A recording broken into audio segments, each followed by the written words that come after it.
Hello, everyone, and welcome on over to the Midwest Clash. We're ready to get into everything that is fun for the day. We're starting off our games with some Valor. My name's Travis. I'm joined here with Mechatronic, who knows basic thugonomics. How's it going, my guy? I'm good, man. How you doing? It's been a while since you and I casted together.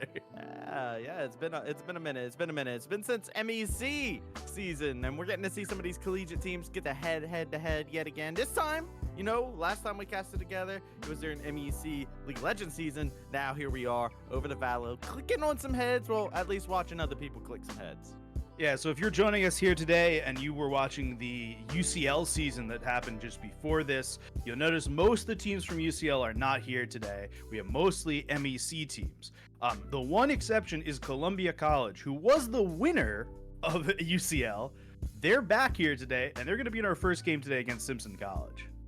Kind of crazy. They're the outside looking in, but they are definitely heavy favorites just because of all the momentum they've got. They are a program that is phenomenal, and with their Valorant play that we got to see, a 2-0 victory for themselves to win a championship, making sure they didn't drop anything, you know, they were feeling pretty good. They got to still be feeling pretty good after that. But Simpson College, like you said, looking to play spoiler early on to expectations that Columbia College may just have.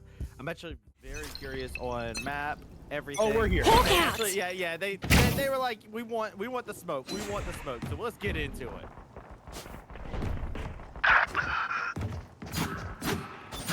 All right, let's take a moment. Let's figure out what's happening. So Columbia College I have the is spike. made up of a couple of different players. Legend, Renai, Carnage, Evo, and Switchblade. You'll notice throughout the day that Legend basically only plays Yoru. He's incredibly good at it. He's already dead in this round, but he's one player to really watch to start. The team revolves a lot around what Legend does. Well, that's not good if he's already dead. Yeah, it's not great. It is a pistol round though. But yeah, it is pistol round like you were talking about. First round of everything. Pushed up from siders. Dim beacon down. Ease their way on in there. Fully smoked. Switchblade grabbing that first kill onto Bonsai. The rest of Columbia College is playing really, really safe here. And you see Evo is still all the way on the other side of the map. Sorry, Carnage is all the way on the other side of the map still. They're not convinced that this is actually going to end A, even though all three Simpson College 30 players seconds are sitting left. on the A side. That plant, the attempt of a plant, could spark the rotation from Concussing! See, they're trying to do everything Spike to stop planted. it, but they weren't able to avoid the spike being planted. They got it down behind the bots. It's a good and flank. now the Poison's flank off. Like Anomaly's just gonna play back. They probably got and one kill from Carnage. One enemy Oh, he remaining. got another on Hierarchy. Anomaly just cannot do anything from back there. The classic, it's only a free gun. Columbia College take first round. But yeah, like you're talking about, Columbia College getting a good thing. Good for Carnage to get that dub right there on the side of that tight little corridor. It almost looked a little sketch, but they made it out all right. Now with that, they get their econ. They're going to be able to buy up some of them shields, nicer guns, some nice little things for themselves. They should be able to position themselves to continue that momentum over. Winning first pistol round, usually for me, it just means, all right, yeah, I'm going to win the next couple rounds here. Yeah, we'll see Columbia College. Columbia College does not get rid of their leads very well, right? If they have a lead, they can play as if they have a lead, and they kind of don't squander the lead. So they've bought up here. Expect to see them use it to their advantage. Right? These Spectres will go to good use. Simpson's already trying to go through. Spike down A. Finding the 3Ps. Make it 4. He's looking for, feeling a little hungry. Now look, efficiency right there with the Spectre. 3 kills, 1 clip, and he started going for the 4th with just the last couple of shots. There we go! One enemy remaining. And it's Switchblade who finishes things up. We're calling them earlier on inside the finals. We said Switchblade, Evo. They're like they are the Paradox brothers. They're the gatekeepers, and you can see it right there. That gate got pushed shut in the face of Simpson when they tried to make a push. And this is what Columbia College is so good at doing. They will get a lead, and they will keep the lead. They will shove the lead right down your throats.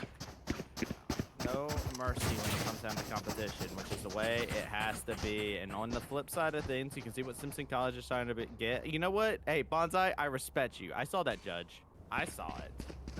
There have been a lot of really good shotgun plays this year in UCL. When we were going through and watching, we watched a lot of Columbia College, a lot of Harrisburg University, and we watched it. There was a lot of shotgun playing. It was very good and very terrible to watch. In the best way, terrible to watch. You can see you and I doing the same thing. This is Pull what we're cap. actually doing inside the fight. Blinded. Jumping around the map. This time it comes back to fight him as Light picks up the kill. It is a trade 1-for-1 as Carnage finishes off the handiwork there. It's a good trade from Carnage. I mean, it's the best thing you're gonna do there if Renai goes down is make sure you get that trade. And they got the knowledge that there was another player there. They do know Brimstone's still on long. Just under a minute left. Spike's still outside of the middle of the map, so plenty of time and no real direction yet for Simpson College's attack side. I like the fact that they didn't take the spike with them when they didn't really have a direction on where they're going to go, but now they've decided, hey, a majority of our people are around A. It's the hardest for them to be escalated down. Let's make some magic happen, but the gatekeepers are... Ores and Brothers of Destruction. 30 seconds Ores left. is on. Really good this whole season, man. Harrick has got one. Trying to do anything here now. Bring them down. Simpson College is so smoked out by themselves. Deciders grabs one, but Switchblade and Carnage each have their own. One enemy remaining. It's just a one-player advantage left now. Carnage finishes it off. Yeah, Carnage hit the flank on that play. Got a 3-piece for their efforts to show for it. Carnage having a very, very good game here. Already starting off 5-0, 3 rounds in. But that was a very nice, just slow flank that came around, and I think that's one of the most dangerous things you have on this map. If you hard commit to just flipping one side or another after you do a spread out like that, you run the risk because they're going to evenly spread out. They're evenly going to be on B and A. You have the risk that the other side is just going to just start doing a flank onto you, and whether it's a slow flank or a fast flank, it can be something that's a little tricky to deal with if you're not ready for the push. Absolutely. If you're looking at the scouting report ahead of this game, which I've written the scouting report for this Columbia College. If can hear. Have you read? I've read it. I've read it. Carnage put on it was insanely hot and cold. Bring them so down. if this guy gets going, Columbia College is an extra guy on the board. Carnage is here today. He's already here today. Simpson College has the plant down already. Bonsai's in a good place. This Bucky can do a lot of work sitting in U-Ball. Yeah, you're right, Bucky Town. Right now, they're going to see if they can go Bucky Wild on the side that looks to be playing around. Renai is over there onto the side. Bonsai got the kill. Last player standing. It's shotgun heaven, shotgun hell, whatever you want to call it. I'm feeling it. It's just bodies hitting the floor of Columbia College. Find themselves all the kills that they can possibly seek out. That's exactly the play I expected when I saw shotguns being bought. That right there is exactly what I expected. I expect Bucky versus Shorty action just like that. So I guess let's give some background for everyone. These teams are on land today at Purdue Northwest University. So Columbia College is there, Simpson College is there. They're both playing on land for the first time in a bit, as far as we know. Columbia College coming off a UCL championship. Simpson College, we haven't seen them in a little bit. We saw them last year in the MEC, but we haven't seen them so far this year. This lineup, though, has been roughly the same as it was last year. The only big difference is there is now they switched a player or two out, but the core has kind of stayed the same of Siders, Blight, and Anomaly. I love it. I love the energy that's at the land. I'm not even gonna front with I you. I love it. I'm gonna be real with you. If I was from Simpson College and I got a kill with the buck, if I was Bonsai, I would be Oh, yelling, you're "Get standing up bucked." and screaming? Yeah, I'm standing up and screaming. I'm like, you know, like I am terrifying the other side because then they know that there's a buck gamer on the other side. But on the flip side of things, you know, Vandals being bought, cool. There's an op that just got purchased by Legend, I do believe. So Yeah, so this is pretty normal for Legend. This is yeah. Legend's gonna play this Yoru on the very edge of possibility here. He's very good with the operator. He is also a psychopath. He plays Yoru like there's no care in the world. He knows exactly every single angle to like actively play with the Yoru. He will take a site with one half the team, teleport to the other site, and take the other site with the other half of his team. He's incredibly good at it. Immediately hitting that teleport, going back, reverting it. Don't want to push it too hard. Trevor! Killing a back end of A. Go back for the portal play. They're thinking with him. Here. This is good. I like Legends in here. The problem is they're not ready for Simpson College's raise. Just get on. Nice shot. We'll take siders. Look at it. He's back on D. This is Down you the go. kind of stuff he'll do. Last player Behavior, standing. but Psychopath got punished. Blight immediately took him out by Renai. Said, hey, yo, my bad. I will go ahead and get vengeance for you. 30 seconds left. Alive. It is the raise. It's a 1v4. Do this in your hero, but odds are not looking great. I don't have much faith in in Bonsai here against the 4 members of Columbia College. They're split up 2 and 2. You've got to get 2 kills, and you got to get them within the next like 4 seconds. 10 seconds left. This is it. That's the round right now. Bonsai can't do anything. No plant possible. No kills possible. Yeah, just save your Vandal. Yep, that's all it is. And the economic situation ain't great right now either. So it's not like it's bad to save the Vandal here. It is quite good for your team to come into this next round with a rifle. Absolutely. You know what, Bonsai? I don't care what Mecca says about you. I had faith. But, anyways, what? I'm glad one of us had faith. Look, I always have faith in anybody who will pick up a Bucky and go wild, you know? Bonsai has earned that for me.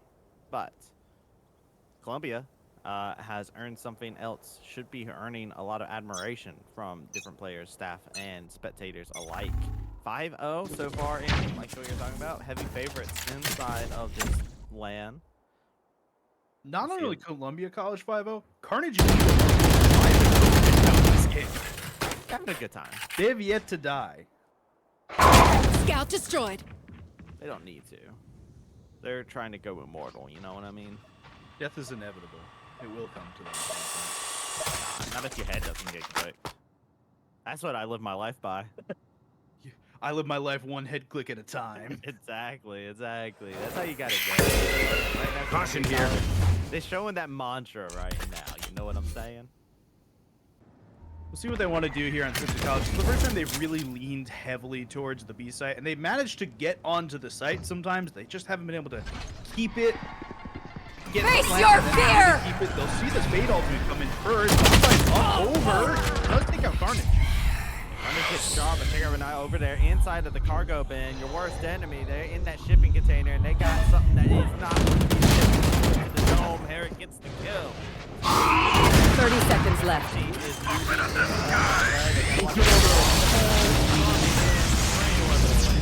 They could TP here. They could TP over to A. Totally free. They've got the time to do it. Anomaly took a bullet to the chest, though. It just got They gotta go quick. They're going quick now. They're gonna get met on the 10 site. They seconds should left. get the spike down just in time. Still a dangerous situation. They're gonna get the spike right now. Spike planted. Position. Right Bullets here. are going wide. 3v2. I've got your trail. Come out. Really bad position right Last now. player Like, standing. He's in the middle of the side, but he's got another kill. Last player Just standing. legend. Can he put the legend down? Is it going to He absolutely just pops around the corner and don't tear it. This is what Legend was doing all season. And I wanted to know if it was going to really continue on LAN. That's some BM right there, putting the 13-0 spread on the bomb side at the end. This is the stuff Legend was doing all year on LAN, online. I'm happy it's transporting directly onto LAN because he's playing the exact same way, and it's truly fun to watch Legend when he's on one. Yeah, you gotta. It's one of those things where it's just like, yo, you gotta play with confidence. If you're a confidence-based player, right? Like, Yeah. look, if you don't Time play to jump. confidently, it's not a good time, right? They start fumbling over themselves. They play incredibly slow. I kind of want to see Simpson College just a little bit and try and get this round. just sprint at them because they've been playing a very slow pace. And Simpson College has been phenomenal at that. I think slow paces have been their favorites. I feel like if they were able to bring the pace up a little bit, you know, accelerate things by just like hard shoving them in, maybe that might actually catch Columbia College off guard a little bit. Look at Renai. Whoa, look at Renai on the flank here, and Legend has popped the ultimate. So this is a lot of what Legend will do is pop the ultimate just to be like a living Sova. That's his entire job here. You see him play with the Sova a lot, but Bonsai and Blight both have kills coming to the site. Spike down A. Fire in the hole is the call. Herrick gets to kill Renai onto the side. Trying to save Bonsai, but doesn't find the rocket kill. No spike plant. Spike plant. The spike is just sitting there on the point. It was killed as I have the trying to spike. get drilled into there. Last player Nice standing. peek out. Good kill from Spike down onto A. Bonsai, just leaving Anomaly. Herrick just 30 sitting seconds alone left. in a really bad spot. Herrick. Staring them in the face. Legend. Scoped in. Locked in. Ain't no way you escaping their sights.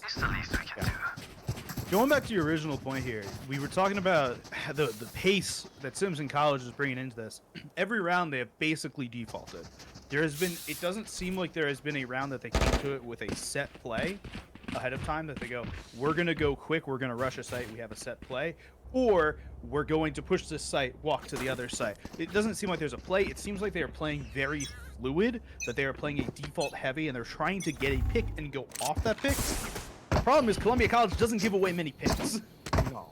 That's the problem, right? You're kind of playing this slow pace. Like you were saying, default is probably the best way to put it. It's a kind of frame of mind that works good for most people, but I do like the aggression we've been seeing from Bonsai. Look at it. Got that judge, baby. Throwing net.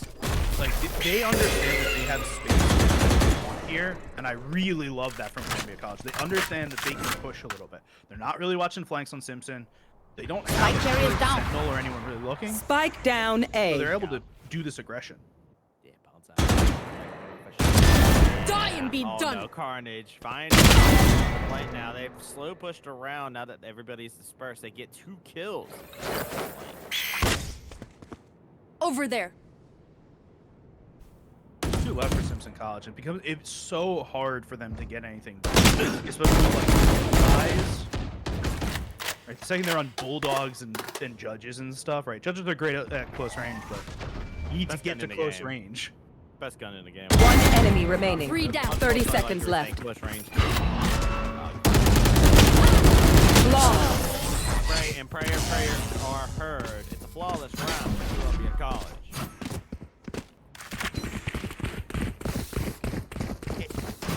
It's feeling like Simpson just don't really know what more to do. There's some part of me that goes here like Simpson's hoping for 1 round and that they can win the pistol.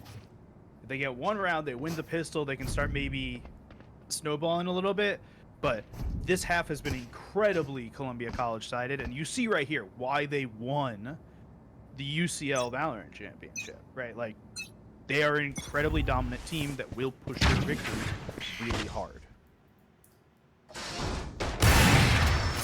if they can switch back a little bit of momentum back to themselves off of this offense. They're getting that rush in right yet again. Same place, same time, same gun. Right. Oh, in the smoke. Ugh. Absolutely gross. Nasty! Is that gonna hit? I don't think that hits. Okay. That's some good util overlap right there. If that hits, really smart play, but it doesn't hit. Cider should have seen the head there. I think Cider saw a Switchblade head and just didn't know what it was instead. That's a little bit brutal for the Simpson College. Cider's gonna run in, just grab a kill into Carnage. Carnage wasn't looking in the right place. Yeah. Prepare for hellfire! Last player standing.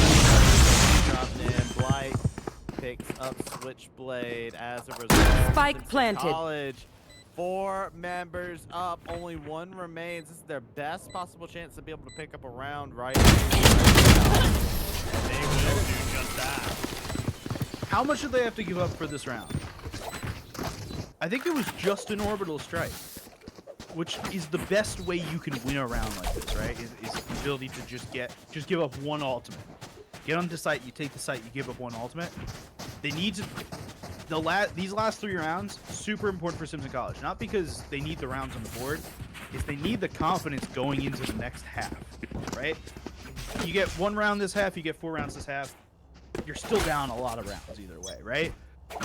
You need confidence going into the second half because you have to have a stellar second half if you want to think about winning. I've got your trail. They haven't really gone B at all. Let's just start there.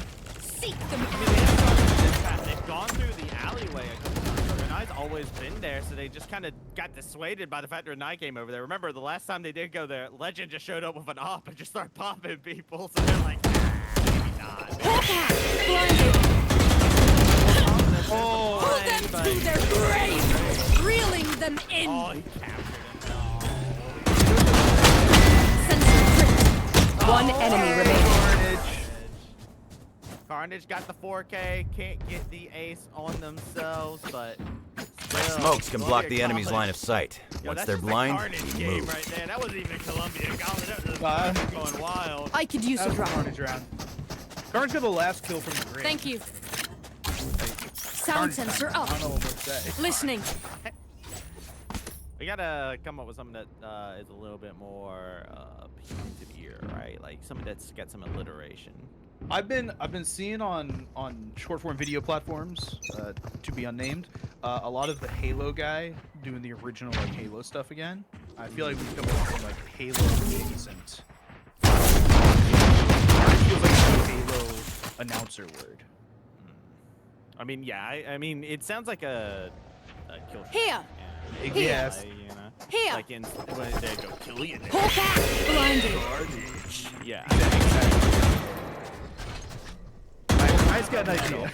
We'll have a medal. It will flash on screen whenever Carnage pops off. There. It actually needs to do that for us. We've got confetti. I know that. Oh man. Nice kills, Renai. Renai. Yo, it might be like a little happy birthday party. There's some confetti going on inside of that room right there. They are absolutely finding 2 pieces there. But I'm now, losing. oh, 3 piece. But Blight ends the streak. Yeah, but who do you leave on this site? Who's the last person you need to get through to get onto the site? Oh, it's Carnage. Like, the problem is if you go head for head onto any player that you have here. 30 for Columbia seconds College, left. like, yeah, I can take the site with just one guy on it. Who's that guy?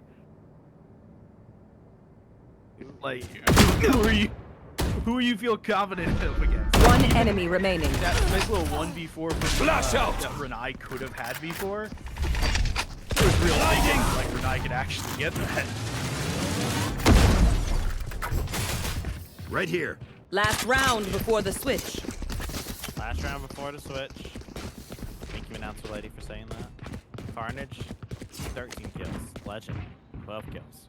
Renai, 11 kills. These 3 players are just having a phenomenal series for themselves. We got the brothers down there making sure to play the defense. They haven't really had their shining moments, but they've been making sure that those entryways are very difficult to deal with at all times. But one last round, Simpson would love to get one more spoiler. That's the first step right there. Oh, but Face your fear.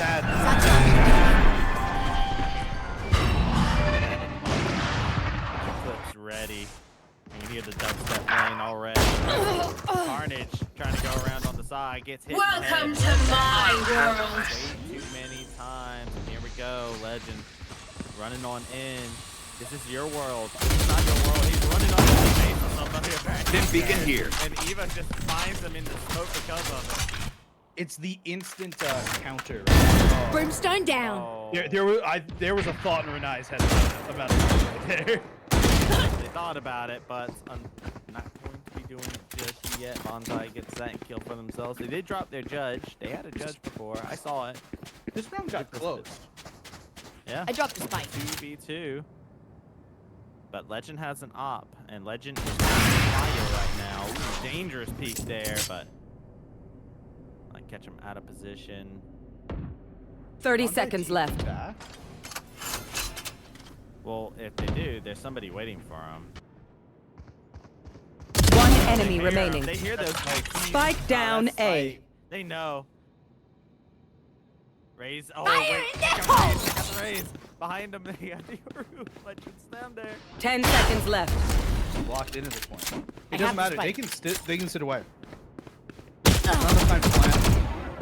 That's it. That's the round. It's the end of the half, right? You don't not go. Open up the half. Now everyone has very Columbia College Switching side sides. half. Yes. Offense, I feel like you dictate a lot on this map in terms of like the pacing and whatnot. Columbia College, they can just kind of play it slow and steady if they want to, which is their traditional style, right? They do like to kind of just play slow at the very beginning and then they just rush in at one point in time. But they kind of like gather all their cards up. It's almost like they're having a little strategy meeting right before they push you in. But Columbia College has been having a great showcase here and been showcasing why they were the champions inside that UCL season, like you were talking about earlier. And the kills are spread so evenly across these top three. 13, 13, 12. Just Evo and Switchblade 9 and 8. They just haven't seen as much. Catch them.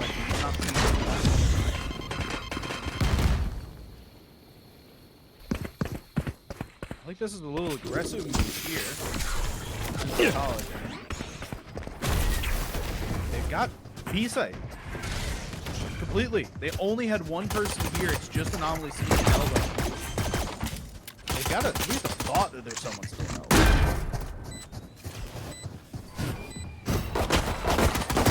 Portal closed. Pushing in, Switchblade gets Anomaly. He's retaking Everybody's this head just right now. shoving in. Yeah, Renai. Look at Renai. Look at Renai. Renai's coming from the front. Here we go!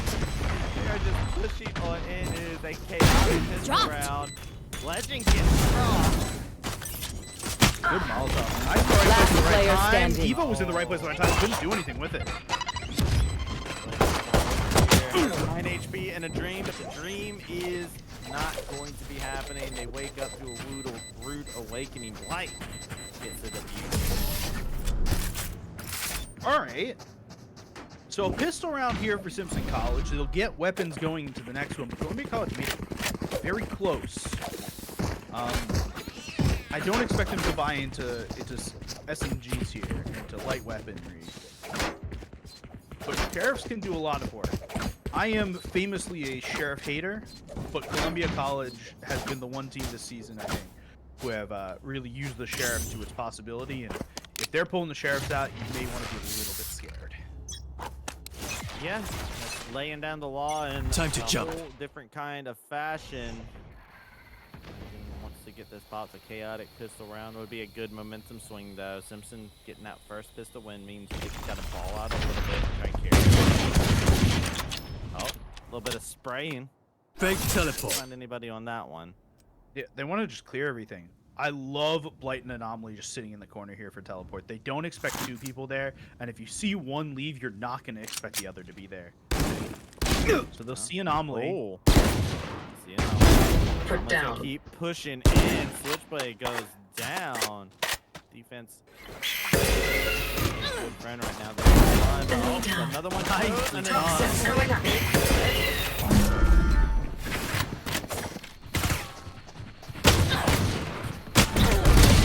Hard place right now. Evo's got one onto him, but 3 members left for Columbia College. 4%. They've Right got here. a lot more health. Not even in the right place to prevent this spike going down. There's a lot of shots right onto Evo, but they can't connect any. Spike planted. I should just walk here. That's another one. Oh, Renai gets siders. Good execution on the play. Spike been planted. One enemy remaining. Oh man, Bonsai. A war on 2 fronts. One enemy remaining. Oh my god! I know how to fend for myself. What was that, Carnage? Match point. Careful now. Their desperation will be dangerous. That goes right into the, that's the Columbia College reel for the season. Highlights. That's the Carnage reel, baby. We're just in it. We're just living in Carnage's world, man. It's so good this game. We're just fodder for the clips. He's been so good this year. He's been so good this game. This is just a true continuation of him. It's been great. Yeah, been a consistent rock for Columbia College. Always know that they will pop off consistently on a consistent day-to-day. Columbia College gathered around the fountain, thirsty for a little Throwing drink. next. Carnage. Give Siders a little something to drink on. They are just pushing in. They got one. Wall is up. Light going in there with a shoddy. I admire it, but they do trade 1-for-1. What are they holding the site with? This is just a sheriff for an option. They're trying to retake at this point with not much more than that. Spike does not go down. Hasn't done it yet. It is Spike planted. planted. Last player standing. Oh, Bonsai. Where are Finds 3. Did drop as a result. Is there. Pop him with one there. Can you do it? No. you? Attackers win.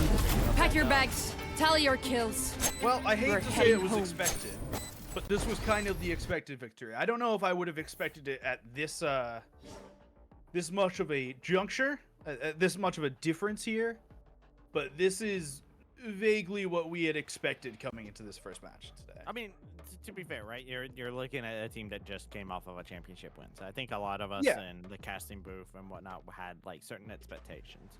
However, if you want to talk about expectations being defied, look at how the gameplay that we got to see from the top 3 fraggers coming out from Columbia College, right? Carne, Renai, and Legend. All 3 of them had phenomenal games throughout the entire time. From Legend's explosive op plays, from Renai's deep flanks, and Carnage also doing deep flanks.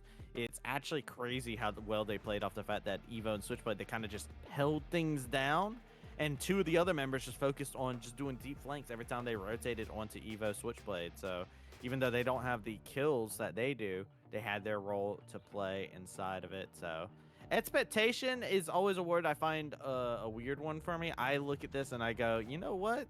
It is what the tournament, what you expect from a tournament favorite, right? Like it's just an expectation from somebody who has won a championship recently. So that is the first game of today. We have 2 more games for you, but we don't have exactly what they're going to be yet. So since we were so quickly jumped into the first game, let's give you a quick overview of what's going on today. We start today with Valorant. We're going to be watching the first 3 matches of the Valorant set. So that will be the first round, the second round, and the third round. There will be a couple more rounds. Later today. They will not be on stream as far as I'm aware. I could be wrong on that one. That one may be wrong. You're not. I'm not wrong. Sick. So we just watched Simpson Columbia College. The other 4 teams that are here today are Illinois College, Cornell College, Drury University, and Roosevelt University. Some of these you may remember if you've been around the NBC for a while. Drury has been a big team in the League of Legends space. And Illinois College has been in and out a little bit. Cornell College was definitely around in both League and Valorant last year. And I could be mistaken, but I have not seen Roosevelt University yet so far, at least in any of the games that I have covered. The next set of matches will be, it's a Swiss stage. So the next set of matches, I believe, will be Columbia versus one of the other 1-0 teams. Simpson will go play one of the other 0-1 teams, and then there will be a 1-0-0-1 match, I think. Mecca's doing a lot of thinking. We're making a lot of guesses for There's a lot of thinking before happening. noon Eastern time. It's look, I have not finished shotgunning my energy drink. It looks like your coffee is not finished. It's close. It's closed. Look, that's not full energy. I'm just saying. You gotta wait. You gotta wait until you start saying I think. I got the energy drink in the fridge ready to go for after the coffee's done. It's all good. Look, brother, I got you. I'm right there with you. I've got a couple sitting inside of my fridge right over here to the side, but that is something completely different. We're gonna go ahead and get ourselves ready because I do believe we got to figure out what our next matchup is going to be, right, Mecca? Yeah, we do have to figure out what our next matchup is going to be. We're going to be with you all day today with LAN coverage of the MEC Clash. Trav will actually be with you all day with land coverage from the NBC Clash. You'll see me come back later tonight. We've got 2 more games before I got to leave you all. So we're going to head to a quick break. We'll come back. We'll have some better idea of what's going on in the next 2 matches. Bye.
everyone, and welcome on back to the Midwest Clash over at Purdue Northwest. We're ready to get into more Valo action because it just does not stop. My name's Travi, and I'm joined here with Mecca. Hey, yo, are you ready for some more Valo clappage to happen? I'm ready. I'm excited because we're getting to see a team today that I watched a lot of about 1 year ago. Ooh. So last year in the MEC Valorant, we watched a lot of Cornell College. You'll remember if you were watching with us last year, a lot of the players' names here, they've made 1 or 2 changes, but that's it. This team was incredibly fun to watch last year. I am very excited to watch them again. We're going to be seeing Cornell College take on Illinois College. This seems to be a good match all around, as far as I can tell. Yeah, I'm ready for it. I like the obsessed angle that we have here right now. Like, I'm gonna tell you guys right now. We have like time and before the cast starts and everything like this. Mecca bit his lip when we said Cornell College was gonna. I was excited, man. Yeah, he did the lip bite. He did the lip bite. He bit down really hard. I'm surprised there was no blood drawn, but in this matchup, it might just be that won't be the case. We're on bind, and we're gonna be seeing, like you were talking about, Cornell, Illinois going head to head against one another. What are your personal feelings on bind? Well, I'm kind of annoyed we're seeing bind twice in a row. There's 7 maps in the pool. Can we not just like choose another one of them for today? I'll live, but just you know, I do think that bind is one of the best maps in this game. Let's double back for a second. I think most maps in this game are pretty good.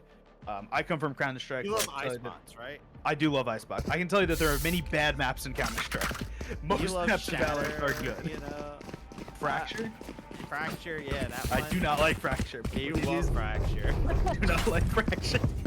But this map is very well known. It is, to me, the Mirage of Valorant, right? It is a map that everyone at this point knows how to play. It hasn't been out of the map pool. Right? Yeah, it's one of those maps that like either hasn't been out of the map pool or has only been out for like 5 seconds.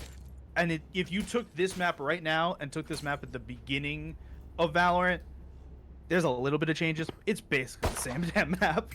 You know how to play the map. Everyone at this point knows how to play the map, which makes it really good for these best of ones. It feels very even.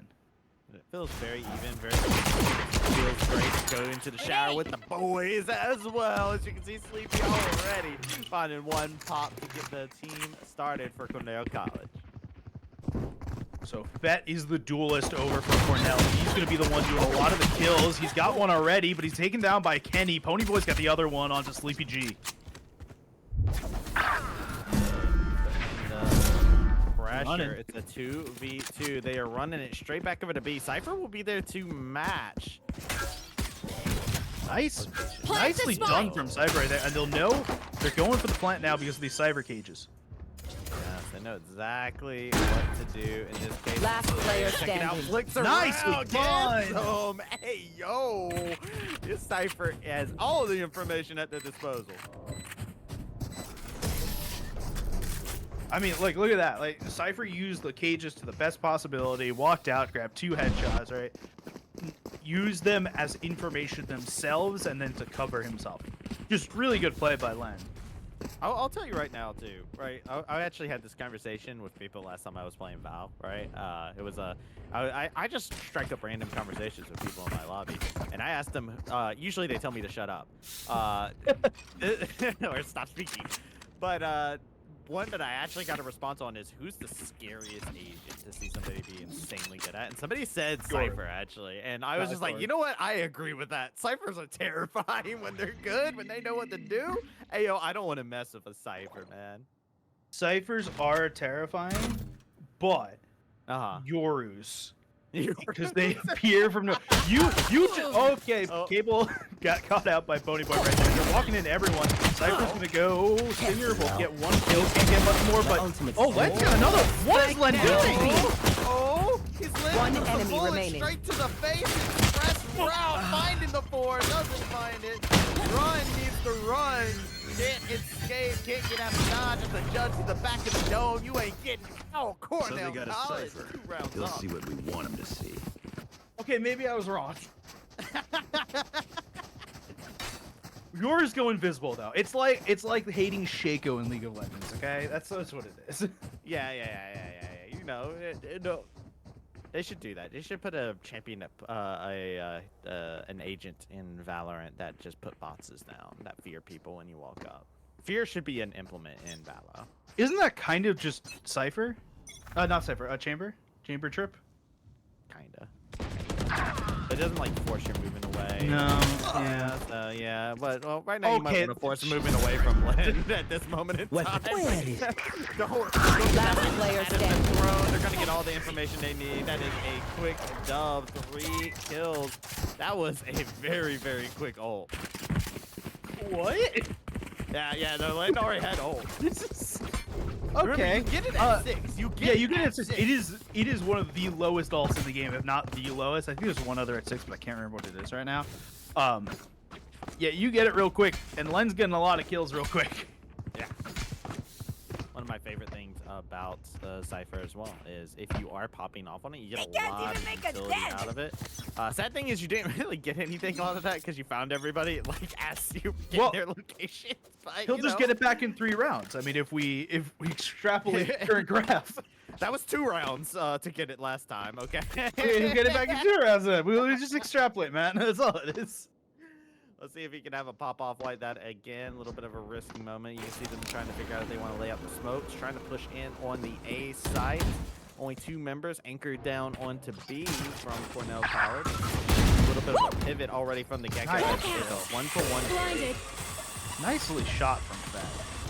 That's always had really, really good mechanics. He's been able to like kind of fight with the best mechanic players in the MEC last year, and it's really good to see him just like he hasn't lost a step. I missed him for like a year, and he hasn't seemed to lose anything.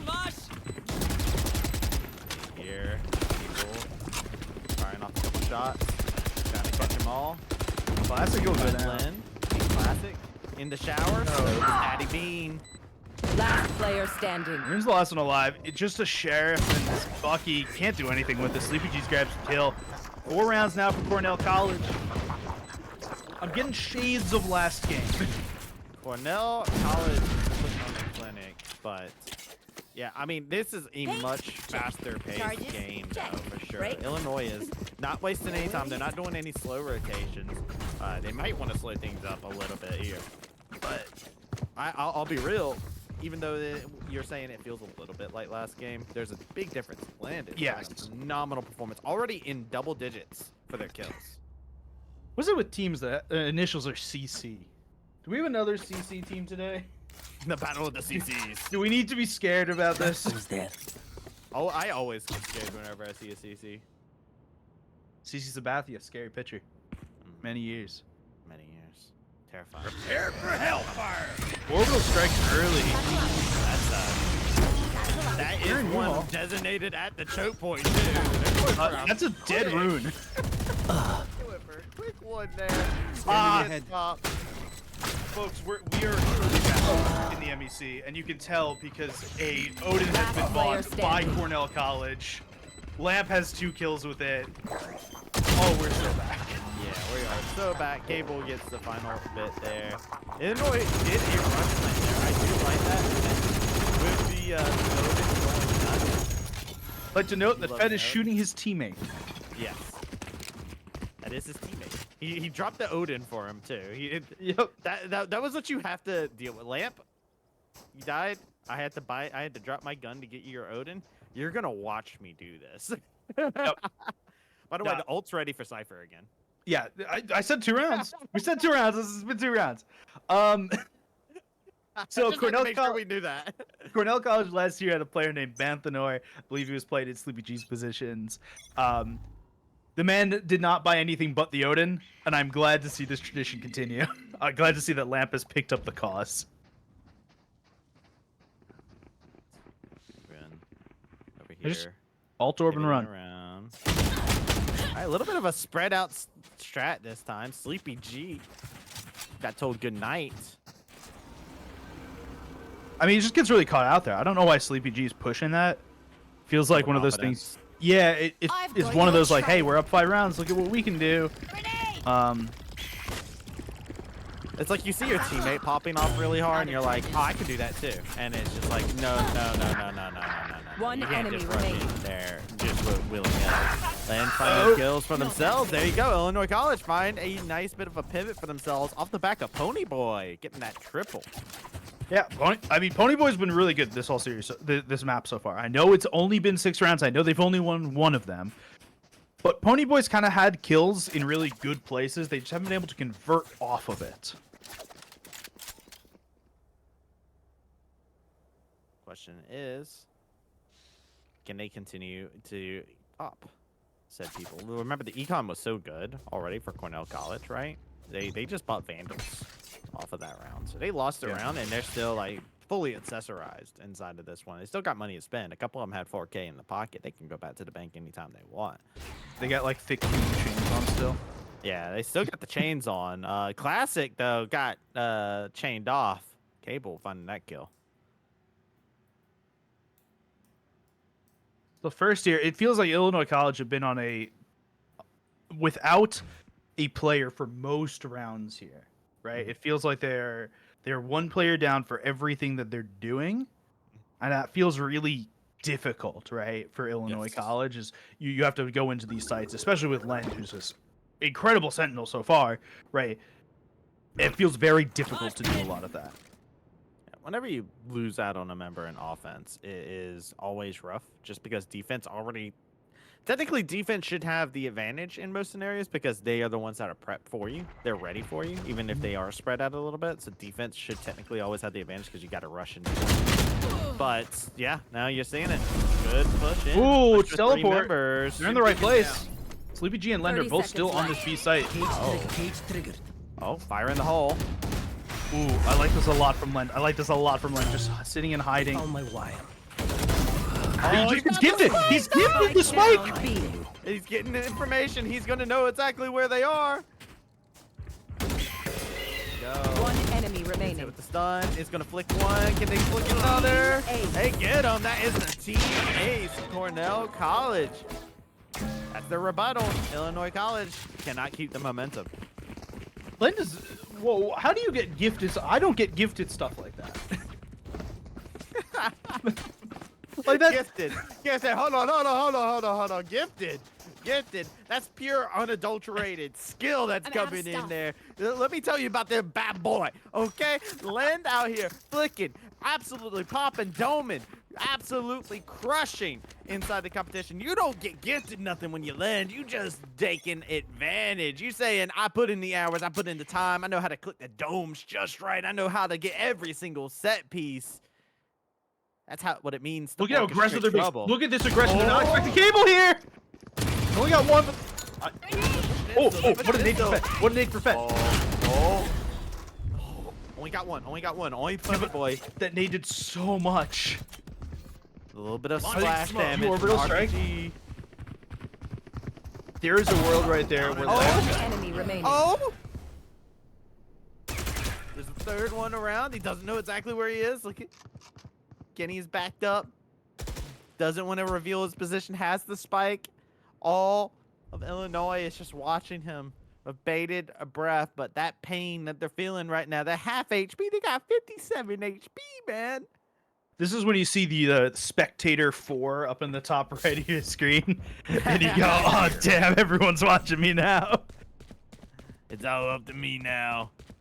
This map's also an interesting one because you do know quickly the shift around. One member goes 30 for the shift seconds around. left. Everybody else is going to start moving because they have a theory of where exactly they're going to be at. They know now for sure, 100% where they're at. You can't pivot now. They had cam on the site. You saw that Cypher cam was just up in the back of the B side. And Kenny doesn't have the ability to walk there. You can sit 3 on A and just sit 1 watching cam. If you need anybody to illuminate your life, Lamp is there to make sure it's taken care of for you. Get it? Because his name is Lamp. Yeah. Yeah, Surprised he hasn't been playing in lamps. Ah. He's just one of the guys in here. This is a nice spot. One of the guys. Just one of the lamps. This goes One of here. the lamps. Don't worry about me. Lind has just been constantly on this B point, by the way. They have not been going B for a hot minute now. Illinois College has given up on B. They're like, no, nah, there's a scary cipher over there. We're not trying to go through that web of lies. Fed's been doing this push a lot. Just a little bit into showers. Cable has not been this close though. If you're I like Fed, it. I don't know if you take this angle, because I think they run away from you after. Oh, that's some good bait switching. That's some good baiting right there. That's some. I feel like I gotta get my country accent out for that one. It's just be like, That's some good that- baiting. That's some good baiting right there. Now you can see Fat getting around the showers. Better watch out. He'll rinse you clean. Hook, line, and sinker, man. Hook, line, and sinker. All right, 2 players over in showers. Spike on him, but the other 2 over on the B side. They've got the teleporter right next to him. They can poke and prod a little bit onto this B site before they decide they want to go somewhere. Shock dart will come out. They got an idea where Lend is. Now they really got an idea where Lend is. 30 seconds They're left. shooting. They're I've got pushing your through. trail. They're spraying. They're praying. They're saying, please, please, let me get that dome on the land. Let me go ahead and get this menace off of the map. But there you go, going through the portal. They're thinking with them, pushing onto B. They hard sprints and they running at him. Still know where Lend is. Outnumbered. He's getting sprayed down though inside of the containers. Spike Luke down, picks B. up Kenny. They're gonna be able to pick up the He sniper still on gets the one. back end. They're just still popping away. Spike has been picked up. It will be planted. But the numbers advantage is not in their favor. 3v2 on the play. Fresh right in. Oh, Fresh right in. Middle wing pen. It's like getting hit by Daisy and Tibbers in one shot, man. That is absolutely just what can you do there. Throw out the whole entire assortment of Pokemon at you. It does not matter. Lamp will get the defuse as 2 members deep will be enough to keep Daddy Bean out of the point. Doug Duo and Doug Trio right there, right on you at once. Well, no, there's 3 of them there. You know, we could get. You know what? Cool one, Doug Trio. There you guys go. You guys have some sick hair. Best haircuts in the Pokemon universe, truly. Bunny Boy, you know, Illinois College, they are only 1 round up on the victories, right, for themselves. But Bunny Boy's been having a pretty good game for themselves as an individual. I will want to say that they've been doing pretty good. If the rest of Illinois College can kind of rally around Pony Boy, it could be a very different showcase for them all. They could mount some sort of a comeback, but they need momentum at this moment in time. Cornell College has been too red hot. So remember what I said last game in regards to No, I have short-term memory loss. yeah, so I said it in regards to Simpson, is that they're not winning this half right now. They just need to get 1 or 2 rounds here. They need to kind of hope and pray that they can get something. Spike down, B. That's what's going on right here. They're hoping for momentum going to the next half, but they're looking to get some of it. They've got kills in the right place at the right time. Yeah, they got a lot of kills. They got the numbers advantage. They got the spike to plant. Oh, good Here orbital, comes good orbital. A Hammer of Dawn gets called down. What's remaining. gonna Last do? player Everybody standing. getting popped. It's all up to Daddy Bean yet again. They got themselves popping the spike. That's such a Molly good is play. called in. It bounced off of the crate. It's not gonna be able to get any tag. All right, it's a good self smoke there for Lamp. He sprays. He misses. What you gonna do? It's going up and over. Oh. The up and over technique. Sacred. He heard him. He knows he's there. Daddy Bean. Oh, the 3 Bs. There you go. He's got another one. They've got 2 rounds here. Can they get another one? Can they get some momentum going to the next set? Like that's what they're looking for here. Can you get anything going forward? You need a little bit. You need a smidge. Well, I mean, I was literally just saying, Pony Boy's having a great individual performance as the rest of the members can kind of rally and start emulating some of that. It's good. Daddy did a great job on that. That's what you got to look out for, you know? Daddy Bean over here picked up 3 kills for themselves. They were sitting down there towards the bottom of the board. Now with 3 kills, they're up into the middle. They're filling themselves a little bit more. This is exactly what Illinois College needs. We talked about it. You're not getting this round win. Let's go ahead and get some momentum. Yo! That's the kind of stuff I like to see. Rune's doing it, man. Like, there's been a couple kills once in a while. That's a big paint shells from Fett. Yo, we got the Odin now. He went from Judge to Odin, a man of culture. Spike planted. Oh, only more he could add here is the shorty. Can we get one more? He gets shorty after picking up. One day. Lando on the This is side, what I'm playing saying. Like, down. he's just kind of getting gifted kills. Like, no disrespect. He's getting them, but in what world are you looking in that direction? Here. Well, I don't. trying to Ooh, do it. good hard clear. Oh yeah, there's RPG as well. They tried to hard clear me there. Oh, okay, yeah, just spray it on down. There you go, Pony Boy. Get yourself that kill with the Odin. That was gifted on over. Last Good round stuff. in the half. And hey, yo, if you're talking about a gift, this is a gift for Illinois. They needed this. Here. Let's see if they can continue this momentum, this swing going in their favor. Get themselves another round up, and that will put them in at least a decent position where they can mount a possible comeback on defense. It's one more round here. You buy everything you can in. You hope to hell that you can get something done here. An 8-4 half is a lot easier to come back from than a 9-3 half. 100%. Even though there's theoretically some curse, and yeah, it becomes very. It is considerably harder to win 9-3 than it is to win 8-4. Don't tell me about the numbers. I just want the feeling. I just want the vibe. I just want exactly what we got going on. The vibe Good says orbital there's a strike. laser coming in. They said, Len, you always in that crate, buddy. Just clear it on out. Takes down to 7 HP. They are hard pushing on the Len. Len goes down. Sleepy G as well. Sleepy G was able to get one before they drop, but still, Cornell College, only 2 members left remaining. They're coming in from the opposite ends. The flank is coming in. It's a pincer attack, but can Cable they don't. pinch down? Oh, okay, Cable on the Abel's side. just such a good position. He's just missing a lot of shots right now. There's a really low health play. Oh no, he walked out with Jizzy. He was trying to choose him, but he got chosen One instead. enemy remaining. Oh wait, whoa, Getting whoa, in whoa the here. damage. You're not done just yet. Raze has the ability. They got the power. Ponyboy's on 2 HP. Grenade. 2 HP, but it's A-okay. Throw out your grenades. Throw out whatever you would like. Is going to be able to peek around, see him on the spike. Oh, the flick. Oh, said Ayo. Not even close, baby. I could have beaten twice. All right, over. 9-3 here. Cornell Switching College. sides.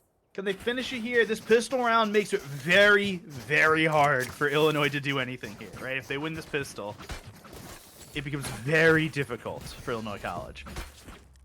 Yeah, because right, the theory is if you win pistol round, you have momentum for like the next 2 rounds, right? Because you Yeah, have the better it's- economic standard. If you win pistol, you probably win the round after, right? So if Yeah. Cornell win pistol here, they get to 11, and then they just got to win 2 rounds. Which And is that- not a hard task for them. No, it's not a particularly hard test. But if Illinois College win here, then they get up to 5, and you could see that if they've got a little bit of momentum going into it, they could get the attempted conversion round, and then you start tacking rounds onto each other, and it starts snowballing out of control, right? So there's a world for both teams here, but it relies a lot on this pistol. Go get him. Wingman's starting to plant. Wingman will be Okay. stopped.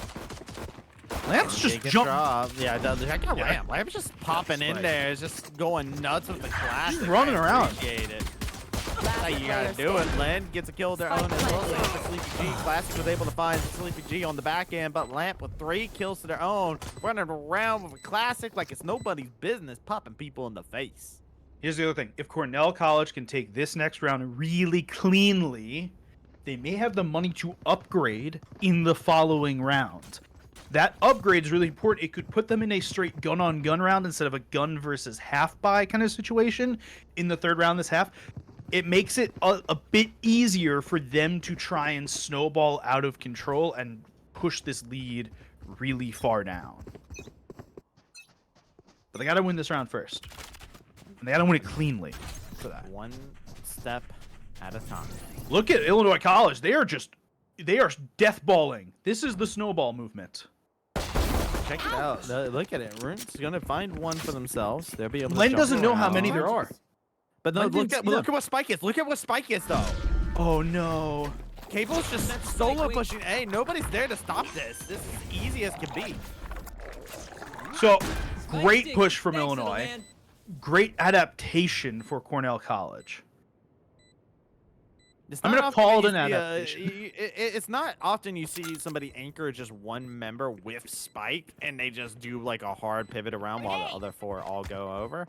And then immediately, thinking with portals, going ahead, taking that pathway. They're all rushing in from the same point in time here. They're gonna be found. Cable on the side, spraying through, finds 2. Sleepy G and Vet find the rest. Good round by Cornell College. If they can bring all 3 Bulldogs in, they brought up 2 Bulldogs and a Vandal. That's the best you're going to ask for there. You may be able to buy in here. Do they buy in is the question now. You see Cable buying in on the Vandal. They'll have Light.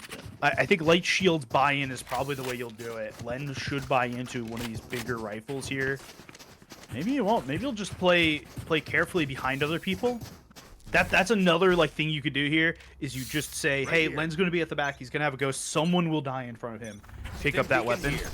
You play a little bit more for the future than right now. Camera taken out. Just a little bit. I must wait a moment.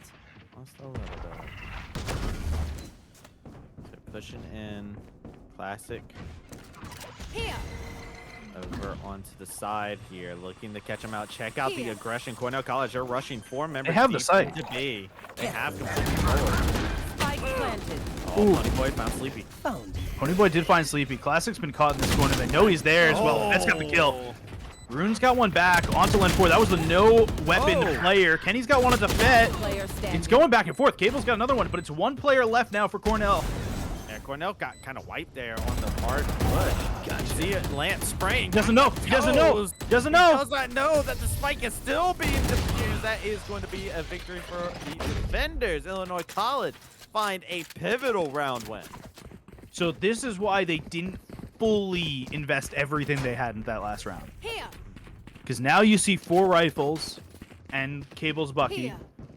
against 3 rifles, a Spectre, and a Bucky. It's not like a certain thing right there with Illinois winning that round that they can actually get everything done.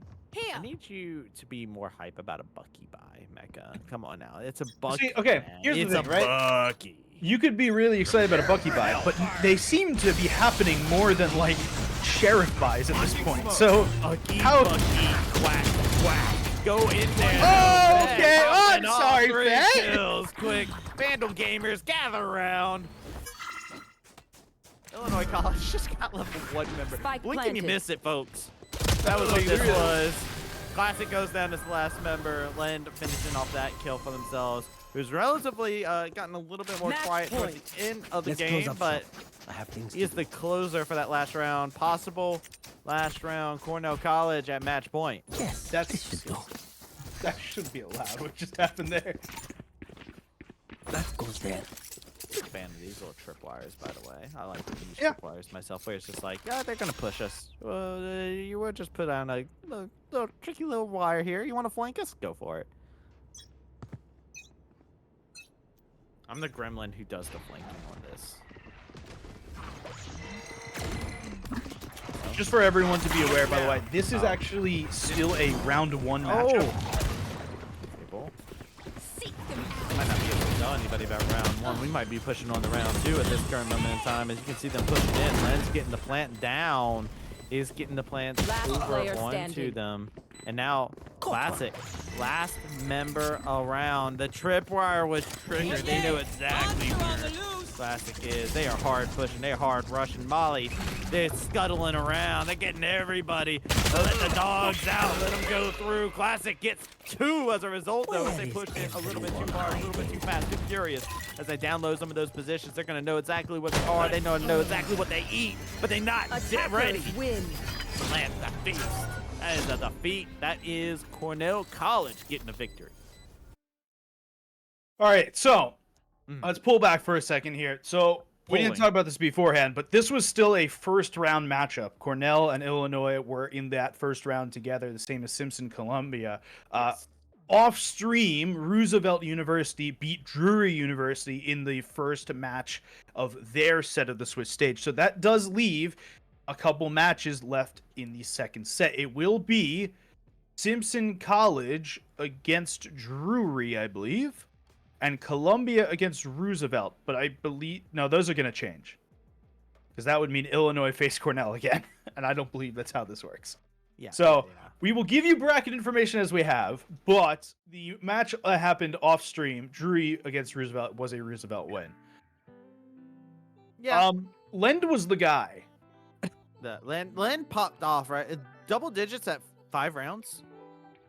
4 Fifth rounds. round. Yeah, I think it was in the 5th round. He got to get your ult twice by the round 5 is pretty crazy. I think he was averaging for most of that game 2 kills a round. Yeah, and they did slow down a little bit towards the end there, but I mean, I guess when you slow down from getting like 4 pieces for like 3 rounds straight, I guess that's not a bad thing. But you know what? Pretty good stuff. I'm excited to see yet again another CC College win as another college with those initials pick up that dub. So good on their part. But Cornell versus Columbia might be something that a lot of people are now excited to see after seeing both of those teams have very decisive wins. That looks right now like the interesting top of the table match. We'll see. I mean, that's what we've seen on stream, right? We don't know how good from watching Roosevelt University is and how like impressive their win was against Drury. But we will see some combination of Drury, of Roosevelt, Columbia, and Cornell College play each other in this next round. So we're very excited for that. I'm excited for that. I am ready to get ready for a next round to come up actually here, I do believe. So we're going to take ourselves a short little break, and when we get going, we'll be going into our next game. So make sure you do not touch that browser. We will be right back.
Hello, everyone. Welcome back to the Midwest Clash over at Purdue Northwest.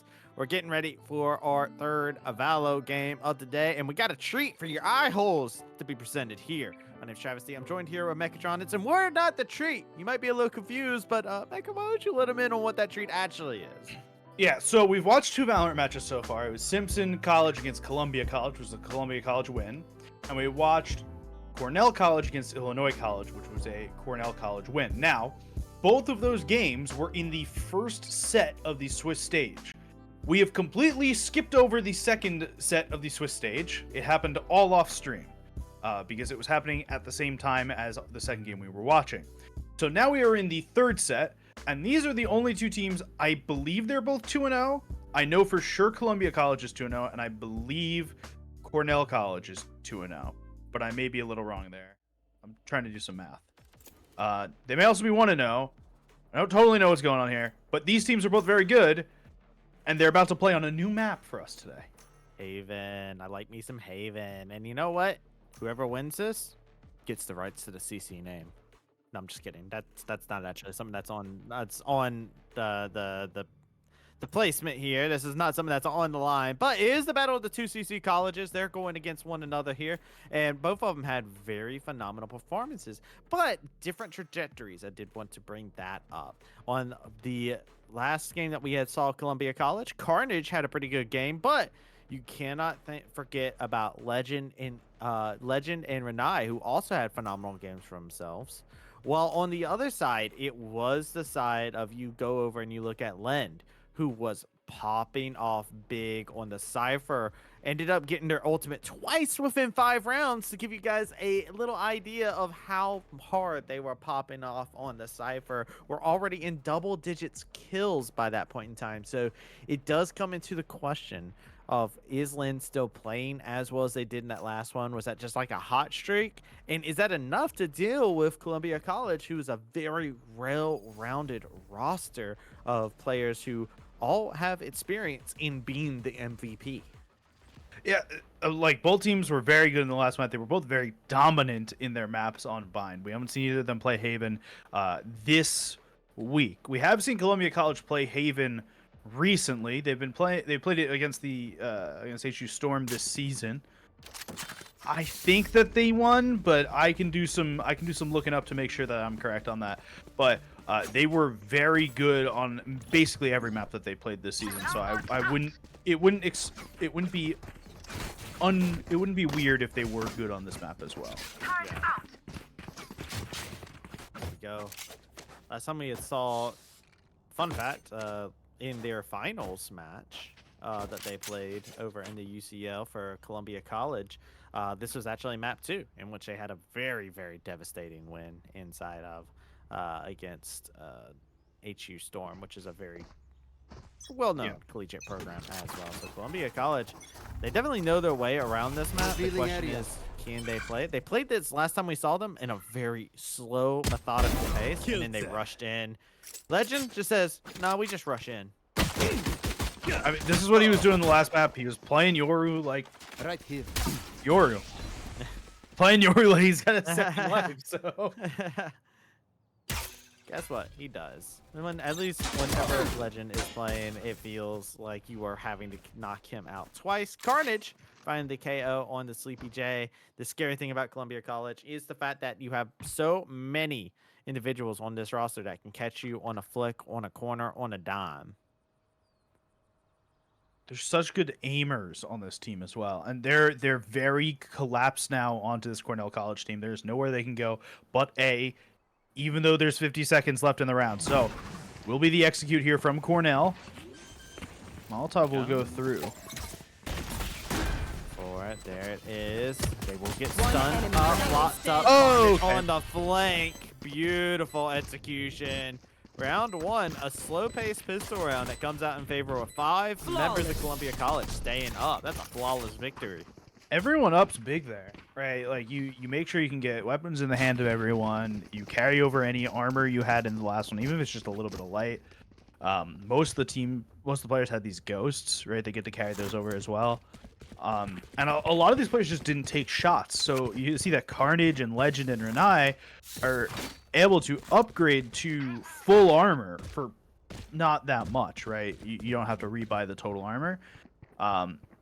It means these classics are just worse. Just like statistically, the like numerically worse when you have to go through an extra 50 HP. Legend already peeking out with the outlaw. Not the op that they're normally used to, but if they got a scope, they're gonna play around with it. They're looking to see if they can catch anybody. Your shin, your head, your toes, they ain't safe, and that is just gonna be the chest blown out from Lend. Well, that was a nice flick right there. Yeah. Do you expect another one on the left here? I don't think you do. No. Usually you see one and you're like, all right, they're gonna back away, especially when you're holding down a corner like that. That's like one of those things where you don't want to contest that. Exactly. We see them making a concerted push into garage here. Carnage will be the one to try and hold the line. Yeah, Good there's a flash. little bit more than just knowledge there. That's a hail of Player bullets. standing. Yeah, you see Carnage go in. He's got one. He's got the info on the others. Renai finishes them off. Columbia College up to 2 rounds. They're carrying as much over as they can. Good stuff. Let's see this coming out from Columbia College. They got themselves that early lead. I need They've to been drop. carrying it out as they should. As you can see now, the buys have come across. Legend has gotten an op.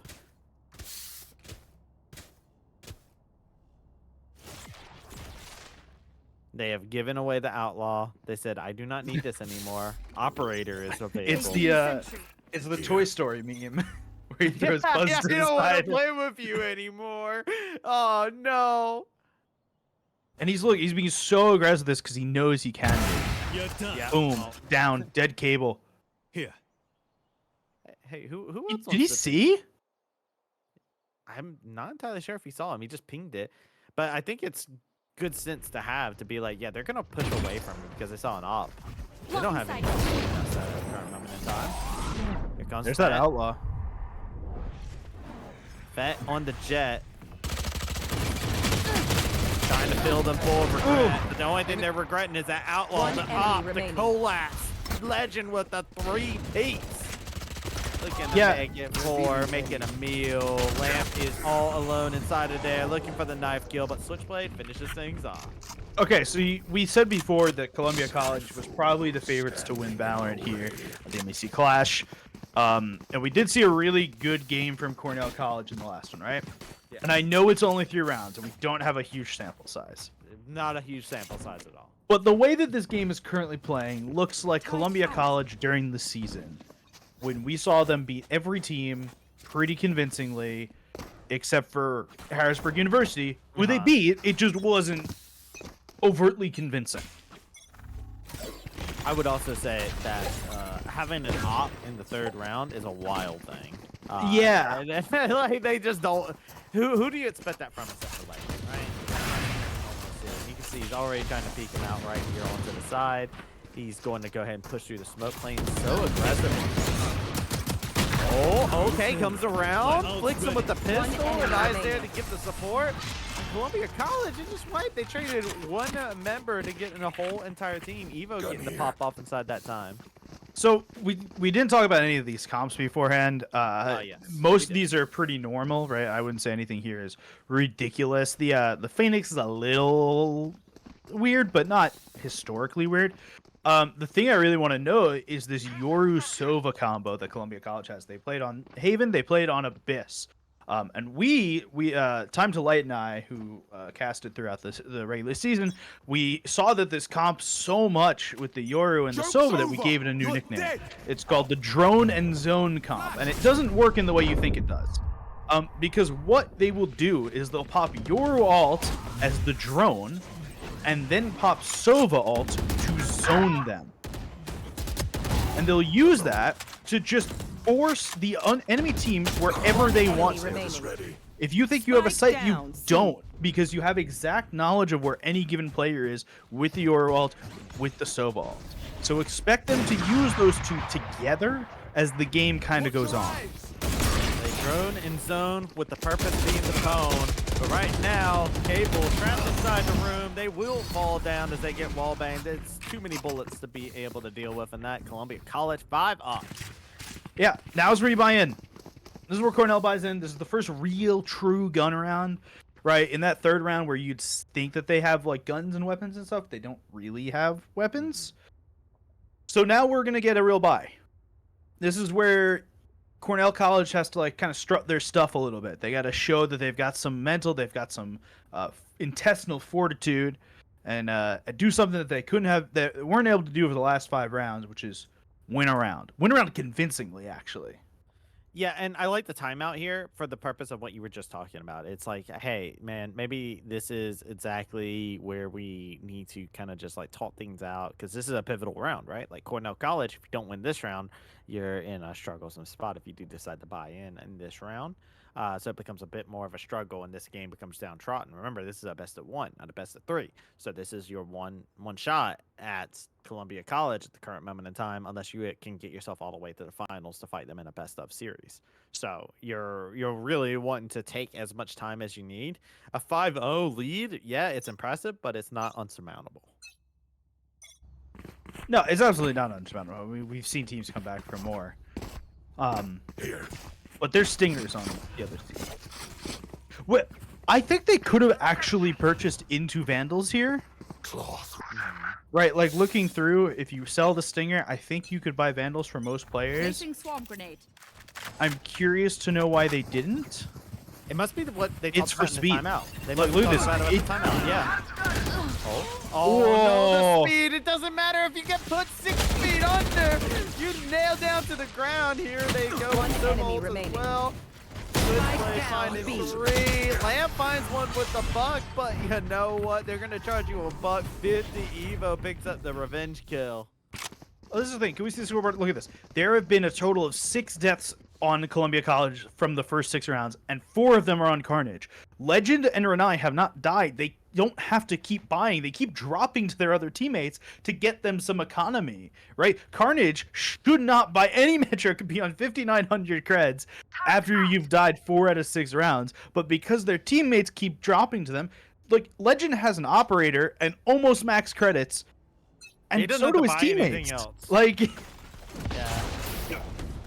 oh, The hurt. Oh man, that's aggressive. They want to keep being aggressive, but they will go ahead and bounce back to heaven. They know that they have done the damage. They've scared them a little bit there. Cornell College, though, check it out. They're all rushing on through. They're trying to run in, and now they're running back out. They're trying to do a hard pivot around, but the information's known, I think. I think Columbia College know that they're pushing over to C. well, it's really good play from Evo there just to go, hey, I'm here. Nothing is safe anymore. You can't take any position for granted at this minute. Oh So- my goodness. You have to fight for everything now. Look at him! Look at him! The op Legend shot one op shot. They immediately hard pivoted back. This is like every Reyna you see in ranked. You're like, find out what site Reyna's on and don't go there. There it is. Lamp. Let's go, Renai. Lend stayed down here so long. Check out the flank. Check out the flank. They're looking for a deep flank on the backside of A, but they get caught out. 30 Switchblade seconds. Lamp got a caught knife out kill? Lamp. Yep, he teleported behind him. No! Oh, Legend! A blemish for him, but here's the Killjoy ultimate coming through. 15 seconds. They have to go B. Yeah. They have to go B if they want to take this round. I don't even know if they have enough time. Player Nah, standing. I don't think they can. They didn't get the detainment. They don't have enough time. Here it is. They're gonna go ahead and try and plank it, but yeah, like I said, not enough time. I don't think Columbia College had to use the Rolling Thunder there. I think they were fine without it. I'm gonna be honest. I would have done the same thing, but I would also have yelled it out very obnoxiously in comms. Like I would have been like, "Thunder," you know, like I'm the protagonist in my Valo lobbies. You know, I am the main character. I am the main character. It doesn't matter if I'm on top, on bottom, in the middle. I'm the protag. Look in my eyes. Get out of my my way. Legend has another op, by the way, even though they died that last time. But they had Not so done. much money. Like, They're not done. Oh, they know that the turret is there. Unfortunately, it was faced in a weird direction, so it didn't actually pick up the Sova. Not All right, a Carnage. let's see the turret trigger with- discipline. 360. Here we go. Sees the drone. Time to zone, but it's Carnage who finds the 1-for-1. Sleepy finished things off on the back end. I'm kind of surprised Carnage shot there. Like, you'd think a player like Carnage would hold the line. Last player standing. Had no interest in holding the door. Columbia College, last member up. One enemy Gonna remaining. shoot off some shots or not. Finding Sleepy King off of the arrow. Okay. And then the Vandal will ring true. Renai is popping off now. 3 kills to the name. It's 8-0, but it's a, as my friend would say, it's a gentleman's 8-0. The score does not show how this game has gone. Well, It feels like most rounds are close. Yeah, I do want to bring up too, though. Like I was talking about it at the very beginning of the game as a prelude, right? Like look at Columbia College's scores, right? 9 kills, 8 kills, 7 kills. Your bottom of the board is Carnage at 5, right? But like the kills are very evenly spread out about Columbia. Like every single one of them are doing something on their squad to kind of spread things out. I will also note that you talked about can Lend have the same kind of game that he had before. He has not gotten a frag this game. Mm-hmm. We are in the 9th round and he has 0 kills. Just killjoy things sometimes. You He'll don't- average out to have a good rating over the 2 Yeah. games we've watched, but it will be Yeah, it's- statistical anomaly.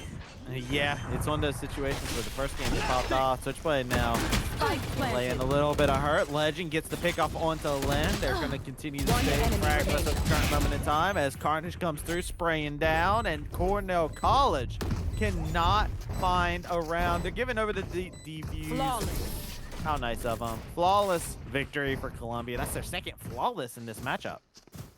It feels like they're getting into sites, they're getting the plants out, but they cannot do anything. They give up too much to do it. Here. Definitely feels that way. It feels like Cornell College is throwing a lot of resources out there, but they're not able to get like a definitive push. Like their best push that we've Placing seen swarm from them, they grenade. lost out due to the fact of time outage, right? Like they're just not able to find anything definitive quickly that they can snap their teeth into, right? Mm-hmm. Like they should know there's aggression here at this point. Anyone else? over! You're dead! All right, we'll see ultimate come here from Cable. Yeah. They'll spot one, but just the one. Yeah, pop the collar, go back. Vet was there to make sure that they were safe when they popped the collar. Rest of the squad getting into position. Got them trying to get a little bit of a defensive position around B. This is a tricky one to attack when they know you're coming. Slow now. Slow, methodical is kind of how you have to play this out at Cornell College. But Cable's, he's locked in. Yeah, Cable has to back away at this current moment in time because it gets a little tricky. Carnage is waiting right around here onto the side. Ooh, and nicely done. Cable, nice swing. Nicely done from Cable. Legend. Back over to A site. I think that's a good call. You've got people spread all over the map, you'll know, but they don't have anyone on A. And it looks like Cornell's going A. This is 30 tricky, seconds though. left. Cornell did a very slow back away from B. They tried to push B, and they slowly backed off of it. Now they're in a situation where time is not their friend. They have to rush to a point. They know, they have information that they're going to A. The rotation is very simple from Columbia College. Oh, 10 seconds left. can't just Spike do that in planted. front of Legend. One enemy remaining. Okay, Okay. that is a 4K for Legend. Go and give him the defuse. He gets He's a got little ult bit. already. He's got ult already. Yeah, and I get Evo get. Hey, everybody touch the spike a little bit. It's an efficiency reasoning here, okay? That's all. For efficiency. Right now, Every One player ult. has max money. yeah, every player has Matt's money.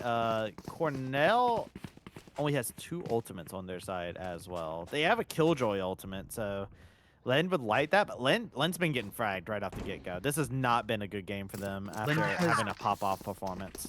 1 assist. It's his only he's definitely had utility and stuff, but it is his only scoreboard positive interaction, if that makes sense. Yeah, they've shut down Len pretty effectively, and it can be tough on offense sometimes. But if the key is on Killjoy, you cannot be the first person to fall. You have so many tools to set up with. You want to be able to push in and there you go. Oh, Carnage. okay, Show how Carnage. it's done. 1 enemy remaining. Len did get their first frag of the game, but Evo cleaned things up. 11 Last round to before 0 the right switch. now. Columbia College, Cornell. Columbia heard us hyping up the matchup, saying this is a matchup to watch. They said, yeah, watch what we do. I can tell you right now who the better CC team is in the first 11 rounds. Yeah, first 11 rounds, I think you might have a point there, Meg, as we're in our final round here before the switch happens, and this is the worst thing. It's BM time. FF notes. There's like, But that's what you do in shooters, though. No, man. like, That's it's- the mentality you got. I'm so in for it. Oh, Carnage 1. Spike down. You get more? one. I got Glenn on to the side. They're enemy shooting remaining. around. They can just hard push this. They know Columbia College, 12 and 0. Time to flip it on around. Switching sides. Match point. It's maybe one of the quickest Valorant games I've ever watched. Yeah, no, it might just be a quick one. Crazy thing is, we do have a long wait actually in between. As you can see in intermission, we did have our schedule that was popping up. Going over to Rocket League after Valo. It will take some time to set all that stuff up for Rocket League for the players to get ready for that. So be a little crazy because I do believe this is our last Valo game of before we end up taking a break to get ready and prepped for a Rocket League. So For you to get lunch. for me to get lunch, I will be getting lunch. Yes. I mean, I will also be getting lunch, but I'll be back way later tonight. I will also have had dinner by the time I'm back later tonight. Yeah. You're just rub it in my face, why don't you, please? I'm back tomorrow, man. All right. Like already going down on the C site. They've already locked it down to a degree. Oh no. That's done. Oh, carnage. I just got the trade. Okay. Hold on, there's some numbers gapping in Player here. standing. Never mind. Fet's the last one. Oh, they're looking for the knife. They're looking for the knife. No. Ace. Respect to Fet. Attackers Fat. win. Respect to to Fat. and the knife's running at him and says, "I got my own." You know what? If you're losing 13-0 like that, and you see them 12-0, you see them coming in with the knife, like, respect. Lose gracefully. Before we jump off the scoreboard, hold on. Before we jump off the scoreboard, Yeah. Like, You're gonna bring up the same point I was about to say. have you ever heard of color blocking? Because I can tell you, just glancing at this, who won this game. Yeah, no, you can easily tell. I mean, watching the game, yeah, you can tell, but it's not a single member of Columbia. Even their bottom member of their board was above in terms of the scoreboard from the top player of Cornell. Two things here. One, Carnage had more deaths than everyone on his team combined, Yes. and Renai had 1 death. Yes. That's it. Thanks for watching. What more can we say? Like, I mean, this is the team to watch. It's simple as that. We talked about them being tournament favorites. They're still showing themselves to be favorites. It can sometimes be a curse for you inside of long tournaments at LAN events and whatnot to be the tournament favorites. But there's a reason why. A lot of expectations automatically get thrust across this Columbia College roster. Their program is excellent. The players individually excel, each and every single one of them. Cornell College do take the L in the matchup this time around. They got to shake it off and see what they can do to kind of reassess things if they want to go against Columbia College again in the future, in a future run back. But for right now, in a best of one, Columbia College, they go on to continue their winning ways. yeah, I mean, you just look at this game and it was dominant the entire time. We had kind of hyped up CC versus CC because it felt like the first game of Columbia against Simpson was one thing, and then it felt you saw Illinois Cornell, and it was it just kind of felt that Colombia had it. They've got the juice. They're coming off a chip.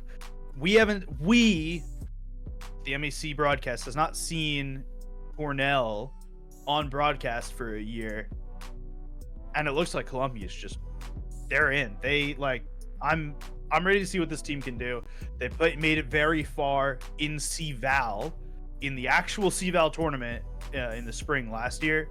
And judging the way this team has beaten teams, I wouldn't be surprised if they did the same. Yeah, I mean, you literally look over at it. I still stand true to the fact that I think that Columbia College, the scariest thing about them is the fact that there is 5 members on the roster who are perfectly comfortable being MVP.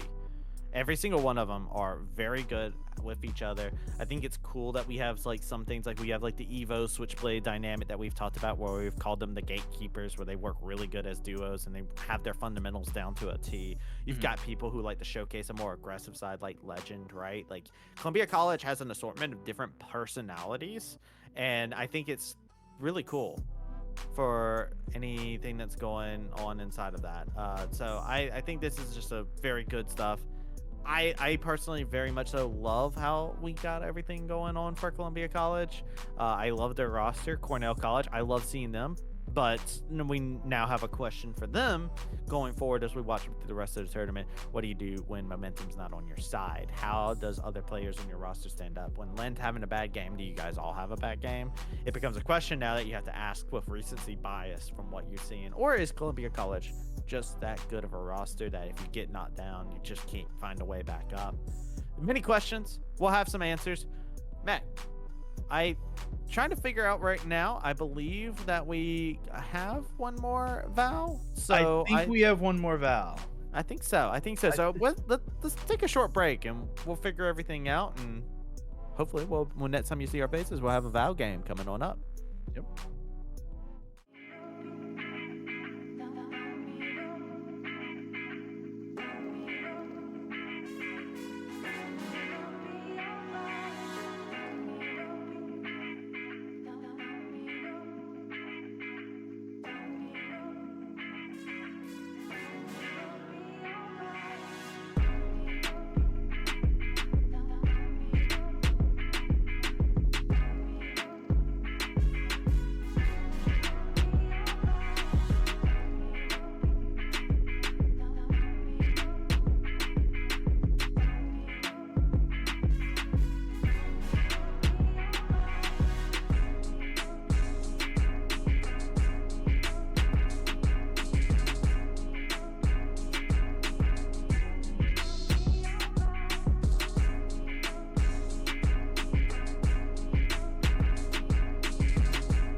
Hello, everyone, and welcome to the Midwest Clash, baby, over in Purdue Northwest. Checking out some more Valo gameplay. I'm Travi. I'm joined here with Mecca. Mech, yo, 3 times. Bat, the bat, the bat, the bat. We're going to go ahead and get ourselves a vision at one of the teams. And some questions we were talking about, we said maybe we have answers. Might get some answers in this next game. Yeah, so for those of you watching along today, we saw Simpson, Columbia as the opener, then Illinois, Cornell College. We saw both the winners of those matches, Columbia and Cornell, play against each other just before, which ended in a 13-0 in favor of Columbia College. We now see Cornell come right back, and they will be playing Simpson for their 3rd match today. They are 1-1 on the day so far. Can they make it to 2-1? That is the question. Is there recovery that is there, right? Because you're going from one game to another, and you're going from 13-0 to that. A 13-0 to try and win a game against Simpson, who have won, right? They beat Drury University in the last round. They lost to Columbia College. Now, the loss to Columbia College, here's the thing. It's Columbia College. They just beat Cornell College 13-0. They won the first game, what was it, 13-1, 13-2? Like, Columbia College has been dominant this entire event, and Simpson got more rounds against them than Cornell did. So, this could be a banger. There's the possibilities. Potential. I see the roots of it. Yeah, I say, you and me have both played like competitive and stuff like that, right? Yep. So it's like, I personally been in situations in which the big stomps have happened, and I've had to go into another game. It's happened. Surprising. I know. Everybody's just like, oh, gas, Travis, you've been stomped before? Yes, absolutely. But like, you just gonna rub the dirt off your shoulders and go, you know what? Different circumstances, different time. Here we go. We're going into a head-to-head rematch. So the questions that we have here are, hey, can Cornell replicate the same success they had last time? Because This is not a rematch. Columbia College. it's not a rematch. It's not a rematch. But this is a good. I'm sorry, I had said rematch, but it's a measuring stick for when you see what Columbia College went against in their first round. Correct. I'm looking at this, right? I love the ISO. I love the neon. Neon's so good right now in the meta. I think that is really, really interesting from Simpson to pick it. I think the ISO is a bold pick right now from Cornell. Can we get a tab to see who is on that ISO? I think we age selected went very quickly. Bet is on the ISO. He was very good aim-wise in the last 2 matches we've seen Cornell College in. So they played Jet last time too. Played Jet, played Rays in the first one where they beat what team that they beat? What is happening over there? Match 4 today. Okay, bonsai already. Remember, this is a play that we saw in our first round. They were playing Rays on bind, and they were very aggressive, very fast at pushing forward. So we're looking to see a little bit of that on this Neon. At least that's my expectation. Yeah. Neon, extremely aggressive champ. Going back to what we were talking about before the game really even started, right? Coming out of the 13-0, right? So in college, I was coaching Counter-Strike for a while, and we did have our fair share of, in that game, 16-0 losses, or close to it against people. And it's really difficult mentally, from like a coaching staff perspective, to get your players to come back from that. Spike goes down on B site. Go ahead and put it on down. Cable is going to find himself dropping. Sleepy G as well. Just trades happening. Len getting onto the board as well against Anomaly. The defuse is happening as this all on goes, but right from behind, it is Lamp, who is a shining beacon for Cornell College. Well, Len's got more kills this game than he did in basically the rest of the entirety of last game. So, it's an improvement already. Okay, well, 2 kills to the name. Lamp doing a good job. That was a good flank coming out from Lamp inside that last bit. Now they have gun round, so they should be able to carry this over, keep that momentum swinging in their favor. Lind also has found themselves onto the board. This is going to feel good for them on the Killjoy. Last time they were on the Killjoy, they did not have a good time. No. But this time around, already starting off with a kill, already tells you a different story. I do have to say, they've also switched this composition from the last game. This is definitely a different comp than they played the last game with. honest to God, I don't remember what the comp from last game was, but I know it did not include Yoru and ISO. So they're definitely making some adjustments here to try and see if can they fix some of what happened here. Sider's just kind of looking over here. Has this tight corner. Says, peek me. I dare you. Yeah, he just wants to see if anyone walks into window. That's the entire sheriff. position like that. Yeah, as the sheriff, I mean, you might as well be locked in just for that situation there, but you can see the slow rotation. They started A, they started B, they kind of filling it out, kind of doing a little soul searching, but Anomaly just got the information that Cornell is pushing C. They'll come in.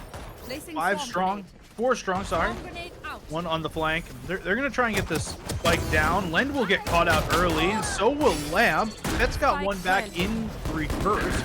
Eric's got another one. Siders grabs one back and is all onto Fett. It's in the middle of the site, goes down quickly. Simpson College with their round on the board. This is big for them to go ahead and find themselves in a good situation to start things off. That is not the round that you're supposed to win. That is a big momentum disruptor Thrifty. that comes out. I would honestly It say, resets the game. I would honestly say getting a win right there is more important than winning round 1. If you can do It that, is. that's insane to break up the momentum. Yeah, so you destroy basically all of the Cornell College money. They've each got, what, 2,500 at most? And you now are in the position as if you won the pistol round. But better. Look at these buys. They've got these, what you would generally have as second round buys. But the amount of credits they have behind this, they can buy again next round. They only rebought on Anomaly and Bonsai, who were the people that died in that previous round.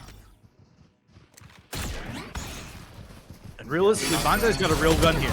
Yeah, he's got that judge, baby. Let him go One out. enemy remaining. Gets 2 for the trouble. Anomaly finds the other 2. That is 4 members out of Cornell College. Gone in an instant. That's what I want to see with the judge. That's what I want. You want the judge to be using these tight angles, the ones that you can't clear except for by peeking. Especially with a comp like Cornell College, where the flashes they have is a Yoru Q, and I guess Paranoia from Lamp, if they had chosen to use it there. They're low on flash numbers, total utility. Oh, good peek there on Lamp to go ahead and grab Anomaly. Peeking in through the shadows, weaving their way through, giving themselves a little bit of cover to grab this spike. Nobody's on position to grab them off of it.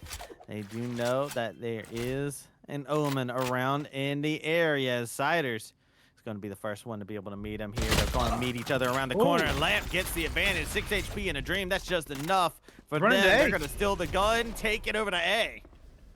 I mean, Lamp is 30 an seconds HP. left. He is like 9, I think. Spike One planted. bullet kills him. 6 HP. 1 bullet kills. I like this aggression though. I think if you're gonna win this, you have to take them. You can't play on a post plant in the same way. And then he's going to play on a post plant. Going to try and use his smokes the best that they can. I do like this. But paranoia. Shadows, paranoia, but Doesn't matter. good attempt. Good attempt was made by Lamp. Good stuff on their behalf, but it is going to be decided on Simpson College that find themselves another win. And we're looking like we're in for a very close game here between these two, as they have been going neck and neck. This would be our first close game of the day. Let's see if it actually occurs. So now there's full rifles. We have a tech pause. Tech pause coming through here, so they're gonna get some stuff figured on out as we get ourselves ready for this next one. But 2-1, nothing too insane, right? Guns are pretty much even across the board. There's not really a huge discrepancy. It's definitely the closest start that we've had on the day. As every other team, every other matchup has been a I win 1 round, I win 5 rounds kind of game. I'm glad that Anomaly just sold the weapon. I was going to say Blight should be dropping to Anomaly here, which, there we go. As I say it happens, it does. You'll have full rivals on both sides. There's no reason for Blight to really upgrade from this Bulldog. It's fine. But you don't want to totally screw your economy over by just leaving your rifle on the ground.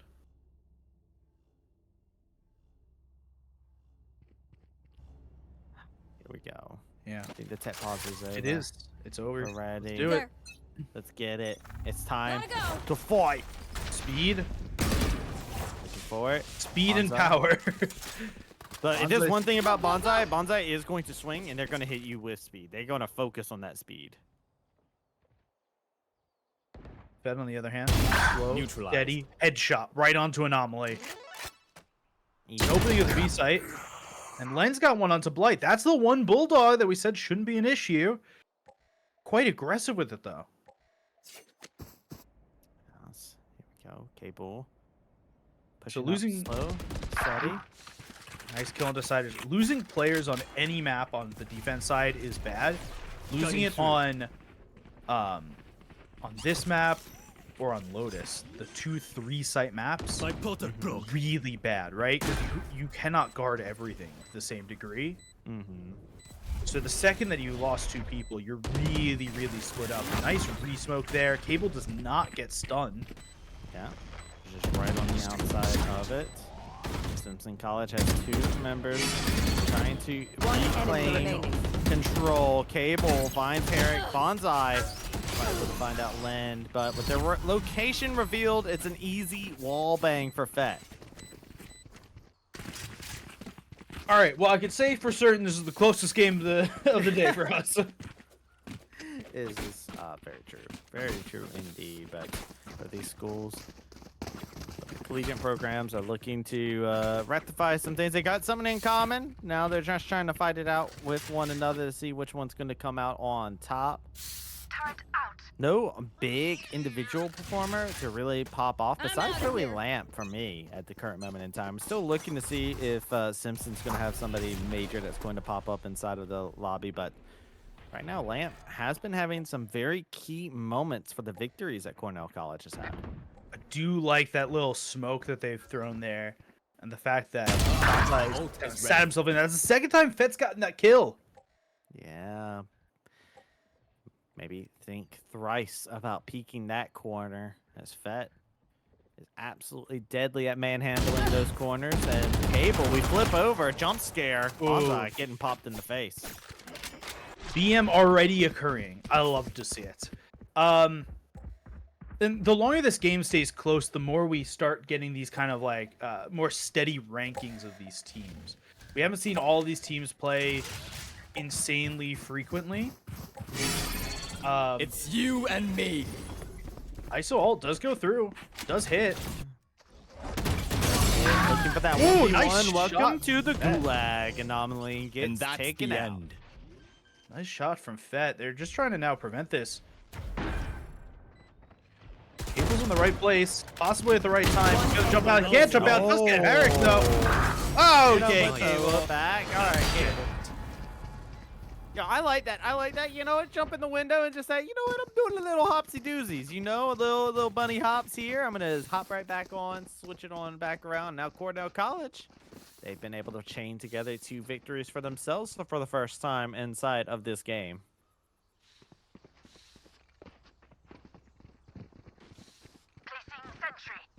Bonsai has a judge, by the way. I just wanna Bonsai does point have just that out. an anomaly. Only has like there's a stinger, there's a ghost. It's a very odd buy. No, but we need to focus in on the fact that Anomaly has that judge, and they're gonna. I mean, Bonsai has the judge, and they're gonna pop off, and Ooh, that's just- the big thing. Cable knows. Cable knows everything. Oh.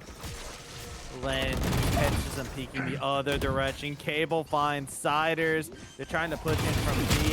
They have so much information. You can spray, but you're going to need a little bit more prayers. They fall upon deaf ears. Lamp getting a nice little teleport, repositioning themselves away from the window in garage. Ooh, I don't know out. about dedicating teleport here. He's looking to do it. He wants to add pressure into this. Check out where Lamp repositioned himself to. They're going to be One right enemy behind him with the knife. Oh, it's absolutely worth it. You don't see that knife online. I just like when these guys are playing in season, you don't see that. The reason that knife is there is because we are on land today, and you know for certain that he jumped up out of his chair and screamed at the other team.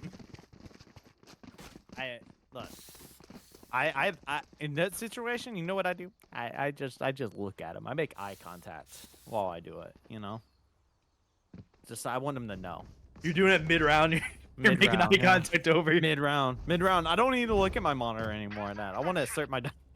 But yo, in terms of dominance asserted, yo, there's 3 ultimates for Simpson College that are there. So Cornell did get a nice little swing for themselves here, but with 3 ultimates, Simpson could easily turn things around, and you can already see Bonsai got them finger guns going. Pew pew. Emperor Palpatine's going, ready, prepared. Unlimited power. But it's only 1 kill for it so far, and it's running out, right? Only 25% left on it. Ah, the power is limited. Limited power. Ah. Ooh, Light nice holding the shot corner. from Cable. How was this Cable? Where's this aim coming from? I'm a fan. He's kind of had this for like the last year and a half we watched Cable. He's had this aim. It just didn't show itself in the last game. Like Cable and Fett was always this like 2-headed like Hydra kind of situation. Doesn't have the aim there to take Siders out. So 3-on-3, if Spike goes planted. down. It's interesting. Be a 2-headed Hydra. Your head hasn't been cut off too many times. No, it hasn't. This is like season 2 Agents of S.H.I.E.L.D. 1 enemy remaining. Not anything newer than that. I One got player you, left. got you. Lamp up in heaven. Can he do anything? Yeah. Well, he might just get sent to hell. 3 members are looking at him, and that is exactly what will happen. The bomb will get defused, and Simpson College are finally able to diffuse some of the tension inside of it and get the momentum back over to their side. They're back on the board. 3-4. Economy's very weird place right now. Sleepy G and Len each have max cash. Lamp does not have a buy. He will get dropped one. Anomaly doesn't have a buy, and I don't know if he will get dropped. He will. Okay. They're going to put Siders on low. Like, the money situation is not great on Simpson College. They lose this round. They don't really. I don't think they have a buy next round. Cornell is in a better place because of those heavy wallets for Sleepy G and Len. Yes, so see real quick as we go back in. Already seeing some of them shots fire off.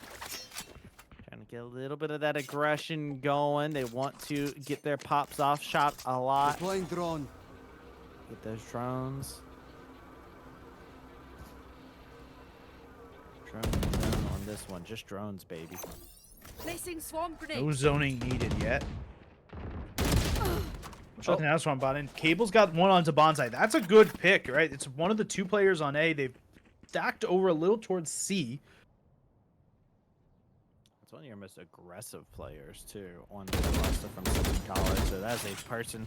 Aggressive players in Valorant are an interesting breed because they are probably the most unpredictable because you do not know what angles they're going to hold Placing because swarm they can grenade. do so many Swarm more grenade different things out. because they will try to push on you. That simple fact alone is enough to make people have to think of so many different possibilities. And Fake teleport. even Light's one gonna have to. Who's Yeah, but next? he protects himself for a minute. Now here we go. Here's the human drone element for Cornell. Your ultimate means he can't be 30 seconds seen left. as you run around.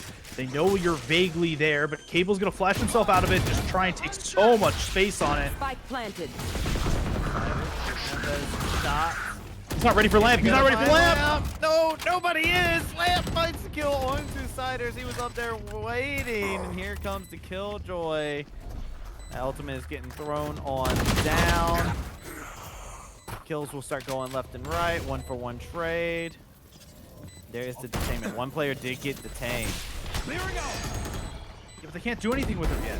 They're still so pushed out. Herrick's got one. Last player Nice standing. shot. Len's got One another. enemy remaining.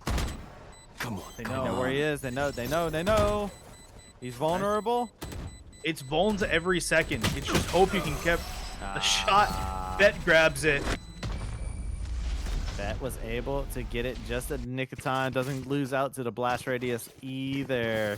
Cornell College getting another round in their way, but each one of these, they're dancing on the edge of a knife, man. Anytime you make one slip up, you're gonna find yourself cut up.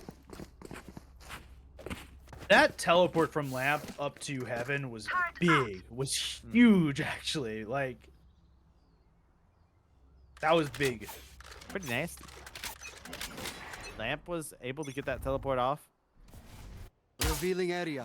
I think the offensive positioning, I feel like Lamp has been such a key member inside this one. And my question that I had after the last game was who is going to step up for Cornell here, College Lamp. when Land isn't having that great time.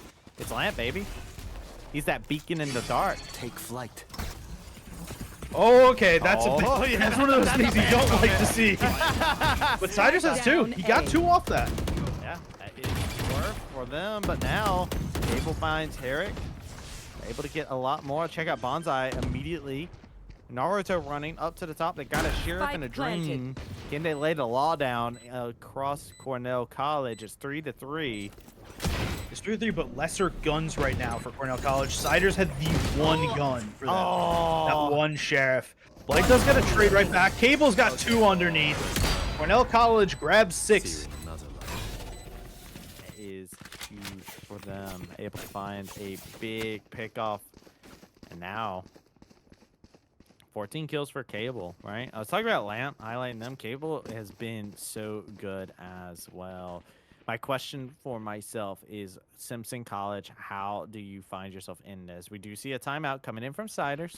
Siders calling it in, saying, guys, we need to gather around the campfire real quick. We need to talk. Yeah, so Simpson's coming off a win right here. They just played against Drury University. They beat Drury University. So Yes. they understand that they can win against this competition, right? Against these 6 teams. They did get trounced by Columbia College in the first round. So they understand they can win, they understand they can lose. But they should have some they have some amount of adaptation here, right? Yeah. That they're able to kind of figure out exactly how to do it. I do believe that with the Killjoy and with the Sova that you can do a bit more on defense that you can do on offense with this comp.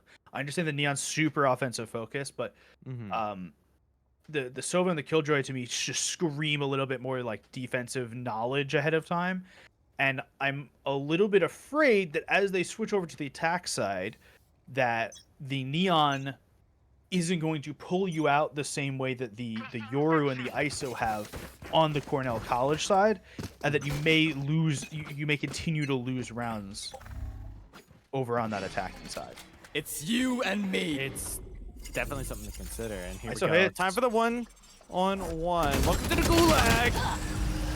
That's got it. That's He's the been second getting- time Anomaly's been sent into Enemy Gulag, and it's the second time they get sent out in the body bag. Sleepy G is planting down the spike. They have complete control over C. Check out the big flank coming down from Bonsai. Bonsai did get tagged a little bit. They have full information on exactly where they're coming from. The net has been cast, but Siders is catching members left and right here. As now Bonsai finding Cable. Bomb grenade out. I mean, here's the thing. This is exactly what you wanted if you're the Simpson College team. You want to get in. You want to get these retakes. You want to do something big here. They're starting to defuse. One down. Going, but check Still it down, out, it's half. Len. Firing off these nice controlled bursts. The defense is still going on, and they got the They waited defuse too long. off. They waited too long for that ultimate. Like, they could have had it, and they get all the kills after the round, but they waited too long to pop the Hunter's Fury. You have to have faith in your teammates that are behind you. If you're Sleepy G, you have to have faith that Lend is behind you to help cover you. Because once you start that ultimate, especially in Cubby on C long, right? You're in a really bad position. You hope that Lend can cover, and you know both are in front of you. So you gotta pop it earlier than what was just there. Yeah, I mean, it's just a simple game of when to pop it, when to not hesitate. I think that timeout did a lot for Simpson College to kind of reset the mental a little bit, kind of have that conversation amongst yourselves outside of the game environment where it's like, all right, yeah, this is what I need to do. This is what we need to do. Now here we go. We have a big, hard push. They sprinted it right to C. Oh, you didn't want to come back there, Cable. Yeah, I don't know about Cable popping out. Dimensional drift right there, but Fed's got two. Really good from Fed. Len's got another follow-up. Hunter's Fury is going to get hit from the spawn, but it won't do enough. Bonsai's trapped now. Fast lane comes out, but it won't really help. Fast lane. Not going to accelerate you any further than that, though. As you can see, a couple shots going through. Siders wants to be able to get the kill onto Fett, but can't do such. And Sleepy G gets that Bonsai, because Bonsai only had that Last judge. round in the half. Last round of the half before a swap around happens. Simpson College, if they prefer to be on the offense side, hey, yo, get another round for yourself will feel very, very good to keep the momentum halted and get yourselves kind of ready to go. A 5-7 would be great, but Cornell College, they definitely want to grow this lead at least one more time. Again, 8-4. We talked about it earlier today. 8-4 is really hard to come back from, right? You have to win pistols if you get coming back from 8-4. Otherwise, you lose too many rounds in a row. You're at 10. You're at 11 so quickly. Wow. That's gonna be the first one in. Pushes in. Lance teleported on over. Has a angle onto the back end of A. They can go for the spike plant. 2 members of Cornell College did Spike fall. planted. Simpson only lost 1. They've got the plant, right? Cornell College have the plant at this point. They just have to defend the one site. You're not worried about 2. You're not worried about 3. Light's going to be the one tested here. He won't be able to get anything. Herrick's got one onto Lamp, and Fett trade. Sleepy G. One enemy Oh, remaining. on the back flank, on the flank. Siders. But Siders gets caught on the flank after getting 1. It is the 1 No v distractions. 1. Here we go. Finds the Killjoy. Give him the 3-piece. Over there.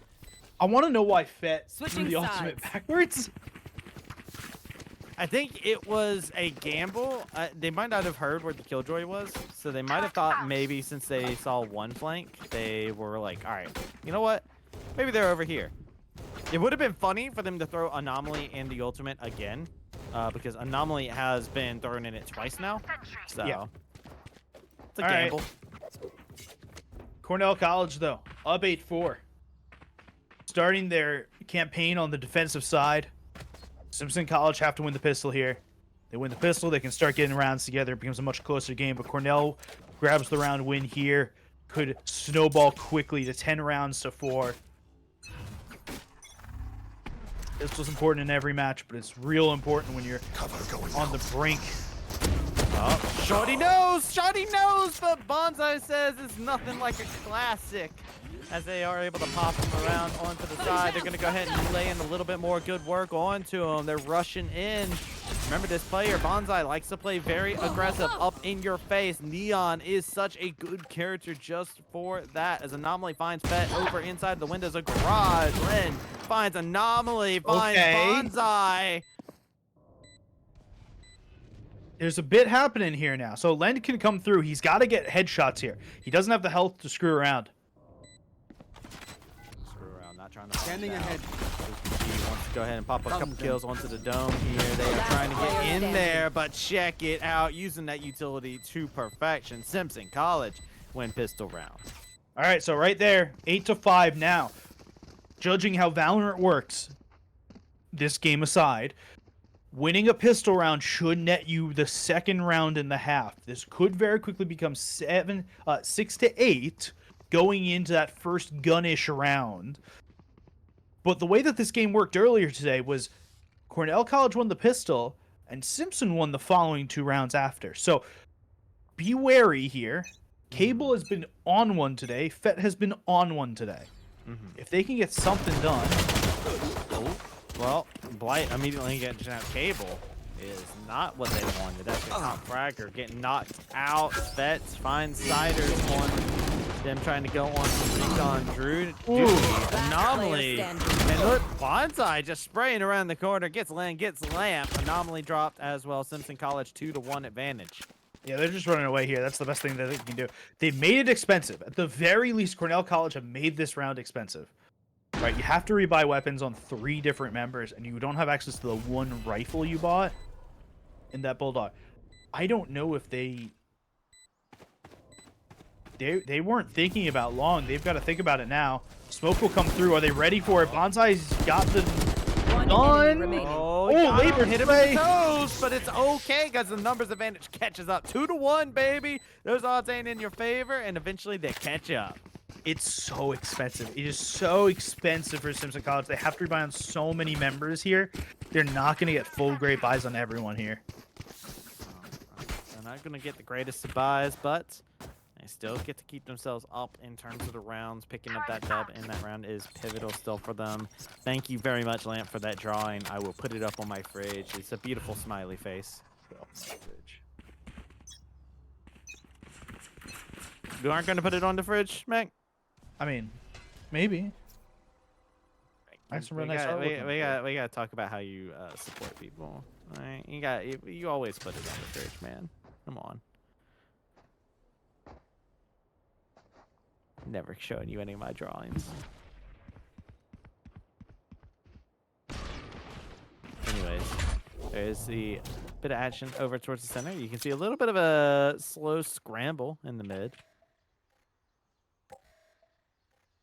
Just holding their time, biding their moment. Simpson College, they don't want to rush to either point. The net is cast wide. Nobody at B, but you can see the circling of members going over. And they're actually pushing in deep on C. There's no one here for the to catch this or to look for the rotate here. Bonsai's just running it. Will they know that? Oh, they know their is, shots being fired. Well, will they know that C Long is not safe anymore? This. Gotta go. Yeah, look, they're not. They don't. Their backs are turned along. 30 seconds This left. is huge. Spike planted. Oh, they caught one. They caught two. Yeah, they were not ready for them to come through long like that. They're like, wait, Bonsai's gonna get caught. Bonsai's about to get caught. Oh, Right there by Bonsai Sleepy G. tripped him up on his own legs. You got a need for speed. You got a need to slow him down. Simpson College. Last player Their way standing. through this. They find two for themselves, but Blight has to be offered up as tribute. Siders shooting off their bow and arrow. There's the defuse coming across. Simpson College can't finish things off. It's 6-9. You don't bring a Nice. you don't bring a bow to a gunfight. You can. It depends on how good you are with I- that. You know what? Famously, if you're Oliver Queen, you can bring a bow to a gunfight, but most other people, I would say, you cannot bring a bow to a gunfight. They gave up C Long there really early, right? For Simpson College for going to C, and it was not in their brain at all that they could come C Long. I think that was a huge mistake. They lost so many people there. They were able to claw it back to try and win the round, but they lost way too many people trying to do it. Have another tech pause coming across. Just trying to get themselves settled on out. This can be a momentum swinger. We've seen this multiple times where whenever a pause happens, it can kind of help the team kind of talk and just relax and just kind of let the nerves wash away. But Cornell College with an undeniable advantage in terms of the round score. Does make you question a couple things on how they're going to be able to go through. Fed's having a great time, by the way, ever since they switched over to defense. Has been popping off. Cable hasn't been able to do too much ever since actually switching over to defense, but yo, Fed been out here dueling it out. I mean, both these teams have been really good at getting picks, regardless of what the score tell you. Both teams have been really good at getting picks. Fett and Cable have been incredible. Fett, especially in the clutch, has been really, really good. See some stuff starting to be bought a little bit. My assumption is it's a problem with Fett's current rig. He's the only one who hasn't actually done any purchasing, but we'll see in a moment. They're just getting everything figured on out. We'll see. See what we got. It is a ping issue. We saw it a little bit on the scoreboard actually there. The ping went from 10 to an astronomical 100.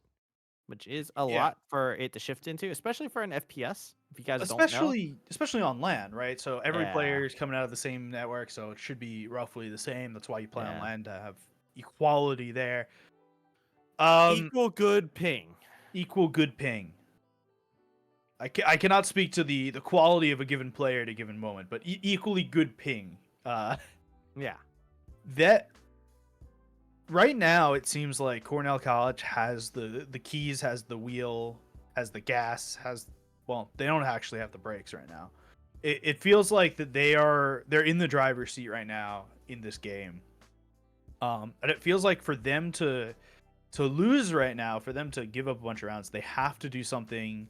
Simpson College has to do something incredible. They have to start getting a bunch of rounds together, and they need to kind of start to get them cleanly. When they've won rounds, it has not been clean. It's been like one player alive, two player alive. You need like a 3-4 player alive. You need to start getting the bank going. Otherwise, it's really hard.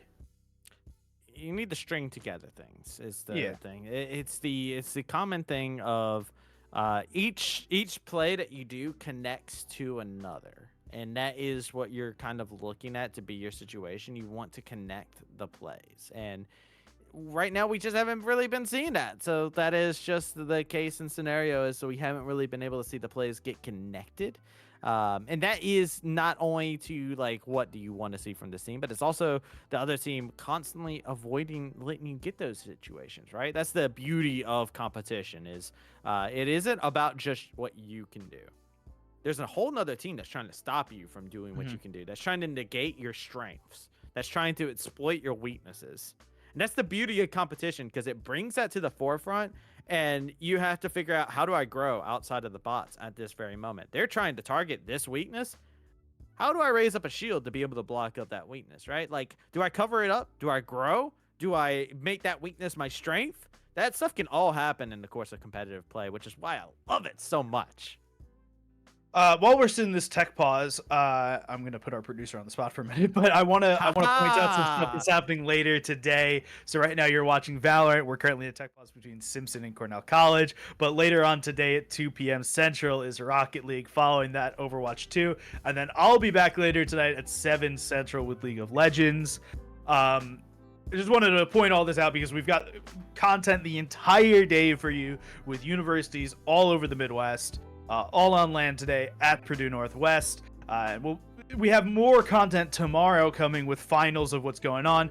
Seeding rounds happening right now for Valorant and Rocket League. There will be brackets after the fact for the championship. Overwatch 2 and League of Legends both starting directly in brackets. So don't go anywhere today, even after this Valorant match finishes. Okay, actually, you can go get lunch after this Valorant match finishes. But don't generally go anywhere today because we've got plenty of collegiate content coming up.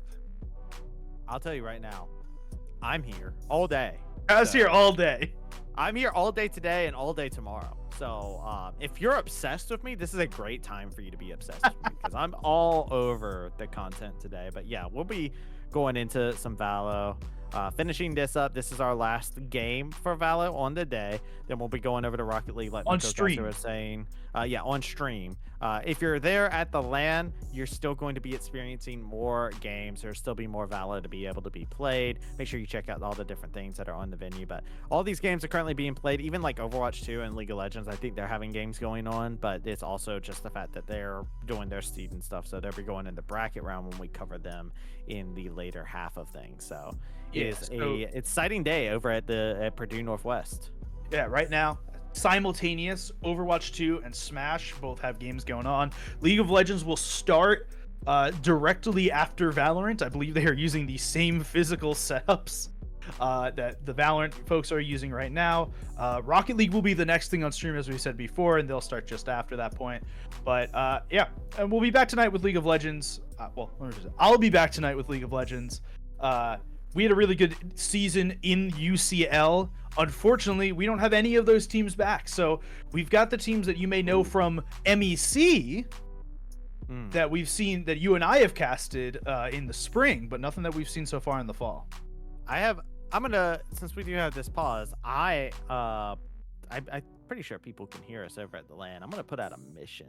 I'm gonna put out a mission. I'm gonna put out a social hit on somebody.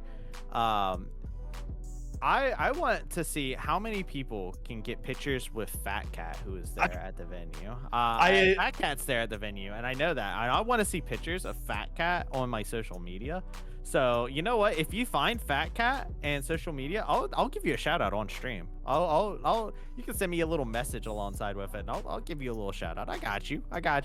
That's my hit. You want to have a moment of fame on the stream over the broadcast? Put a picture of you with Fat Cat. I think Drury. If you need any assistance on that, League of Legends player. I think can we have another bounty here? Another one? Yeah, I've got one other bounty here. If you can video yourself showing Jinqual travesty highlights of yelling Jinqual. Because there's plenty of them, trust me. I will retweet it the second it goes up.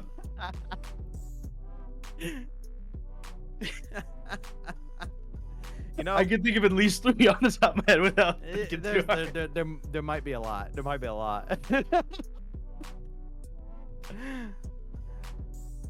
All right. Man. Let's go ahead and because it does look like the pause is taking a little bit of time. Let's go ahead and take a quick look. Hey, yo, Mech, why don't you Yes? walk me through some of the wins so far in Val? Yeah, I mean, let's look at these. So we've got some bits here. Opening round was Columbia College against Simpson College. It was a Columbia College win. Cornell College against Illinois, we watched on stream as well. That was a Cornell College win. Both those games went about the same. It was 13-2-3, somewhere in that ballpark, right? And Roosevelt University beat Drury to start. Simpson College against Drury University was the other match that was going on while we watched Columbia College versus Cornell. I will note for everyone that is a typo on the Team 2 S5 match. It was not Roosevelt University, it was Cornell University that lost to Columbia College there. And then Roosevelt University beat Illinois College. So Roosevelt University is actually right now, I believe, playing Columbia College in the third set. And we are watching Simpson versus Cornell. Yeah, So- watching them. I'm ready to see what the result is going to be. I'm ready to. Like, I want to see this Roosevelt team. Obviously not today, but we'll see this Roosevelt team tomorrow during the bracket stage. I would hope. But like Roosevelt, they've got some players. So we haven't seen Roosevelt, I don't think, ever, as far as either of us are aware.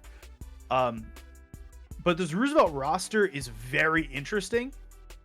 They have Ain, who, if you have kept up with the NBC through all of last season, Ain played on the Clark University team with Soup and Zrona and Kong and Fade, and that team actually made their way to wins throughout the season, right? They lost in the first land to Ohio Northern. I believe that they won the championship against Ohio Northern over the season. It may have actually been second place, but either way, they were incredible last year, and Ain was one of the reasons that they were so good. I'm excited to see what he's bringing to Roosevelt University, and it's showing that they are very good at whatever they're doing, right? They've won 2-0 to start. Yeah. They've been doing a great job for themselves, and big fan.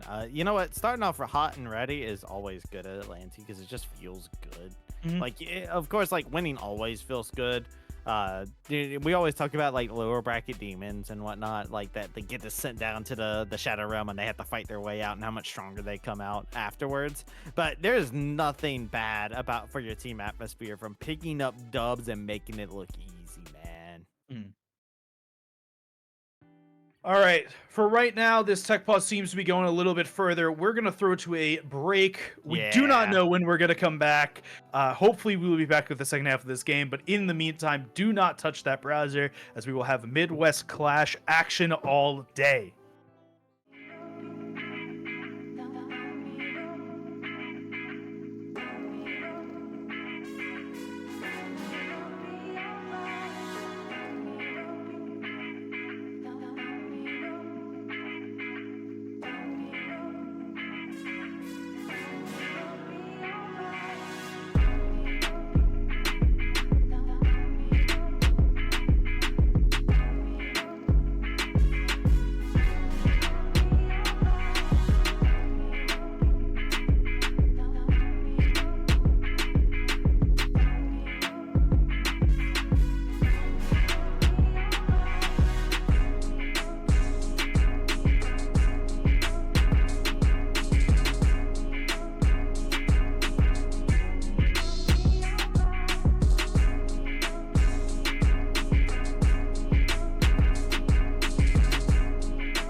Hello, everyone. Welcome on back to the Midwest Clash over at Purdue Northwest. My name's Travis D. I'm joined here with Mechatronics. And, hey, yo, Mech, we did get a little bit of some unfortunate news. Yeah, it's probably not good that you're seeing us on the screen and not the game on the screen.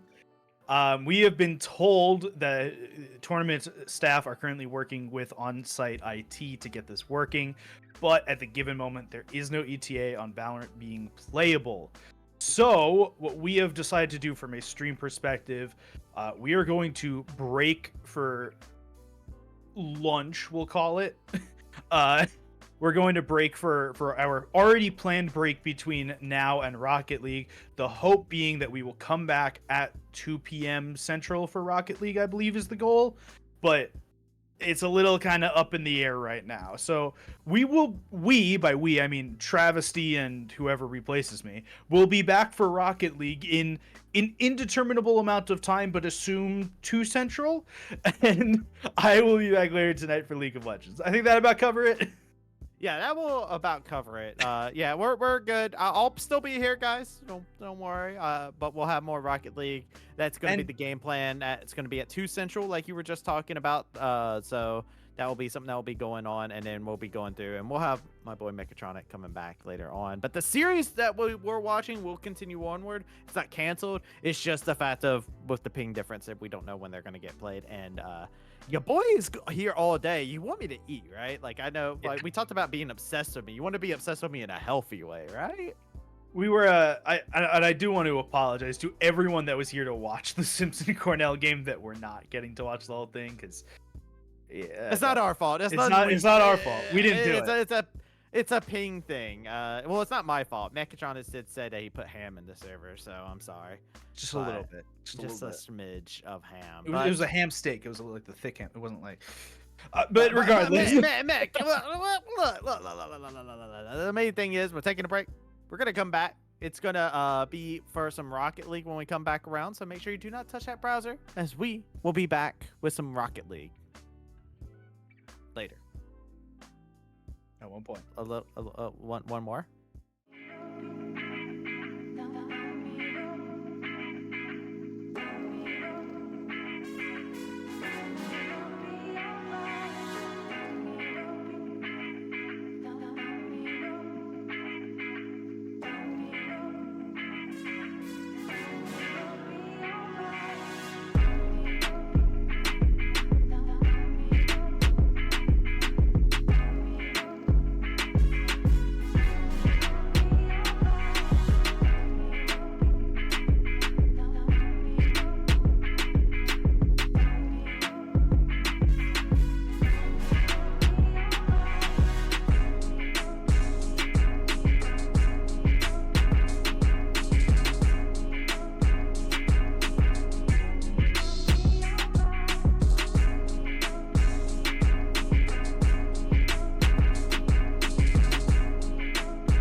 Okay, and will you also be taking audio?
Hello, everybody, and welcome back. I'm not the same voice you're hearing before, but after that short IT break, we are back with the Midwest Clash. This is our final Valorant game. We will be showcasing today Simpson College versus Cornell College. And yeah, from what I've seen so far, it's been pretty neck and neck on this round here. So, just starting out the round here after that long tech pause. I believe it was ping issues, but now it seems everyone is back to the normal ping rate. And now we're going to see a little bit of a stacking towards A site here from the attack. Simpson College here. Just going to wait it out. Going to be a default spread there. That's going to be a first pick from the attack. We're going to go lightning straight through mid. Right into B and out with a judge in hand. Banzai going to be able to take more space for his team. It's going to be throwing the fast lane to be able to cover the plant. Plant's going to go down. Only 4 players on Cornell College. It's going to be hard for them to retake this, but they do have the util to do so. There's going to be the ISO walking in here, but Banzai might have a good timing on this KJ here while lurking in the smoke with a shotgun. Waiting patiently, waiting for it. It's going to be able to concede the space and run back. A lot of brawl here on this fight here. Then the judge in hand. He's going to be able to miss, but Henrik gets a pick on defense. And now you're going to be jumping around trying to get another pick. Let's get defense clawing their way back on the side, doing more. There's a great shot through the smoke, but the shock dart could be able to take down one. Now it's going to be scenario is going to get pinged, and that's going to be anomaly, unable to stop the defuse. He's going to get taken down. And Cornell College going to be able to get a retake there and put it 6-10.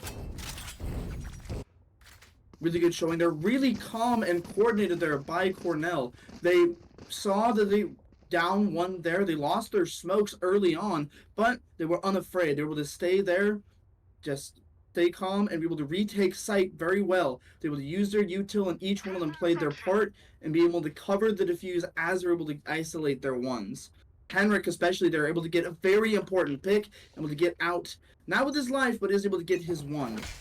And now, the next attack round will be C going down here. They don't have exactly the best weaponry here. Simpson trying to get something. Banzai has the ult. Trying to get clear sight. There's going to be the Omen keeping back to the side. That's going to be basically a free sight here. It seems that Cornell is just going to be playing post.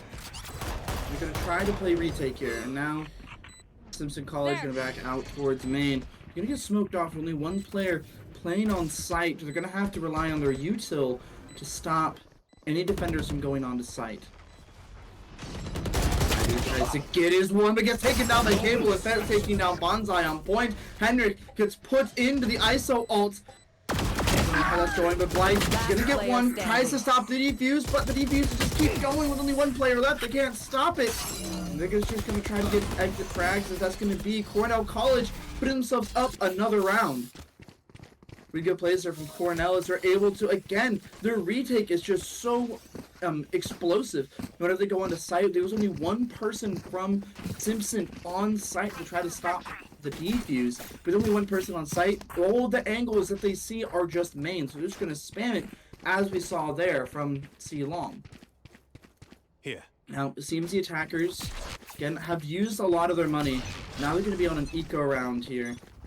Eco, but we're gonna see. There's gonna be immediate your ult for information here. It's gonna be able to find that A is completely clear, and that's gonna be a C rush here from the attackers. Banzai has a judge trying to get cheeky with it. That's gonna be Anomaly getting Cable in the back, able to hold down the flank, but that's gonna be Fett taking down Anomaly. Anomaly not able to hold the flank. A Blind with a nice flick onto the KJ, taking him down. That's gonna be CPG trying to get another pick, but it's gonna get taken down by Henrik with the Bulldog in his hand. And now the attackers are able to get a sight and get the plant down, and now it's gonna be left up to Fett trying to get something with it. That's gonna be Banzai getting taken down by Fett. It's the start of the clutch. It's gonna be a tall task here. There are players low on the attacking side, but I think Fett is gonna try to push sight here, push her from a different angle now. Fett definitely gonna be able to just save his gun here. No real chance of him being able to clutch out a 3v1 with very little util. Good plays there from Simpson College. It seems that they're counteracting the retake plays by being faster and taking more space. so they can't retake. We saw the Neon go into the defender's spawn to stop any of the defenders from trying to hold good retake positions. That's exactly what you want to do if you've been stuffed in a retake, is take more map control. After they got the bomb down, they knew that sight wasn't enough, so they just kept taking more and more space. Now in this next round, Simpson looking to do a little bit of defaulting here towards mid and towards C, see what they can get. Defenders Caution here. just going to be waiting patiently in a 2-1-2 set. And Cable finds one as Bonsai is going to get taken down with the op, and now the attackers have no entry onto site. Their Neon, their only person who had a way to close the gap, is getting taken down. Now we see Henrik. The rest of Simpson are looking to go A, and that's going to be the breach ult. Make sure everyone's knocked up and off of sight. But that timing here. Sees one, doesn't quite get the pick in the plant. It's going to start going down, but that's going to be Silva with a Hunter's Fury taking so much damage on them. He gets a 2K with the Hunter's Fury, with the Yoru be able to get some help there as well. Now it's just going to be Siders left on the attacking side as a defense hold it down so magnificently. Siders trying to get his one. He's going to get jump peeked. He's going to get vulnerable. That's going to be a knife kill on the back. Lamp taking down Siders. Wasn't able to look at all the angles at once. And now it's going to be match point here between Simpson and Cornell College. The attackers have done a good job stopping the retake, but now only 3 of their players are going to be on a full buy. It's going to be hard for them to get past this op as well. Bonsai has been using a shotgun the majority of this time, but you're able to wrap around different angles. It's going to be hard for them to figure out where this op is. We see Bonsai immediately taking contact up A main here, making sure that no one is able to get lobby. Pushing up. No one has that space, so they know that A off the table for the attackers, and now they're going to stack B site here from the outside. Cable going to be throwing a decoy main, just trying to get some information. It does get popped, so he knows people are there. Now, all the attackers are grouped up out here, but the smoke, they're going to have to wait for it. They don't have a lot of utility to go through it. Lamp has a lurk here. Don't think they're going to have that there, but Bonsai finally going to do contact.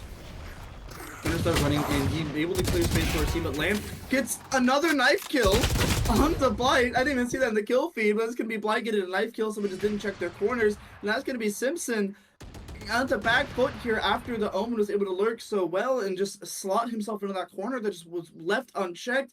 He even got a 2-piece with it. Now, there's no way to save. Siders making something up here. Is able to clear space on to C. Now with a 4v2 with Siders at 1 HP. He's going to have to try to trade his life to get more space. That's going to be Yoru throwing the flash. Nothing is going to be able to come from it. As Siders now, they know that they're getting pinched here. The breach is going to get taken down. And Siders has to fight for control. That gets traded out by Cable. And Cornell College is going to be able to take down Simpson College and take Haven.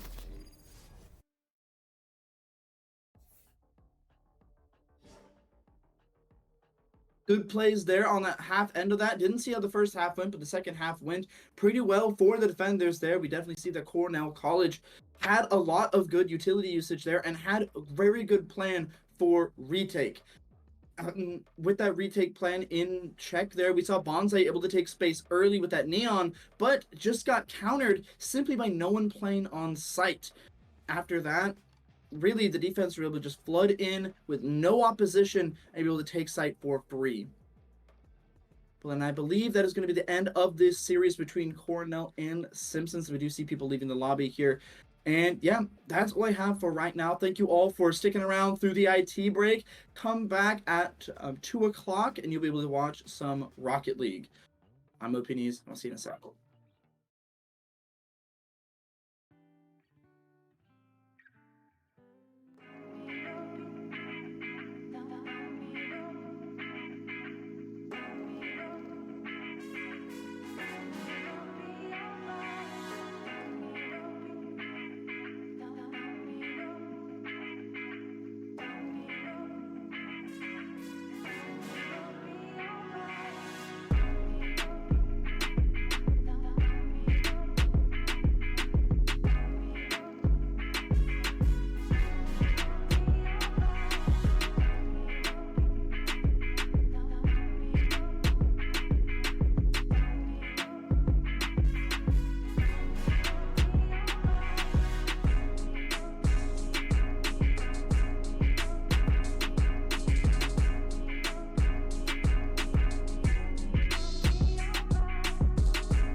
the show last night.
Hello, everyone, and welcome on back over to the Midwest Clash being featured over at Purdue Northwest. My name is Travis T, and I'm joined here with my new co-caster, OP Knees. Now tell me the secret. What makes your knees so OP? Makes the knees OP. My knees aren't OP, but just in general. If you don't spec into knees, bro, you just can't walk and you can't move. Knees are overpowered. Especially at a LAN event where everybody's walking around, you gotta get that blood flowing as you're walking around from stage to stage, from computer to computer, from station to station. But we're getting into a whole new day, a whole new set of games. Up at the top, it says Valorant. It's not Valorant anymore. Sorry to burst your bubble. It's Rocket League time, baby. It's time for some good old car soccer. Ooh, yeah. Car soccer. Love Rocket League. All the different tricks that everyone be able to play at this high level of gameplay is just immaculate. I can't do any of that. I'm a gold player, of course, in Rocket League, but gosh, is it fun to watch. It's a great. I think Rocket League is so relatable just because of the fact that it takes two things that we always see: cars and soccer. Soccer's probably the most popular sport worldwide, right? So it's like it takes those two concepts, smashes them together, and hey, look, the rules are simple. Get the ball in the net. That's all you gotta do, baby. How you do it? Make it look good, make it look clean, but that's all that she wrote on that. And before we get too far into today's game that we're going to be starting off with after our long break, I do want to show off the schedule, which may be changed a little bit here due to us having a late start. I'm not entirely sure how this will affect the timings on some of these games, but we did have Valorant earlier on in our seeding round. This is also going to be a seeding round for Rocket League. Then when we go over to Overwatch 2, which should be 4 p.m. Central Time, which like I said, might get changed. We're a little bit behind due to some technical difficulties, but that will be a bracket round starting up for Overwatch 2, and then we will finish off our night with some good old League of Legends. Awesome. I'll be here around for the Overwatch 2 casting as well, so you will see my face a little bit more. Awesome.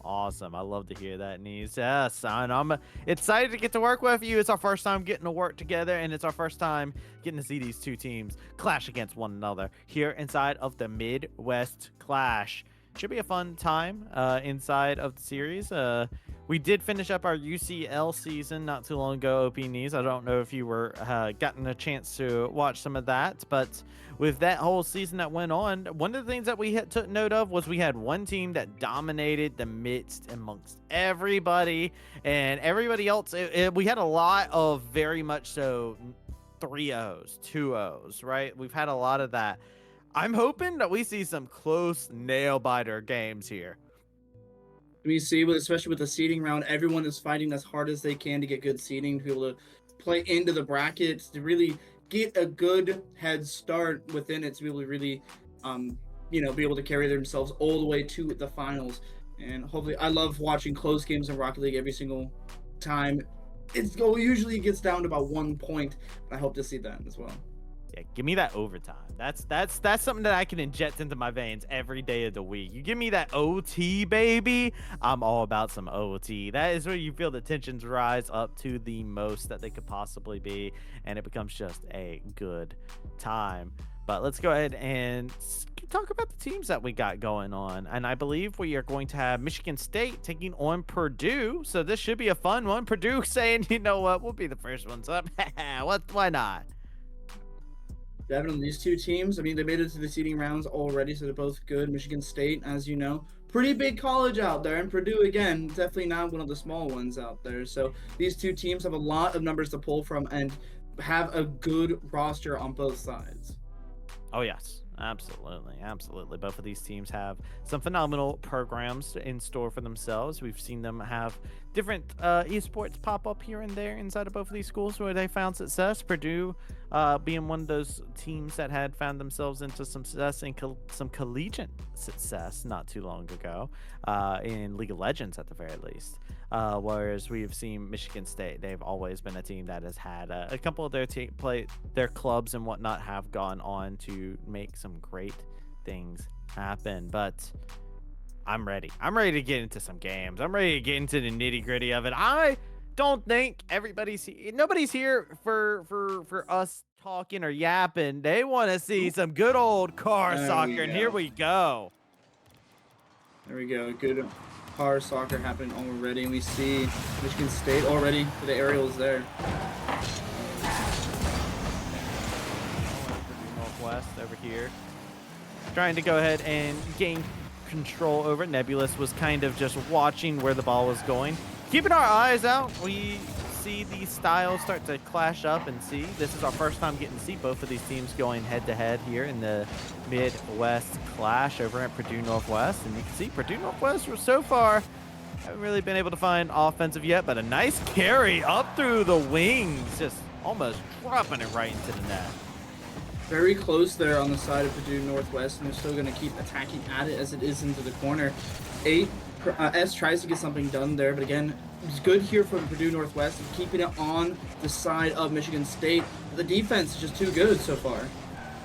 So far, so good. But you know what? Possession is the name of the game. You want to be able to grab a hold of that ball and make it work for you, man. You want to go ahead and push it to the limit. Purdue Northwest gets a nice long clear, but they can't transition it into anything. And Gribble, a player who had found so much success inside of the UCL, just goes ahead and dribbles it right on down to the net. Just textbook here. Take the ball and just carry it on over. Nothing fancy, nothing crazy, just some good old goals.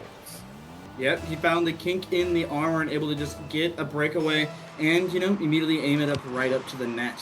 And Purdue Northwest going to win the next kickoff here, and we're going to see how they're going to play off of it. Like I was talking about, one of the teams that did so phenomenal inside of the UCL coming off of that. Didn't win in the regular season. That glory went over to Harrisburg. But here they are, showing everybody this is a favorite, I would say, inside the tournament, just from recency, where you've seen some of the plays that they were able to do. Purdue Northwest, however, could be somebody who could play spoiler to them at any moment in time, but they need to get to a spot where they can get that goal, and there you go. Bomber Wild finds the goal. Bomber Wild sets him up beautifully here, able to maneuver himself away from the Michigan State player and able to set up such good for his teammate there. Really good team play by both those players.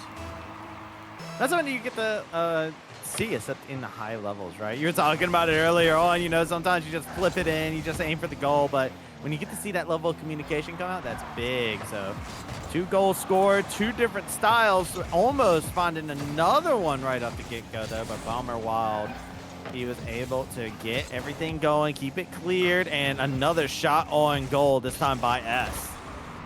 Yeah, really good aggression here from Purdue Northwest. Keeping it on the side of Michigan State. They just have to be wary whenever they get a breakaway. They need to have someone who can rotate back. Bomber Wild here again, up with the layup. Doesn't quite put it in. Ball goes ahead, gets it on centered. Here it is, just a good old game of some long clears at the current moment in time. The last time we started seeing this trend happen, this is how Michigan State scored their point, where they were able to just dribble it on in because these long clears, everybody's trying to chase it. But it's turning into some long crosses coming about on the field. Skybreaker able to get the interception here, should be able to regain control for the team, but check out Purdue Northwest. Right place, right time. They are just constantly swinging and interrupting the flow that Michigan State is trying to set for themselves. Yeah, Michigan State keep trying to hit back over and over again, but you just see Purdue Northwest keeping it on their side, whittling down the clock. Almost down to 2 minutes here. We're going to see, again, Purdue keeping it on the side of Michigan State. But finally we see a breakthrough here, but S keeps returning it back. There's no real progression being made by either of these teams at the moment.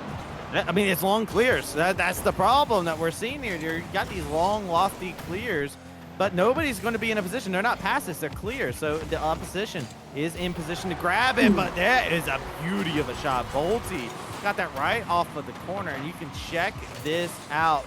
They're chasing down the ball here around the corner. They just get one little love tap in there, and they just hit it just barely into the corner. Gorgeous shot from Michigan State. Beautiful shot, and it's really hard to defend that shot. It's so fast and in the corner. No one expects it, but hey, Bomber Wild's able to shoot back and be able to get another goal for his team to even up the score in this first round. We're just going to start calling them equalizer at this moment in time, because every time Michigan State scores, now Bomber Wild has made it 2 times where they score right off the get-go as the ball goes back onto it. Purdue Northwest says, yeah, we're keeping things even, guys. So you guys aren't maintaining any kind of lead for any amount of time. Momentum halted yet again, and we see Michigan State getting a little aggressive, but Purdue Northwest, that defense, doing really good about making sure possession is constantly interrupted. Oh, that loft. It was a good shot there, but not enough players there to really make it in. Skybreaker and Bolte are going down the line, hitting it towards the net. That's going to be a great demolition there, but how much to come from it is that's going to be Purdue able to recover the ball and make it so that no one on Michigan State can do anything with it. Bounce it off of the back wall. At this rate, it could go into OT right off the get-go. I said I wanted it, but I was not expecting it in the first game here, OB-Knees. I was not expecting it whatsoever. So 30 seconds remaining. It looks like that might be the recipe. Might be, but we do see Purdue out. That's a really good spot for the ball to be. Hits it off the back wall, but no one there on the side of Purdue is able to do something with it with that lob. And again, Michigan State finally getting it down the other way, but with only 10 seconds left. Purdue are just going to try to stall it out and make sure that ball doesn't go in the net. Just keep things. Here we go. Right off the pitch is where we're going to return. We're going to go into overtime as soon as the ball hits the ground, and they are trying not to make that happen. Purdue has a possible scoring opportunity to get things going, but no, it was halted right there at the goalpost. Now we're going into OT between the two. 2-2. Nets goal wins round 1 of this best of 5 here between the two of them. They do. You're going to see good team play here from Purdue, keeping it on the same side as their team. But Bolte is going to try to clear it and get it away, but that's going to be the ball hit towards the net. Bolte has an opening here and sends it home. That's going to be Michigan State picking up the first round here. Beautiful stuff between the two of them. They go ahead and get that touch in and grab it right in, and Michigan State. Sorry, equalizer on the other side. On overtime, you don't get a chance to equalize. It's 1 and you're done. As the name of the game, MSU take round number 1 in this best of 5. Yep, really good plays there from MSU. It was looking dicey whenever Purdue Northwest was able to keep it on their side for so long, but their defense was able to just hold out strong. That's exactly what you want to see. The time whittled down just enough, and just enough time for Bolte to make that game-winning shot. Good stuff. Absolutely gorgeous. See what they can do. And Michigan State, the big thing that they have is one of those things that it looks so incredibly good when it goes through, but we do have to get everything. I do want to make sure people are aware of it. I've been saying best of 5 for a reason. If you look up at the top, it looks like this lobby was set up for a best of 3. It is a best of 5. So more than likely what will happen is once we get to somebody scoring 2, there it goes. We got the 3 up there. Everything's looking pretty good now. So we should be good in regards to everything, but it was showing up that best of 3. We wanted to show it a best of 5. It is best of 5s all of today for Rocket League. So these teams are going to have plenty of time to fill each other out. Here we go. Second pitch. Is there anything you want to see adjusted from Purdue Northwest going into the second pitch? From Purdue Northwest, something I want to see is maybe tuning down the aggression just a tad bit. They're getting really aggressive, which is good, but it's not really leading to any good, meaningful offense. It's just a lot of hitting the ball towards the net and not a lot of passing and lobs and really getting the ball in a place where it can be scored. I agree. Well, it looks like they're trying to get the lobby situation figured out because, like I was talking about before, I do think that they had a little hiccup there. They're like, oh, yeah, it's a best of 3. And then they were like, wait a second, no, it's a best of 5. Uh-oh. So they were getting everything straightened out on their end. Once they get that set up, we'll go. And Michigan State, of course, have their lead for 1 game for themselves. But I'm kind of with you in a way. I like the fact that they were intercepting so much of the ball. They were constantly disrupting the flow. I think Michigan State is a team that when they have their own way to kind of set up their plays, that's when they look their best. So I'm personally looking back with the history that I've seen from Michigan State, and I look over at Purdue Northwest and I was like, I like what you're doing, actually, but you got to have moments where they can't just get simple and clean shots, right? Like we saw at least 2 of the 3 goals that were scored inside that. One was a dribble play, which is a very simple thing, nothing flashy. You can't say you got outplayed. You could just say I was in the wrong place. The other one was a corner shot that was a 50-50 on if it was actually going to go in, which are tricky to block against to begin with, but that came off of a contention in the corner. Yeah, like, and yeah, a lot of those are just like wrong place, wrong time moments, which what I see there, it's a little bit sloppy on the communications. Slightly sloppy on the offensive side of Purdue Northwest. We see whenever Michigan State gets a point and be able to score, it's because they're able to find the gap and able to exploit Purdue's weakness and where they leave it open. Here it is, Nebulous looking to exploit something right there. A little pass, but that shot was a little weak in terms of its tempo. Didn't have a lot of oomph to it, so not going to be a goal to be scored.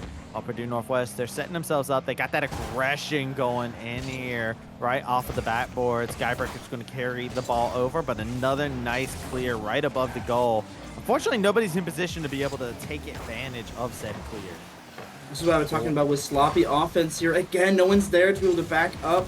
Their teammate Nebulous has to play back just to make sure that Michigan State doesn't get another free goal. And now it's on over to the side of Purdue Northwest, but they're going to keep it on the side of Michigan State. Oh, that was a full boost play. That was so free for them to be able to get. So I don't know if you actually got to see it. So check this out. S actually flew in from a full 100 burst from the goal for that play. Tapped it. Nebulous was the person who was cycling back. Had 0 boost. 0. Zilch. Nada.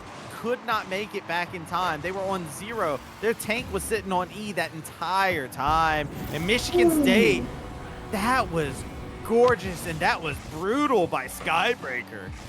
Just able to bump it up. Beautiful dodge is that and just puts it in. Beautiful aerial there by Skybreaker. Beautiful, gorgeous. Can't say enough good things about it. And this is a different kind of ball game for Michigan State. Already 2 goals up and no equalizer scored by Purdue Northwest this time around, as that was what they were using to halt a lot of the momentum from Michigan State. They've got a lot of possession, but you can see they're trying to go for flicks, but just slightly out of position. And yeah, there's going to be the ball hit straight towards the net. No one's going to get good position except S. That's going to be Gribble just barely not hitting it in there. Bolte has to play a little bit more of the defense here. Again, but it's just Michigan State has so many more players in ready good positions here. The crazy thing there is taking the ball back to your net like that just for a reset to set up for another scoring opportunity as well, right? Not something that you typically see from players, but that shows the presence of mind that these Michigan State players have when it comes down to Rocket League. They know that they can just calm it down, slow down the pace, take it back to their side of the field, and then walk it back over. Take it away from the other cards from Purdue Northwest. Make them chase you a little bit, you know? So they're doing a great job, Michigan State, saying, hey, yo, we can just play the game at our pace, our tempo. Purdue Northwest, if we make them play to our speed, they are having to catch up to us, not the other way around. Definitely. We see Michigan State, again, has another good break, hitting it towards the net. We saw a lot of low boost plays there as it was just kind of just laid stagnant in front of the net there. And that's going to be a great setup for S to make that goal. Bomber Wild getting such a good setup there, putting it right in front of the net. Free for S to put it in. Yeah, that was just a free goal to be able to put in. The momentum got halted right in front of the goal. It was almost as if time stopped for that play, for that shot. Just a bit of an unlucky scenario for the side of Michigan State. They thought they had the read, but the read was wrong. Some of the pages stuck together, and they are not dealing with it very well. Purdue Northwest now within striking distance of tying up the game and possibly forcing another OT if they so choose. See if they'll be able to do it. You see that aerial there puts Purdue at a defensive disadvantage here, but S tries to get away, but no one on the side of Purdue Northwest really have any boost to work with here. And it's going to be hard for them to keep up this defense as they're going to have no boost, but that's going to be Bomber Wild making it even by taking down Skybreaker. Good play there. Drop it right in front of the net. Nobody there from Michigan State to be able to grab a hold of it and swing in deep. Good interception from Michigan State. Gribble doing a great job on defense. Their defense has always been very much so immaculate. You got to watch out for this player, especially their ground game as Skybreaker. It's a nice flip off, good toss, but Bomber Wild yet again intercepting it and getting the ball right back in course for Purdue Northwest. Less than a minute and a half remaining on the clock. Yeah, and it's going to be Michigan State, again, playing really good defense here. As I say, we'll drop it right in front of their net. It's going to be another player who's able to pick up the slack as trying to get some good offensive presence here, but it is going to just be put into the corner. Bomber Wild hits it towards the net, and that's going to be a triple assist there, as that's going to be Nebulous finally hitting it in after each player has their touch on the ball. Everybody gets a hand in the play here, and then Nebulous getting it right off the top upper bar there. Beautiful stuff from Nebulous. And now we're at a tied-up game. Little over a minute remaining on the clock or off the pitch. Purdue Northwest coming in hot and ready. They are. That's what it takes to really get a score on to Michigan State here. Their defense has been so good, but you have to have those amazing team plays. And Gribble off the ceiling hits one right into the goal. Yeah, this play right here, Gribble was just waiting for this, it looked like, right? Like they're just up there, like it felt like they were floating up there just waiting to strike down. Beautiful stuff. Michigan State grabbed the ball, sink it in, and now we have just a little under a minute left, and Michigan State have reclaimed a one-goal lead. One-goal lead is massive, as now it's going to take a lot of teamwork here for Purdue to really put it in. And honestly, all that Michigan State have to do is play defense here, which they've already been doing so well for so long. That was a lob on target by S. You can see that they're trying to get those tricky goals there. That would be a feels bad for Michigan State if a lob was able to get it in. So you can tell that defense is up. Good interception coming in from S. Make sure that clear is there. No assisted pass play to be able to be made. Tried to float it up into center, but Nebulous coming up big on the swing. Off the bar, the bar. Oh my goodness. Bolte with the defense, absolutely stopping that ball from going in. I was sure that was going in with only 2 seconds left. Michigan State's able to clear it and put it over to the other side of the goal, and that's been Michigan State picking up their second map. That was insane. Bar to bar, off of Bolte. Good defense, and yet again, 3-2. Michigan State, they keep their goal up by 1. They keep themselves up by 1. But now they are 2 rounds ahead. They are in match point for this one. Purdue Northwest, they are in there by the skin of their teeth. They are barely missing out on these opportunities to win a round at this moment in time. So you got to think this coming into this next round, Purdue Northwest are kicking themselves. They're like, what do we do to get ourselves over that hump, to close that 1 goal gap? Yep, I definitely do. It's kind of hard for them right now. We just see the absolute amazing defense of Bolte there. He didn't really get any shots or goals, but those 2 saves were essential to them winning this round. Honestly, what Purdue Northwest have to do, the only goals that they made were goals with excellent teamwork was involved. They need to be able to clear up their comms a little bit and truly get better team synergy. We saw the goals they made were 3 players, all 3 players were in charge of hitting that ball and able to set it up for their team. So honestly, that's going to be the only way they're going to get back into this series. Here we go. Possibly final pitch between these 2 teams, Purdue Northwest, Michigan State. Michigan State only needs to win 1 more, and they pick up the dub, and Purdue Northwest will have to take the L. Purdue Northwest, this is the moment. If you're going to mount a comeback, no better time than in these next 5 minutes here. Moving on forward. Dribble. A nice little bit of control for the team, Michigan State. Making these interceptions, making them having to play loosey-goosey. Well, there's going to be a shot straight on, but Gribble's going to get good defense there and hit it away. Now it's going to get cleared by Skybreaker, but S tries to keep the play alive, hits it in front of the net, just waiting for his teammate, but no one's there to be able to do anything with it. It's hit off the back again, but again, just put back into that corner. Yeah, back into the corner. You may say nobody puts the ball into the corner, but hey, yo, Purdue Northwest says, wait a second, hold on, say less. They are flipping it around, trying to get those shots on point, but this defense from Michigan State has been very clean. Now they got control over the ball, tried to get a long lob across. Nobody was there in the center to make a play happen. Good lob to goal, but find the target. Defense is essential. Nebulous off the backboard, trying to redirect it. Can't find it off the bars. They're not done just yet, but Skybreaker says, nah, time over. Yeah, there was really good offensive play there, but just no one was able to shoot it on the goal. It was so close, and that's going to be a missed shot there from Skybreaker. Had an open goal, but unable to hit it. Got good contest here from S, trying to hit it, and Nebula trying to put it right up. A Gribble is there with the defense. Yeah, it's still going. That's another attempt. Bomber Wild missing out. Good defense still coming across Michigan State, keeping that defense alive. They had 2 members in the goal, just trying to guard each and every single corner they possibly could. Purdue Northwest, that aggression is ruthless.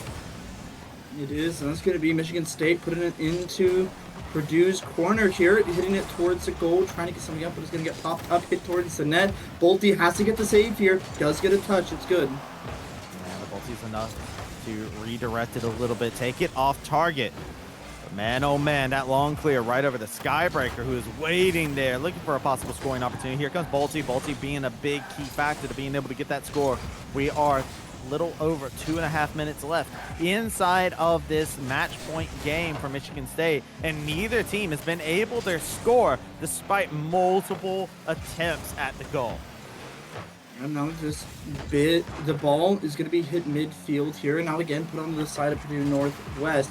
They're going to hit it away, but Gribble is there to, again, with a defensive play, keeping it on the side of Purdue Northwest.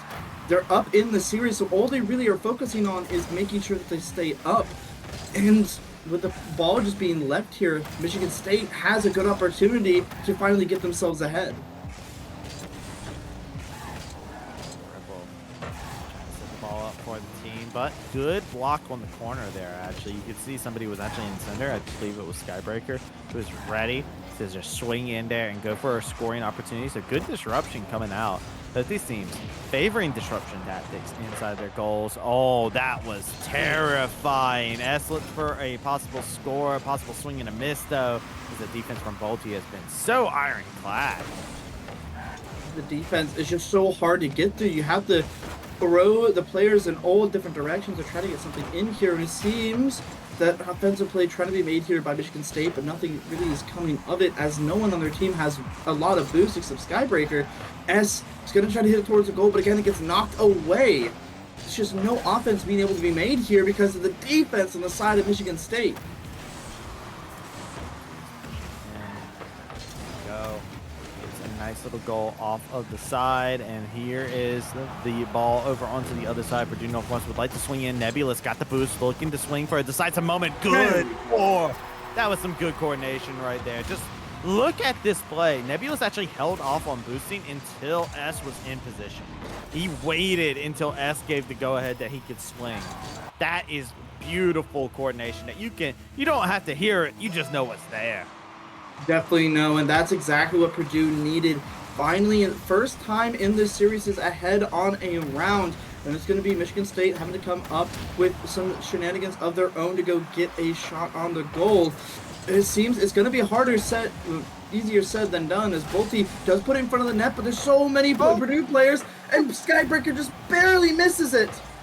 Gribble off the corner, doesn't find the mark. It is cleared. 30 seconds left remaining. Skybreaker centers it on up. Gribble can't get to it in time. Bolte, but a swing back from the goalpost is going to go ahead and get a flip in there. It's a slow little bump that's going to be going over through the center. It's just contended ball after contended ball. All the cars are clashing against each other. They're just hitting each other at this point in time. They're switching it up. They're not playing car soccer. They're playing Twisted Metal now as they're getting rough out here on the field. As they finally some ball control seized by Purdue Northwest. Michigan State, they have one last moment to look for a scoring opportunity to seize control over a match point. It is right there in front. S trying to clear it. Bolte able to keep the ball alive. They got to float it up. They got to let it soar. But Purdue Northwest is playing spoiler, baby. They're just going to keep it going. The ball comes up, and gravity will do the rest. Skybreaker looking for another score. Gribble isn't able to succeed. Purdue Northwest find themselves their first round. Really good defense there by Purdue, stopping any scoring from happening a lot better than what we've seen in the previous rounds, where we saw Michigan State just continuously with their offense be able to slip through the cracks and get in. Purdue found where they were weak and were able to patch it up. The rotations were better, the communications were better, and they had a lot more shots on goal, which eventually led to Michigan State making a mistake, which is exactly how they were able to get 1 point and get closer to a comeback victory. Man, oh man. MSU, they're going to get to go back into the war room on that one. Purdue Northwest squeaking it by with one goal while keeping Michigan State held down. That aggression that we were talking about, we got to see it coordinate a little bit better inside of the plays. And I think the big thing in this game is Michigan State, right? They found multiple shots. Skybreaker with 3 of their own. Bolte with 2.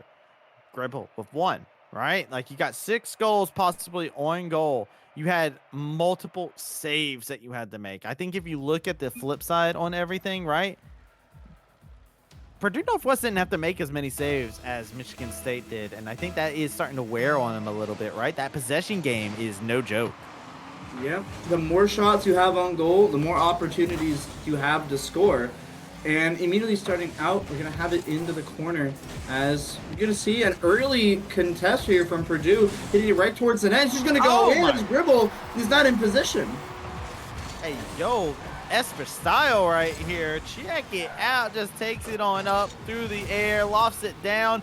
They were expecting a pass off, it looked like, and they just were not prepared for S to just carry it on in just like that. And quite the opposite from the last game. This time, 20 seconds don't even pass on the clock, and S has already scored. A good start to get a good lead here. Flip reset attempt from Bolte, not going to happen. So now get put up in the air. Purdue going to get control of the ball, but that was going to get shot right towards the net. Doesn't quite find any purchase though. But a receipt being laid down as they're trying to get a score equalized for themselves. But Purdue Northwest, yet again, a long lob. This time not going to find its moment. Sorry, S. They learned from last time. S, get another long clear. This time, S is there to catch it. But Michigan State, possession is not in their favor. They need to get a hold of that ball and get things back in their way. But there's ruthless aggression. It's no hold barred, baby. He definitely is. He's trying to go up and hit it away, but Purdue keeps finding more and more ways. A good defense. Really good bump there by the side of S, stopping any play from Michigan State there. S on the wall, contesting it still, hoping his teammates are going to be able to help him out. Finally, Bomber Wild is here to get more space made. Dribble, grabbing a hold of the ball. S. Trying to do what they'll be able to do. Oh my Oh, it just floats on in. It was a contested shot. Oh no, look at this. This is a tragedy. It's right off of the bump. It's not even intentional, but it's one of those plays that you look over and you say, yeah, you know, I did that. And it's just like, no, it just happened to be at the right place, the right time. Just a contested clear that goes exactly the right way at the right time at the right place. Yep, the pinch was good. Able to hit it right in, calculated as they say. And now it's going to be hit towards the center, but Nebulous again with a good contest is going to get hit towards the net. Bumped again. Gribble though, not going to shy away from an easy save. Able to get it in. Bounces off the wall. Bomber Wild hits it towards the net again. And the offense here from Purdue Northwest is so deadly right now because the communication is just online and each player has their turn to hit it towards the goal. Move it on in.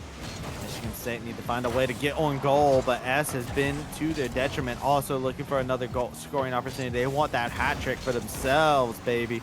As Bomber Wild going in, trying to get a little bit of action onto the ball itself. Michigan State trying to get something going. They want that ball back. It's been like 80% just Purdue Northwest having control over this ball. These long lobs have been completely in their favor. Nebulous going in for a nefarious clear as Bomber Wild yet again in the center, man. Just goes ahead, sets it on up. A nice little slowdown of the pace. I think you can see a little bit more of that from Purdue Northwest. You won't complain at all. You 2 goals up. Well, Gribble, yo, it isn't TDM. It is not TDM. You cannot just keep bullying them like that. You're not going to be calling in any kind of streaks off all these demos, brother.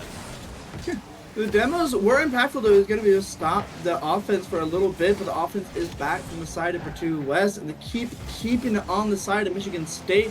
Michigan State has to get it clear and keep control of this ball if they want to get back into this game and finish it off here on match point. But S is going to hit it towards the goal, tries to set it up for Nebulous, but Skybreaker, with an impenetrable defense, is trying his best to keep it away. Yet again, getting control of the ball. Nice little clear to come about off the backboard. Hard to be able to make a scoring opportunity after that. Nebulous is there to play a good bit of D. Bolte coming around, gets a nice little clear up to the top. It's going to bounce it off the board, but does not get the self-assist on the goal. Possible scoring opportunity still there. Contended shot as they still cannot find a target on mark every single time that they try to go for a shot. There is another set of wheels right there next to them, pushing them away, keeping that ball moving the opposite way, giving them little taps, redirecting every single one of the shots. Michigan State, they're having a hard time dealing with this aggression turned into a key amount of defense. They are, and again, finally Michigan State have it on the side of Purdue Northwest, but Purdue Northwest are keeping it away, keeping the offense going as they keep pushing it back onto the side of Michigan State. And again, it looks like that this is going to be towards the net, hits off the back, and that's going to be hit towards the goal, but away. And even then, Purdue doesn't even need to score with only 30 seconds remaining. They can afford to just play defense here, as we see Michigan State trying their best, but to no avail. They're trying, but the contention that's constantly coming in here with less than 20 seconds remaining, your shot chances are not looking good. But Nebula says, hey, yo, your chances weren't looking good, but here's the nail in the coffin. Getting that shot right there into the corner, right off the bar. Gorgeous stuff. Nebulous giving them the definitive goal. There's no way Michigan State's going to be able to clear it unless they were to hit consecutive back-to-back off the pitch goes. Michigan State, I have to go back to the drawing board as we're back to match point, this time for both sides. After we finish up this round here, as the ball will eventually fall on down. Michigan State, you're not going to be able to tie things up here. Purdue Northwest tying things up with a 3-0 victory. Yeah, I think they figured out Michigan State at the moment. Michigan State has to completely change their game plan because it seems Purdue Northwest has found exactly where they're weakest and is exploiting it in these past 2 games. They were down 2 rounds and now it's looking pretty even, and anything can happen in this match point between these 2 teams. Go. Here we go. I'm ready for it. I'm ready. I told you I wanted a close game. I got one right off the get-go. I said I wanted overtime. I got one right off the get-go. Yo, OP knees. I'm just saying, I'm not a prophet, but I'm feeling good right now. Definitely. I mean, Caster, you talk it into existence. Of course, we had OT. I hope that this one we get to see a more back and forth from both these teams. But again, Purdue, with that type of dominant performance there, they seem to have just figured out how to counteract whatever Michigan State was doing in the first 2 rounds. 100%. You know, we talked about it a lot like it is the Cast of Curse is what it's been named, but right now it's the Cast of Gift right now because we're getting to see a good game of some Rocket League. Michigan State, Purdue Northwest. We are getting a treat for our eyes here live on stream here at the Purdue Northwest LAN. This is a great showcase for these players. Lay it all on the line. Match point. And look, the crazy thing is we're talking about all these states. We're talking about this. It's just seeding, man. They're just trying to get a good seed. But these teams, they want that. They want to get that ride to the top, baby.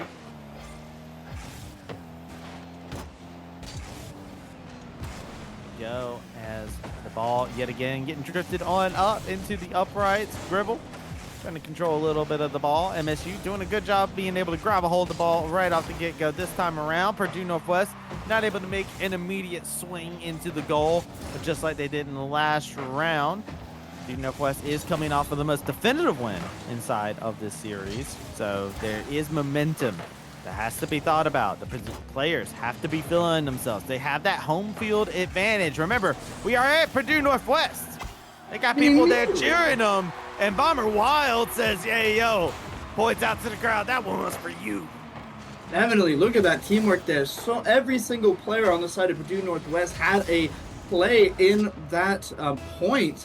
And that's exactly what has been stopping Michigan State from keeping the lead and be able to finish match points so quickly. And with Purdue Northwest winning that kickoff, it's going to be more aggression here. It doesn't stop. It does not stop. That's what makes it so enticing. That makes it so threatening. It's never going to stop. This is a team that's going to be right up in your face. They're going to slap the taste right out your mouth with the car here as they're swinging on in. But yo, Gribble was quiet last time. Said, "I've had enough. Get me on that offense." Skybreaker off of the back end, and Gribble just there ready to hit ever the opportunist on the goal. Yeah, Purdue Northwest playing a little bit too aggressive. They're leaving their goal completely wide open to a free, uncontested shot. Need to be a little bit more careful there. They did a good job of it the last 2 rounds to be able to stop Michigan State from getting any goals. But now, to see that... Ooh, tech issues. Carrying it on over is going to have a tech seemed- issue, it looks like. I'm not entirely sure what just happened. I think we're going to find out a little bit more in a moment. It looks like there is some ping that is affecting the players right now. A little bit of lag. So yet again, we're having a little bit of that. We saw that a little bit earlier on in some Valorant, in which we had a tech pause that went on a little bit long just due to that. But it looks like we're having a little bit of the same situation over here for some Rocket League. So they're getting everything ready to get going for us. We should be back up here very shortly. Oh, getting back in right now, actually. Oh, I believe it when the screen shows it. I will believe it when the screen shows it. Show it Tech to me, issues. production. Show it to me. Yes. As soon as we're able to get back into this. Now, that's going to stop some of the momentum from both the teams. We saw them. They left the lobby, so I believe they're just going to be restarting the map or something of the sort. Let's be able to get right back in with both points being 1-1. But hey, it was still even regardless. Yeah, I mean, it was even, but there's a little bit of lag that's causing an issue. We'll have to see exactly what is going on. We're just waiting for the players to get everything going for us. I'll see. Well, we're just waiting on confirmation on where exactly the goal is going to end up being at. We're waiting on everything to be prepared. Who do you think this affects the best here in this situation? Do you think this is better for Purdue, Michigan State, or is it just not something that you think both teams could find bad consequences? Both teams could find bad consequences, but honestly, it's probably more in favor of Michigan State here with this pause being in play because Purdue just got off winning 2 rounds in a row. Being able to stop the momentum, they're both going to start calming down again, and they're going to be back to an even playing field. When we saw that right at the start at the beginning, we saw Michigan State had the advantage there when it was at an even playing. So now we're going to see how it's going to start out again, and it seems that not both teams were ready at that start of them.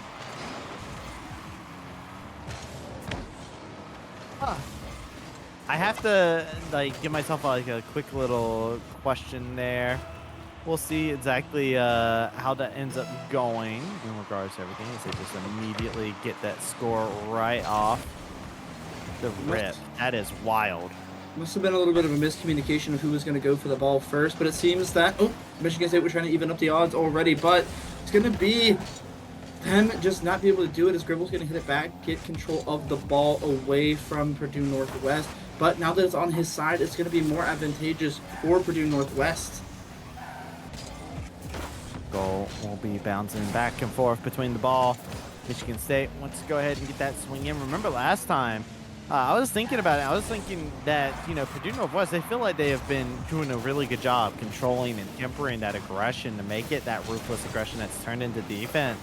Michigan State, they finally found a moment. Gribble yet again is going to dribble it into the net.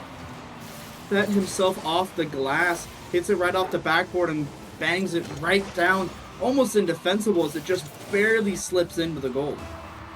Barely is enough though, and that is all you need. All that matters is you get one goal. Hey, yo, that makes it all worthwhile.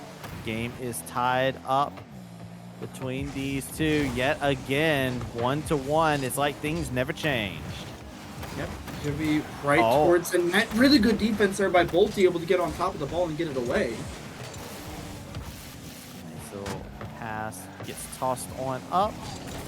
Skybreaker wants to find a scoring opportunity for the team, but these contentions are a bit hard to deal with, right? Purdue Northwest, there are some consequences to the style they play, but right now it's working out so good, these contentions. Michigan State is not used to such a team being so rough, making sure to not care about the paint job. They can always buff it out later. Michigan State got to deal with Purdue Northwest, get right up in their grill. We are, now we're going to see a good play here, getting it right up above, slipping right through the defense, as that's going to be a free goal there for Nebulous. They faked out the defense completely as we saw S go up for it and just turn his car away, not hitting it into the goal, which led to Nebulous getting a freebie. Absolutely brutal there. Good showcase as here it is. Go ahead, right off the pitch. Purdue Northwest with a lead of their own here. And a reminder to everybody watching, this is seeding round. These are two teams that are just trying to get a good seed. That's all that's online right now. They ain't in the bracket stage just yet. They just want that seed. They want that spot. They want everyone to know when they walk into the bracket, they number one. Yeah, I mean, seeding is so important. Having to face off against a team similar to you versus a team that's maybe a little bit less seeded than you can make all the difference of how far you get into this playoff. We're going to see both these teams are trying their hardest to get the best seeding possible. Both going to float on up, grab the ball right off the top. That would have been a shot on goal, but there was Nebulous. Dare to play spoiler. Heartbreak for Gribble. The Gribble is tenacious, looking for another scoring opportunity, but cannot find it. Purdue Northwest, their offense becomes the best defense in these situations. Yeah, just gonna hit it away, but that's Gribble. Oh, he sees an Gribble! opening. He's going for it. He hits it right in with an aerial. Saw an opening in the armor and were able to just put it right through the defense as no one was able to be back and defend their own goal. Gribble will not go quietly into the night. Gribble says it is going to be neck and neck. It's going to be tooth for tooth. It's going to be punch for punch. It's going to be tire for tire. It's going to be whatever you gotta do, whatever it takes. They are putting on just some good Rocket League, and if we get to see these two teams again at the LAN, it's gonna be a treat. We're just getting a preview of what it's going to be like later on at this moment in time as Michigan State is putting in a good showcase. Purdue Northwest putting on a good showcase. Every individual in this team's something to be proud of, but only one can walk away the winner. Only one can walk away with a dub. Yep, both the Michigan State doing a lot better job of getting a good offense here. Oh. Nebulous gets another touch there. That's going to be 2 saves from both of those players. Now Purdue Northwest has to find a way to get back to being aggressive, and they find an opening, but Skybreaker is going to stop it as he's going to take down Bomb immediately.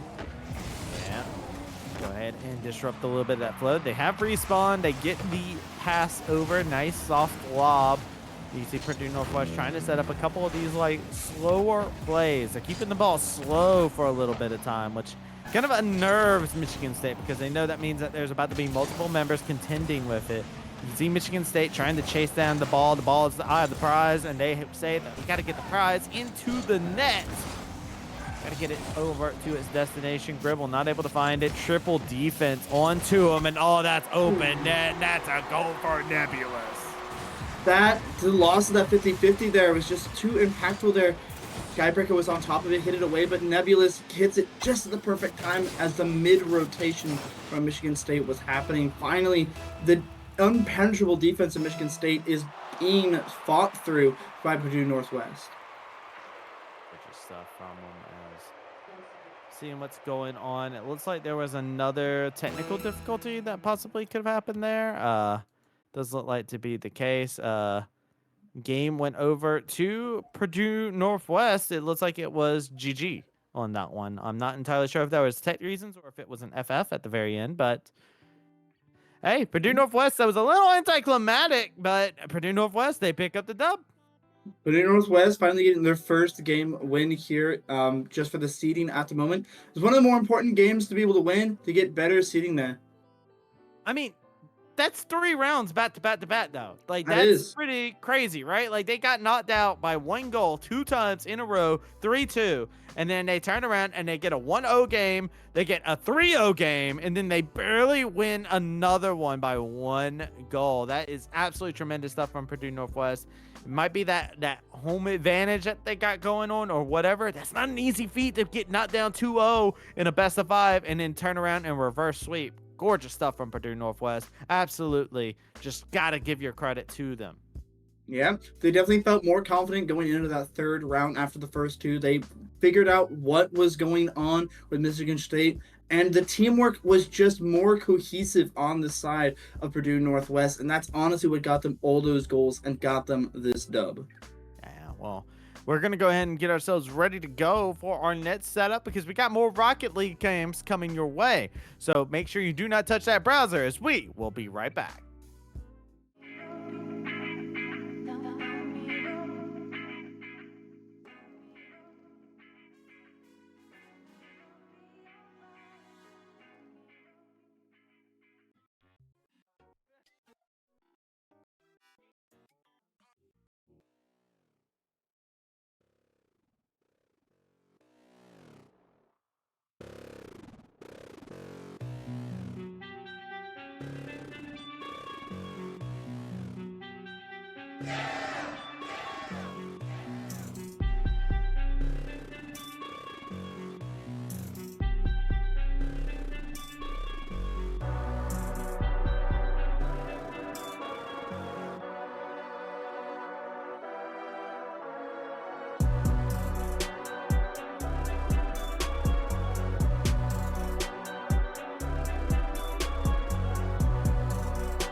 Knees, I'm gonna be real with you. You know, when I first started your name, I was like, man, this dude does tiger knees or something like that. I thought it was like, I was like, there's a fighting game pro coming in here or something like that.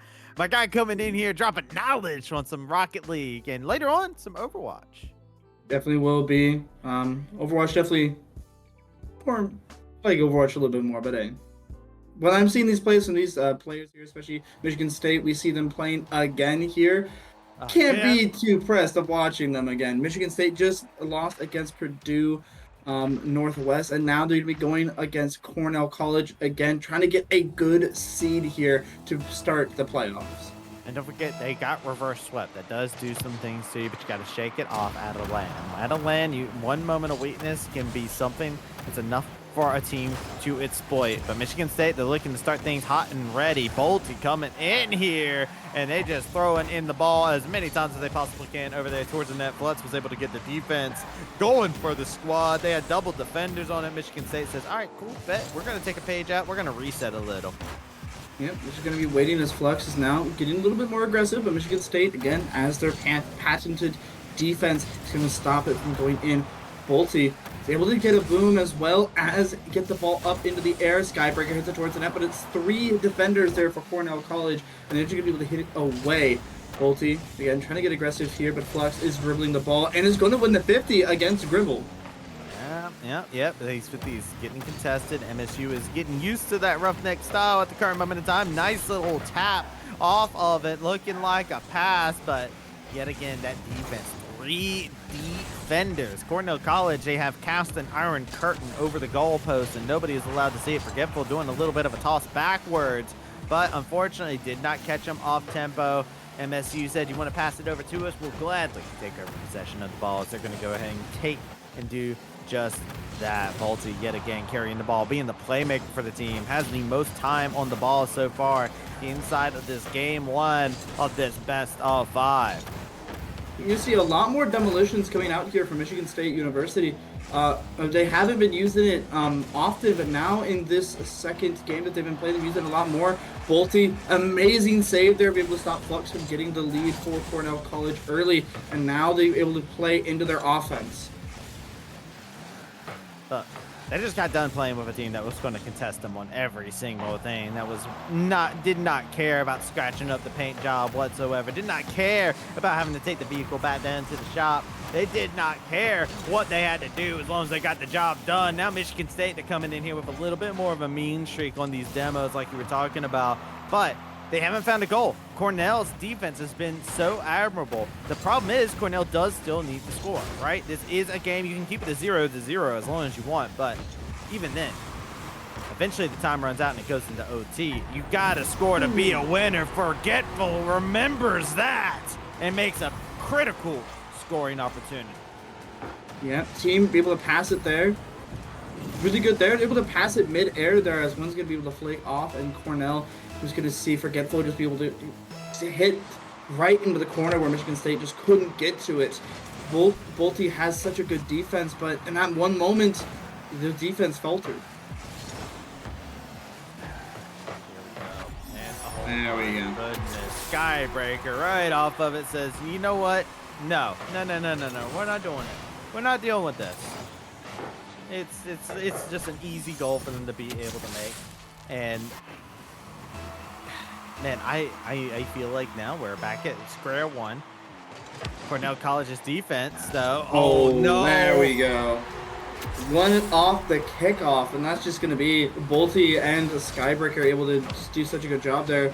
Yep, Skybreaker and Gribble won the 50, and it goes straight into the net. No one from Cornell College is back trying to defend it. Hey, yo, did Skybreaker just off pitch, off rip, yet again? Look, Cornell, I was giving compliments to the defense, but defense starts from the time the ball goes live, right? You can't just say, oh, I didn't get time to set up, right? Cornell's College faltering super hard, and now it's Gribble, full Mach speed, fast and furious, around the edge, drifted on into the net. Beautiful flip reset there by Gribble, being able to just punch it in before anyone from Cornell is able to get there to defend it. That's fast breakaway was what Michigan State has been needing people to get ahead in the scoring, and that is exactly what we see. Bolte getting a little bit of that aggro going from Michigan State. This is the Michigan State that everybody saw inside of round 1 of their matchup earlier on against Purdue Northwest. This time around, they are in here, round 1, looking hot and ready yet again. Cornell College needs to go ahead and find more scoring opportunities, but ball possession has remained heavily in favor of MSU. Gitful was the one that scored last time, but Michigan State, they remember that. They won't let them have sole possession. No, Gribble and Skybreaker are able to put it all the way down to Cornell's side and trying to get even more aggressive, but that pinch is going to go right towards the net, but back into the corner as Bolte's going to be there to try to defend it, but it's going to get hit away by Gribble. And now, again, Michigan State is playing keep away, trying to keep it on the side of Cornell College to make sure that they keep their 2-point lead. Keep that goal going. And I mean, yo, MSU, they got a minute left on the clock. They got time to burn, and I like this. A slow play with the ball possession, right? These are moments, or there's seconds where it's completely impossible for Cornell College to contest is what Michigan State needs whenever they're looking at defense, right? Just keep possession of the ball as long as possible. Make it to where these long strides mean something. Nice centered up ball. You saw that they had somebody there ready to go into position, but Flutz could not swing in. And yet again, Cornell has to go back to defense. Flutz is trying to make a solo push, make that play happen, disrupted on the wall. And yet again, the ball flies on backwards, not able to get steady control. No, and again, Michigan State doing a great job here on defense, keeping that ball away, keeping it onto the side of Cornell, making Cornell have to keep playing defense with their offense as well, puts it right towards the middle, and there's not much for Cornell to do. They're down 2 with only 3 seconds left. There's not much to do, even with that goal almost being made. Gribble is going to stop round 1 in its tracks, and Michigan State is going to get the first round in this best of 3 series. And MSU showing us exactly what they wanted to show us inside that last series. They're taking yet again that early lead, getting themselves round 1 despite a early goal off of Cornell, and you got to give credit where it is due, right? Gribble had a great game, sure, but Skybreaker back-to-back goals off of pitch is massive for them, and that was what gave them a definitive lead. It gave them control back into the game. It wasn't just an equalizer. He spearheaded that attack. He definitely did, and honestly, in a game like Rocket League, the team that makes the least amount of mistakes is the team that is always seen to be winning more, and we saw Michigan State able to just exploit Cornell's weaknesses there. We saw right off pitch, they don't like to play defense. They immediately got punished for that, and we saw Michigan State continuously punish them for that on and on. Well, yeah, that's the thing. Cornell College has pretty good defense, right? Like, if you look at the problem is the offense for Cornell College. If you look across the table, 11 shots made by Michigan State. And there was like, what, 5 made by Cornell College inside of that? Well, as on you flip onto the other side, Cornell College had like 9 saves. So they're playing D. They got defense. The problem is MSU is just constantly given opportunities to score. And here's the thing, you can make those odds as slim as possible. But the problem is they can keep flipping the coin. They can keep looking for that shot, and it takes one mistake. That iron curtain can't keep the ball back for long, and Gribble almost find another score off of pitch, which seems to be the biggest weakness for Cornell College is right at the start of the round before they get themselves settled. Yep, we saw that, and again, really aggressive play there. Gribble just barely missing it, but Bolte is going to keep the aggression on. Same with Gribble, is going to hit it up, and that's going to be Skybreaker hitting it right towards the net. He's going to go back. Gribble punches it right in, and that's going to be a goal for Michigan State, making their presence known that, yes, they lost their first game, but they are not even close to being out. Right off the corner, brought it back around by Skybreaker. They hit it off the same wall, but it's the rebound by Gribble. Now we're off pitch. Cornell College trying to chase over to the ball. They need to find possession is the name of the game here, because these goals, these scoring opportunities, right, they just keep re-rolling until they get exactly what they want. And there you go. That's the problem. We saw 3 goal shots made there.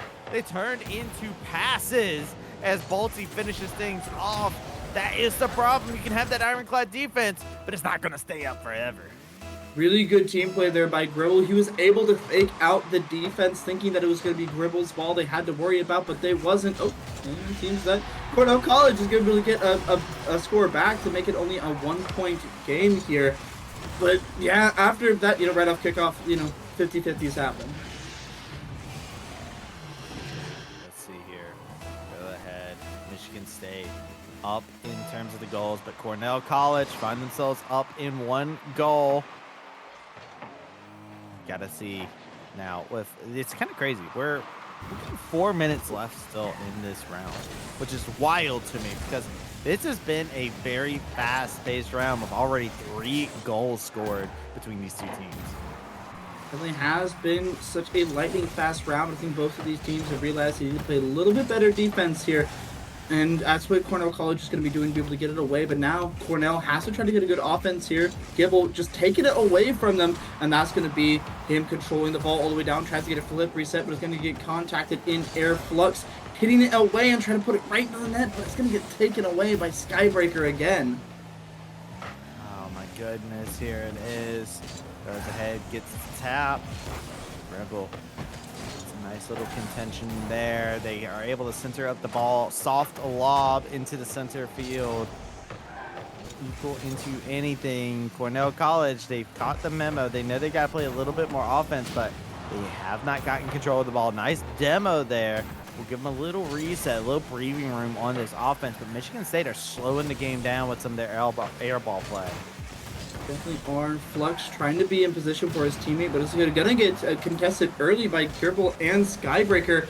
Skybreaker now going to be taken down the side, bumps it up into the air, and this could be a massive aerial play as he passes it to his team, but it just falls short and doesn't quite get the hit he was looking for. And now it's going to be Cornell's turn to get aggressive finally.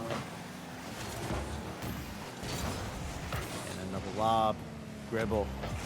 A good little pass over onto the other side. Flutz trying to contest, but it's Forgetful who comes in and cleans up the aftermath. Gribble, yet again, though, with possession over the ball, has been a key member whenever they've gotten their hands onto the ball. It seems like a scoring opportunity is right around the corner for Michigan State. And you can see it right again. This time, Cornell getting a little bit of flashbacks. They remember what happened when they just let the ball bounce off of the back wall multiple times, over and over again. Eventually, somebody swung. Need to reduce the amount of times they swing right off of the backboard. Nobody there in the centered up position to be able to make a goal happen. And now, Cornell College looking for opportunity, but the contention by Skybreaker 2 times coming out on top. Definitely are, and now Bolte again. This offense, it's so coordinated that it's going to get sunk right in, right underneath the defender who thought it was going to go above him. But again, the team play is just too good. Bolte looking like he's going to put it in, but it's going to be Gribble. Beautiful ball control there, as he's still able to get a flip reset in right at the end as well. Just pops it down, and that's all you need. That's the trickiest thing. That's why I always say defense is the hardest thing to play in Rocket League, because there are so many different factors, so many different variables you have to watch out for. You can see how they're redirecting the ball. They're saying every shot that is there, it can get redirected at a moment's notice if a teammate is in the right spot at the right time. That's something you get to see in regular everyday games, but you see whenever you get teams of this caliber in collegiate, they're able to always show stop. Well, that's going to be Flux getting the ball taken away from him. He was doing a good job dribbling there, waiting for his team to get back, but because no one was really in position, Dribble is going to be able to stall the ball there at the end. It's going to not get contested at all. Flux has to get a finger on it if it's going to get stuck, but it doesn't, as that's going to be Bolte punching it in, or help punching it in, as Dribble is going to take credit for that goal. 4-1 now, with 1 minute remaining. Yeah, it was looking like actually if Bolte continued it with the way it was going to hit the corner. So it might not have gone in. So good on Gribble to come in and just give that little readjustment. We were just talking about how important it is, how in Rocket League, you know, one shot on post, you can immediately redirect it somewhere else. But yet again, right off pitch, Skybreaker getting the score. This is where I had pointed out to be a weakness of Cornell. Their defense is good, right? But their defense is at its weakest at the very start of a round, it feels like. It feels like if you get in there within the first 10 seconds, it's just always swing the way of Michigan State. Especially when they keep winning the 50-50s like this. We see Michigan State, the aggression never has to stop. As finally Cornell is able to get control of the ball just for a moment at least. Michigan State is up 4 points though. All they really have to do is just keep it away from their goal, and they're going to be able to win this second round pretty easily. Michigan State with 4 goals up, 5 goals in total. Cornell College, this is pretty much a GG for them. They're looking to try and get a little bit of momentum back inside this round, just to get a little goal for themselves. Just that feels good to get themselves back into the groove of things. But they definitely don't want to be scored on again. The clock is now ticking down. The ball will drop eventually with gravity taking the wheel. Defense coming out from Cornell College, like we were talking about. They don't want to let another goal happen. Michigan State pick up round number 2 in this game. And they're, again, just like last game, at match point. At match point, they're up 2-0. They've had it happen to them before. They've been reverse swept before, and they're definitely not going to let that happen again, I'm pretty sure, as they have been coming out swinging this second round. Michigan State were just really playing very, very well together as a team. Each team member able to redirect the ball, get the good passes in, and each one of them on the team are able to make goals, as seen by each one of them participating in shots and goals in general. Okay, here we go. Getting ready for what could be the final match between these two. Michigan State, love to get this dub. Gribble's been such a key factor inside the series. Skybreaker has been the momentum swinger inside as well. And Bolte facilitating every chance they can possibly get. They can try to get that ball in the right place at the right time, getting those assists in there. Here we go. Michigan State, Cornell College. From Michigan State at match point. They have the memory very, very recently made of getting reverse swept from being in the same spot. Can Cornell College take advantage and keep that memory and give them a little quick refresher course, or is this where Michigan State keep the demon that they just found? We're going to see Michigan State, again, is looking good as they're going to get really good ball control here, putting it over towards the side of Cornell College. But Cornell played a lot more aggressive than we've seen them before, able to get that ball away from their net multiple times. But that's going to be an amazing pass by Skybreaker, keeping it up in the air for Gribble to just absolutely slam it into the goal. That was nasty, man. That was nasty. Gribble just yet again being the score maker at a relatively quiet series before this time around. They loud and proud with the fact they want to be called MVP. They want to be called the person who is driving behind, the driving force behind victory, as they just swing in yet again. They were coming in completely off screen. Look at it, full boost from their side of the field. Right there into the goal. Yep, Gribble, right place, right time, always there, able to back up his team to really hit the scores in as his team are setting him up beautifully. We're going to see Gribble going to be the one doing the setup here, it seems. He's going to get a really good flip reset right off the back wall, but Flux is there to contest it before any shenanigans are able to be able to be put into place.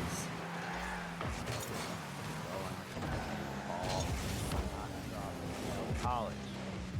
Find possession, but Michigan State playing little game of keep away there. Yet again, those soft lobs where they just kill time. A swing and a miss 2 times from Cornell College. Michigan State playing spoiler. Yet again, good defense. Bolte being there to make sure that the goal is safe.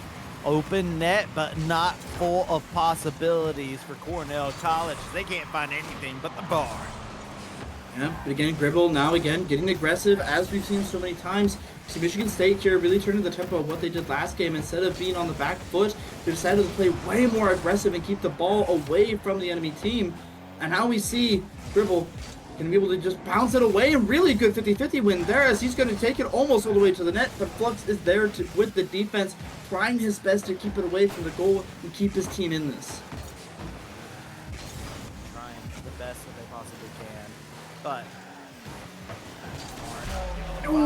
Skybreaker, I just saw it. I was looking, I was just like, oh, that ball is perfect for Skybreaker. It's perfectly set up. And he just floats on in, stings in the corner.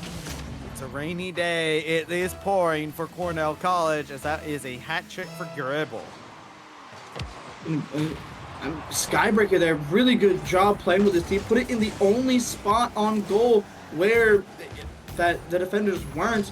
Beautiful ball placement and beautiful passing from Michigan State here. Yes, absolutely. Tell Skybreaker ever so opportunist in regards to how they've been getting these goals in, making sure to be there. Put it in the place that Cornell College hates it the most, when they are not ready for it. Bolte trying to set up a little pass. Skybreaker was not ready to be able to boost on in. Now they're just spinning on around, getting themselves set on up. Skybreaker with a nice lob up, centered up to Bolte, but Bolte not able to hit it uncontested. Cornell College gotta get on the board, and they gotta do it soon. Again, Michigan State are just keeping it so aggressive. You see so many shots on goal here, barely being able to get saved by Forgetful. And you see Michigan State here again keeping the aggression, putting it right towards the middle point, and keeping away Cornell College. The only person here really able to try to do anything is Flux. But again, all of his aggression is getting stopped as Michigan State keeps it into the corner.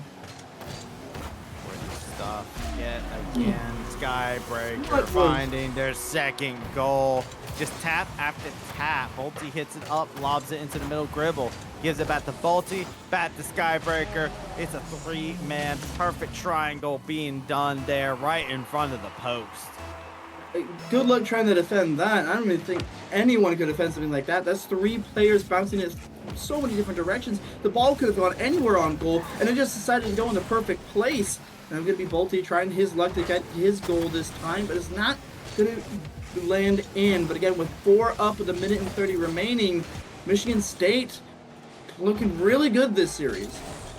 I mean, yeah, no, they're looking phenomenal inside of it. They've gotten their, it feels like they are red hot, and remember they're coming off of that, what was that, contested heartbreaking series for them in the previous round. Cornell College has been putting up a fight here, making sure to keep that pressure on to Michigan State, but Cornell College, that defense, it's the problem of being a team that excelled so much at defense. The defense was great, but once it starts to fall apart, once they start finding moments, once they find out that they can make 20 shots on you and they can do that over and over again consecutively, there's no such team that has a perfect defense inside of Rocket League. It's about that offense sometimes, and Cornell College got caught a little lacking. They are the offense. They haven't had a lot of good offensive capabilities here. We see Dito is trying his best to try to set up his teammates here, but Flux, the only one he's done to hit it centered, and again, no one's really able to follow up after Flux being able to center it. Gribble here hits it towards center, towards his teammates, but it's going to get taken away by Flux. Gribble again bounces off the back wall. Skybreaker is here, but he's going to stop the ball in his tracks, keeping it into the corner with only 10 seconds remaining. Cornell College, I don't think they're going to be able to take it the distance. No, absolutely not. Not with this amount of time remaining. Let the ball drop at this moment in time. Bolte looking for a possible another shot, but Forgetful says, no, we go next. That is going to be MSU with a 3-0 victory. Big turnaround for them, and they are looking like they are unaffected as they are able to conquer their demons. No reverse sweep in their future at the current moment in time. They just say, you know what? What if we just do a clean sweep? Let's just do it clean this time. Definitely, that's going to be Michigan State. It's a lot better look there. Really good job. They played much better as a team, able to get that offense really hashed out and play the offense really good. The biggest thing we saw in the last game that they played against Northwest Purdue is that they were always on the defensive side and never on the offense. We finally got to see what Michigan State University was capable of in the offensive aspect, and that we saw was deadly. Yeah. I mean, you can't say anything bad about how they ended up doing that. I mean, Michigan State did a great job. Cornell College, hats off to you. You played the phenomenal defense for a good bit of time, but I mean, offense was the name of the game. You got to be able to score the goals to be able to pick up the dub. Michigan State, they just sat around and said, you know what? What if we just kept scoring? What if we just kept shooting the ball? You know, like eventually the ball will drop somewhere. You're not ready for it. You have a limited amount of boost. and there is no boost inside of the net. No. So guess what? You're going to run out eventually. So if they hit you with an onslaught of shots, well, we see what happens. So congratulations to Michigan State for being able to pick up that win. And Cornell College, of course, like we were talking about before, this is still inside of seeding, so not too much. They're still alive. They're still fine. They're just getting their score down, trying to figure out who they're going to be going against once we get into the bracket stage. Definitely are, and Michigan State needed that win to keep themselves in a better bracket position. We might actually see Michigan State and Purdue fight it out again in the playoff bracket. I can't wait to see how that's going to turn out. There we go. All right, so we're going to go ahead and get everything set up. So what we'll do is we will go ahead and take ourselves a short little break, and when we come back, we're going to be going into what I believe is going to be our third and final of the evening for Rocket League. So make sure you do not touch that browser, as we will be right back.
Hello, everyone, and welcome on over to the Midwest Clash over here at Purdue Northwest. My name's Travi. I'm joined here with OP Knees. Are you ready to get into what is our third and final Rocket League game of the night? I'm so ready to get into our third and final game Rocket League of the night, and it's between one of the familiar names we've been seeing all night so far. Michigan State University is back in the game 3.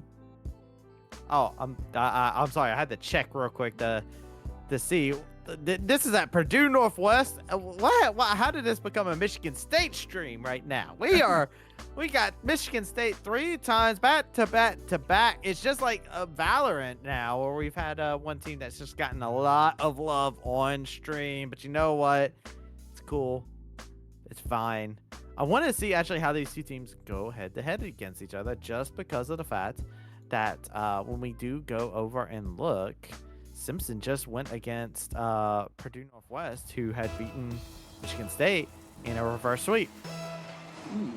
See how these two teams play off against each other. Michigan State, again, playing for even better seeding that they can. They won the last one against Cornell, and now they're going to try to keep up that momentum and win again, starting off strong with all those shots on goal, almost hitting one in. And now it's going to be Simpson's turn to attempt to get offense. Get that little tap in there. Bolte said, hey, yo, let me just swing my body in there. Was the playmaker inside the last time around. Said, you know what, I'm tired of being quiet. I need to get in there. Goes ahead and drops that ball right into the net. We'll drive it on home. Finally able to get, some shots on goal there. Bolte usually being the one to play defense and really the one setting up for all the plays that you see Gribble do so many times. We see Bolte there with the defense again, and Gribble getting aggressive as he is known for. But again, Simpson getting good here with the offense, trying to get something on the board to even it out. Sparky getting themselves a goal. 1-1 is the record now between Michigan State and Simpson College. It's our first time getting to see Simpson College. Like I was saying before, they did actually end up going against the side of Purdue Northwest, but I'm excited to see exactly how it is. I'm actually trying to find out exactly how that game went. Unfortunately, as you guys could probably tell, we're not actually there at the land, so I'm trying to find out exactly how that last game went, because it'll be an interesting game that has a lot of implications depending on the result of that last game. Does. I'm going to see a lot of good offense here from Michigan State. They learned from their mistakes in the game of Northwest Purdue, and they're going to get way more aggressive than they did before, not ever wanting to be on that back foot.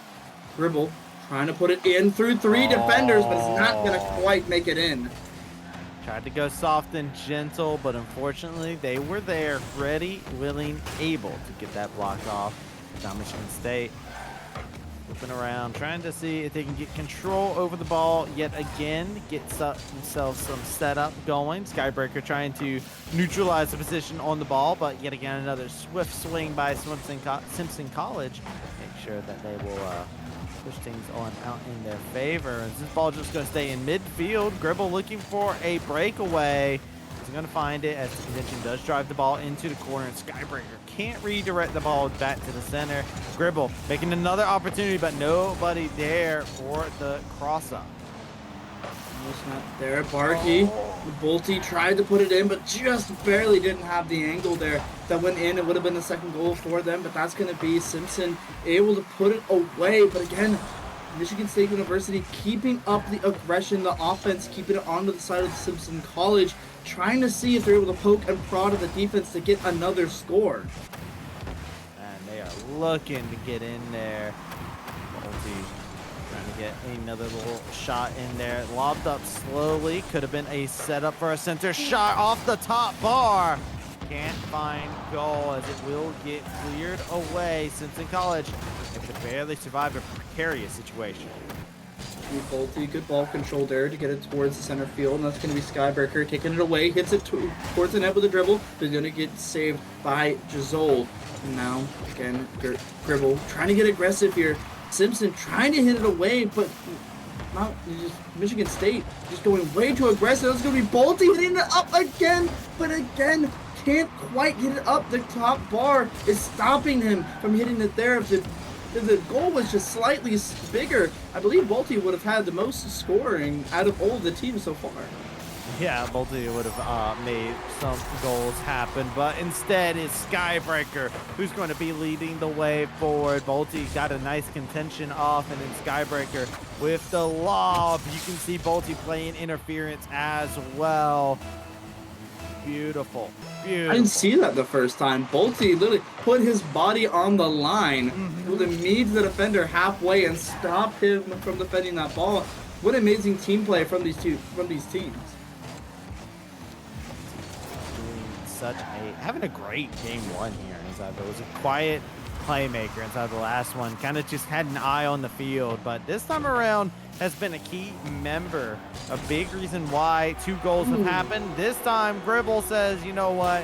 I need to get on the board as well. All my teammates have gotten 1 goal apiece. It's my turn to get on through as they just come in here at Mach 5. They just burst into the net. Great stuff. And now Michigan State 3-1 in their favor. Yep, Simpson College is getting the treatment of just so much aggression from Michigan State. He was punching it, and again, Gribble getting another goal here, making it 4-1 in the series. Gribble in the right place, right time as Bolte sets him up beautifully from the stratosphere. I'm looking over, I'm seeing how Michigan State is playing this. They are red hot right now. Their engines are firing on all cylinders. They're doing just such great work at controlling things out there, breaking through Simpson College after having so many near goals that they've almost had. Simpson College, they haven't been able to find anything to replicate after that 1 goal they've made. Definitely haven't. Michigan State hasn't given the opportunity as that demolition almost leads to Bolte getting another goal here. Dribble gets it up, keeping the ball over towards the middle side and on to Simpson College's side. Finally, it's getting hit in the corner of Michigan State. Michigan State immediately going to clear it, though, and keep it away. The pinch goes the way of Michigan State, and now they're going to take it down the middle of the field to try to get even more pressure on the Simpson College. Bolte there to play a little bit more of that interference we were talking about as they go ahead, grab a hold of possession of the ball. 10 seconds left on the clock. Simpson College does not have enough time to be able to turn this game around. Michigan State are going to find themselves winning round number 1 as the ball will just gently go across. One last scoring opportunity. Michigan State won't get the score, but they will get round 1 in their favor. Really good gameplay from Michigan State here. A lot better than what we saw in the game they had against Purdue. Look at how many shots they had on goal. Just so many in general. I believe it adds up to around 14 there. Just an absolute insane amount. 14 in comparison to the 6. Over double the amount of goals made there inside of it. And I think the interesting stat is, in the last one, we saw Michigan State making a similar amount of goals, right? There was a similar amount of shots on goal. However, the amount of saves that we saw in the last game were that much bigger. This is telling a story that Michigan State, while they had all these goals, a lot of their scoring opportunities, they were missed opportunities, right? They were shots that popped off of the bar. We talked about how many times Bolte could have scored if that top bar didn't exist, right? So you can see MSU, they're getting these scoring opportunities. It's not as much a Simpson College denying them as it is the shots just being slightly off target, which will happen. But that is something that's worrisome for Simpson, because if Michigan State starts saying, all right, we're going to not knock it on down, we're going to tighten up, we're going to lock in, that score line can jump up exponentially. It definitely can, especially with how every single one of the players here on Michigan State University are firing on all cylinders right now. After losing that first game, they are making a decision to not lose any more within at least the seeding play-ins at the moment. And now we're going to see Bolte already starting off with some nice acrobatics in the air, but not really leading to any scoring potential. Just yet. Skybreaker. Making sure to continue swinging for Michigan State. They are able to get that momentum. Simpson College has felt its wrath. They don't want to feel any more of it inside of this game. They need to get themselves into some scoring opportunities. They saw the same leaderboard that we saw. They saw those amount of goals on target, and they said, we got to get back into it, man. No, we need to get in there. We need to get the ball over there on their side, but Balti has been playing spoiler, constantly getting the interceptions. That pass was a work of beauty. My goodness. Just, he sets up his team so beautifully here. Skybreaker in the right place, right time, and Bolty sets him up absolutely amazing. Kobe lobbed to Shaq. Not much you can do about that. State taking the lead so far inside of it. 4 minutes still on the clock, so only 1 minute down for them. This is usually where the momentum swing starts to happen. This is where Michigan State was able to take advantage. Once they start getting goals, this team starts continuously firing off. It becomes a rapid fire, machine gun on the field as it just starts firing off. Shot after shot after shot after shot after shot after shot. They don't need to reload. They can just keep free shooting. Going to be Barkey getting a save here, trying to get some aggression here from Simpson College. Is going to be Doberman going to be able to hit it away, but it's right into the head of Gibble, who's going to hit it away from their net. And finally, it's going to be an opportunity for Simpson to try to get it in, but Skybreaker's there to stop it. And now it's going to be an offensive start for Michigan State as they're going to continue to try to get this ball right into the net of Simpson. It's going to go wide, go in, and it's going to be Skybreaker getting the second point of this second round. Yet again, just beautifully put into the corner. It's a work of art watching Michigan State play whenever they're able to just set up team plays like this. Well, they're able to just coordinate with one another. They show you textbook how it is done. State feeling good at the current moment in time as yet again another long lob. Simpson College looking for a scoring opportunity, and there it is. Rambrain was able to get that score. A little bit of an interesting goal there. It's able to hit and bounce off Gibble and bounce off itself again. Doberbane is going to be able to just throw it in there and make sure that Simpson is at least going to keep it to a 1 point away from being able to tie up this round. Point away is massive for Simpson College. They would love to tie things up and get themselves back into a scoring opportunity. They were able to get a similar position last time and weren't able to take advantage of it. See if they can change around that trajectory. They are able to squeak that one in there. Michigan State, though, another possible scoring opportunity. Luckily, it's saved and cleared by Simpson College, but the ball control goes right back over to Michigan State. Yeah, Bolte able to hit it right towards his teammates without any issues at all, but that's going to be Simpson College making it hard for them. But Bolte again on the support. He just be able to save the ball as well as set up his team. He's the anchor, really stopping Simpson College from being able to do anything of any value. Giselle tries to get a touch on it to give it away, but Bolte is there to contest it and try to set up his team, stopping the ball in its tracks.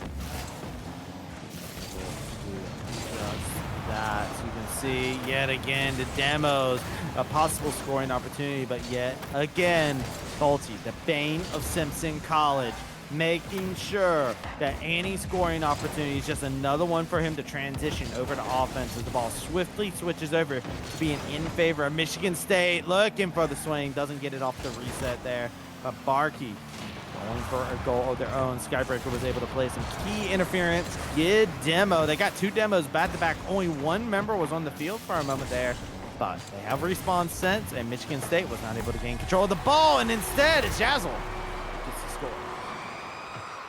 Simpson College found the one gap in the offense and defense of Michigan State. Bolte wasn't there to save at that time, and there's a really good look there. Jazzo finding finally an opportunity to get a goal, and they're going to even out this round in this best of 5 series.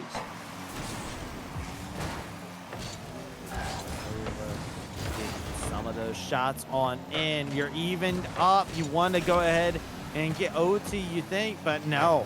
Neither one of these teams would be satisfied with that. They want to get that score. They want to get a definitive round win. Remember, this is a land.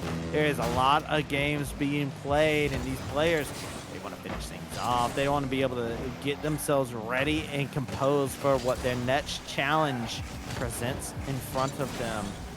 Barkey, a little bit of that shot up into the air, but won't be able to find a scoring opportunity. That lob, that's heartbreaking.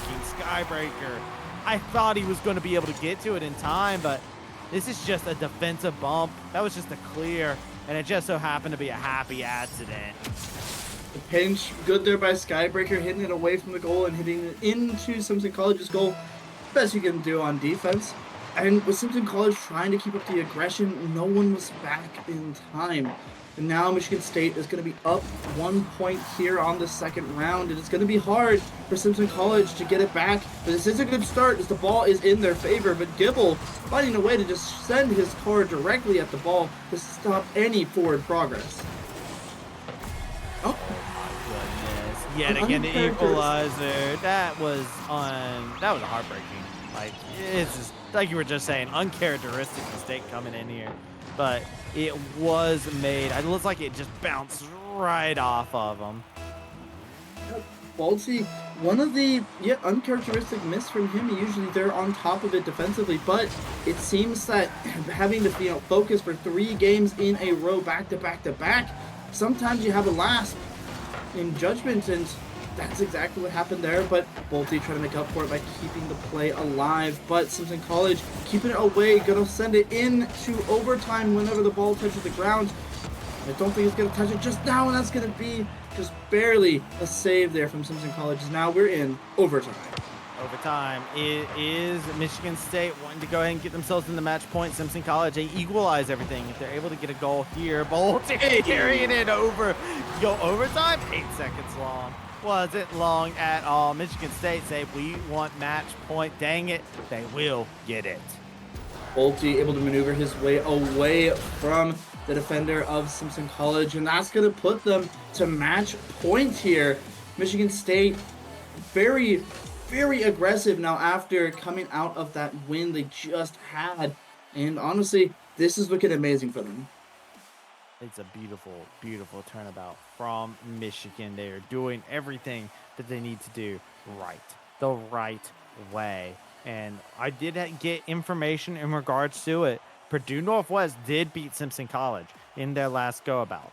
And so if they are able to win this here, right, that means the only team that would have beaten Michigan State so far has been Purdue Northwest. Well, Purdue Northwest is out there still undefeated out there. They haven't dropped to anybody just yet. The closest we saw was to Michigan State, I believe, taking them all the way, taking the distance, hitting the first 2 quickly. But Purdue Northwest came back with that reverse sweep. But this new look from Michigan after they are dialed in through their rounds, they're looking way more confident. And I think the bracket, if Purdue Northwest and Michigan State head off again, it's going to be a slugfest. It is. I mean, it's going to be just like we saw in the last time, right? A reverse sweep happened, but it wasn't an easy game for either side. And I think that is what we're seeing here. And I got to give a shout out to Michigan State showing that mental resilience here, which is very impressive. It's not easy getting up after getting reverse swept and being able to go into back-to-back games on stream and say, all right, time to show up, time to make it happen, trying to show everybody what we can do. And it's been each member of this team stepping up inside of each one of their games. Last series that they played, it was Ribble that was stepping up. In game 1 against Purdue Northwest, it was a lot of Skybreaker putting in plays. This time around, it's Bolte who's been able to come in and take a heavy load off of the team.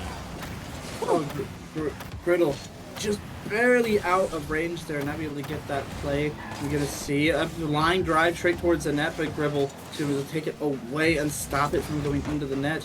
Again, the team play from Michigan State is just so good here.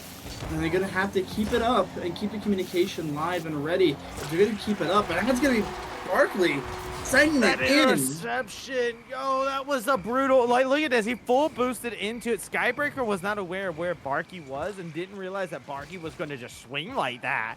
That caught everybody on Michigan State off guard, and you cannot sleep on the individual players of Simpson College. They have shown great moments in that. Right off the kick. Just gonna slide right past Gribble.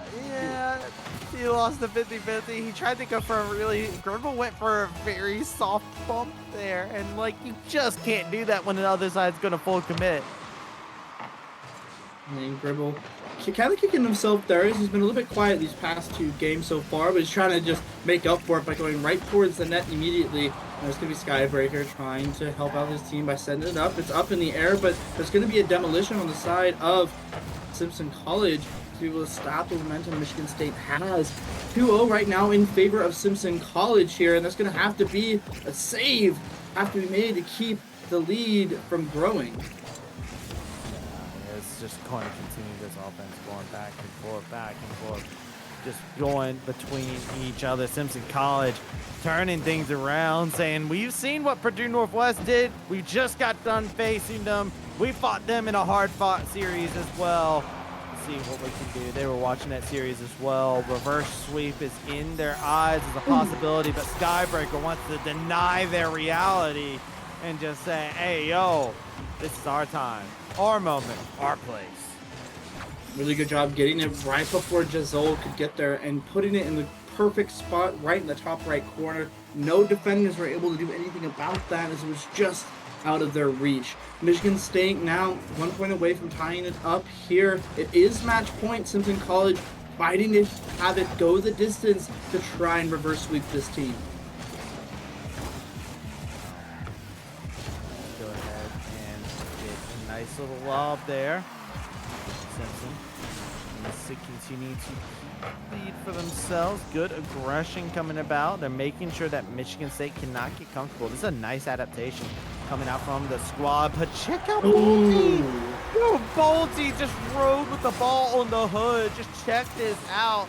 Look at the ball work coming in here. Oh, when he's able to break the ankles of the defender and stop him from going in. He was going in for a soft, but made it a little bit more of a harder hit. It's very hard to defend there. Barkey did his best, but that's just going to be the ball control that much better on the side of Bolte. Bolte's having a great series here at Simpson College. Bolte has been fired up, it seems like, after that game, and just continuing to apply some more pressure into things. Michigan State going to go ahead and continue onward, as they are going to try and look for a scoring opportunity. 2.5 minutes, just a little under, is left remaining on the clock. With a tied game and the way both these teams have been playing, you could see a possibility of a whole new tie being set up with both these teams showing that they have the ability to make those scoring opportunities happen. You decide want to go to OT. They just want that game-winning goal for themselves. And look at this, just back-to-back-to-back shots. The defense from Michigan State keeping it away from the goal is what's going to be able to spark their offense back up. All the players are low on boost, but just trying their best getting away from their side of the field. Gribble is going to be able to hit it away and start the offense going off strong. As it's going to be Bolte hitting up in the air again. Now it's going to be a clear goal. Let's see if Michigan State can do anything with it. It doesn't seem they're able to clear it out just in time. Yeah, it's hard to make a shot from that angle. Very difficult shot to be able to make. Now Jaswell's going to be able to get into a good scoring position possibly, but nobody able to score from there. Good defense from Michigan State. Center up the ball. Textbook lob right into the net. Tries to clear it. Just barely. Jaswell making sure that nobody from Michigan State has an easy time at the goal, but they're looking for another one. A new contender has appeared, but he is over here. As Bolte wants to be able to find another scoring opportunity for the team. The Michigan State just experienced heartbreak after heartbreak, back-to-back consecutively. Michigan State gotta wipe that from their mind, get that goal in there. There we go. They finally get the goal after chasing it for the last minute. That was going to be Gribble, right place, right time. Again, Michigan State threw so many passes, so many different ways, and when it finally came to Gribble, the defenders weren't ready for where it was going to go. Gribble able to hit it in beautifully and get the lead for Michigan State on this match point. See it here. Go ahead. Gribble gonna continue to keep control. Simpson College They lose here, it's not the end of the tournament for them, but a dub here means that they could possibly start mounting their reverse sweep. It's the only option that they have. They have to get at least one goal so that way they can at least force it into OT. They're fighting tooth and nail in front of the net, but check it out. Gribble is playing a little bit of some dribble game and says, I will deny you. Able to take him down. Look at that. Broken ankles all over the thing. Pick up your axles.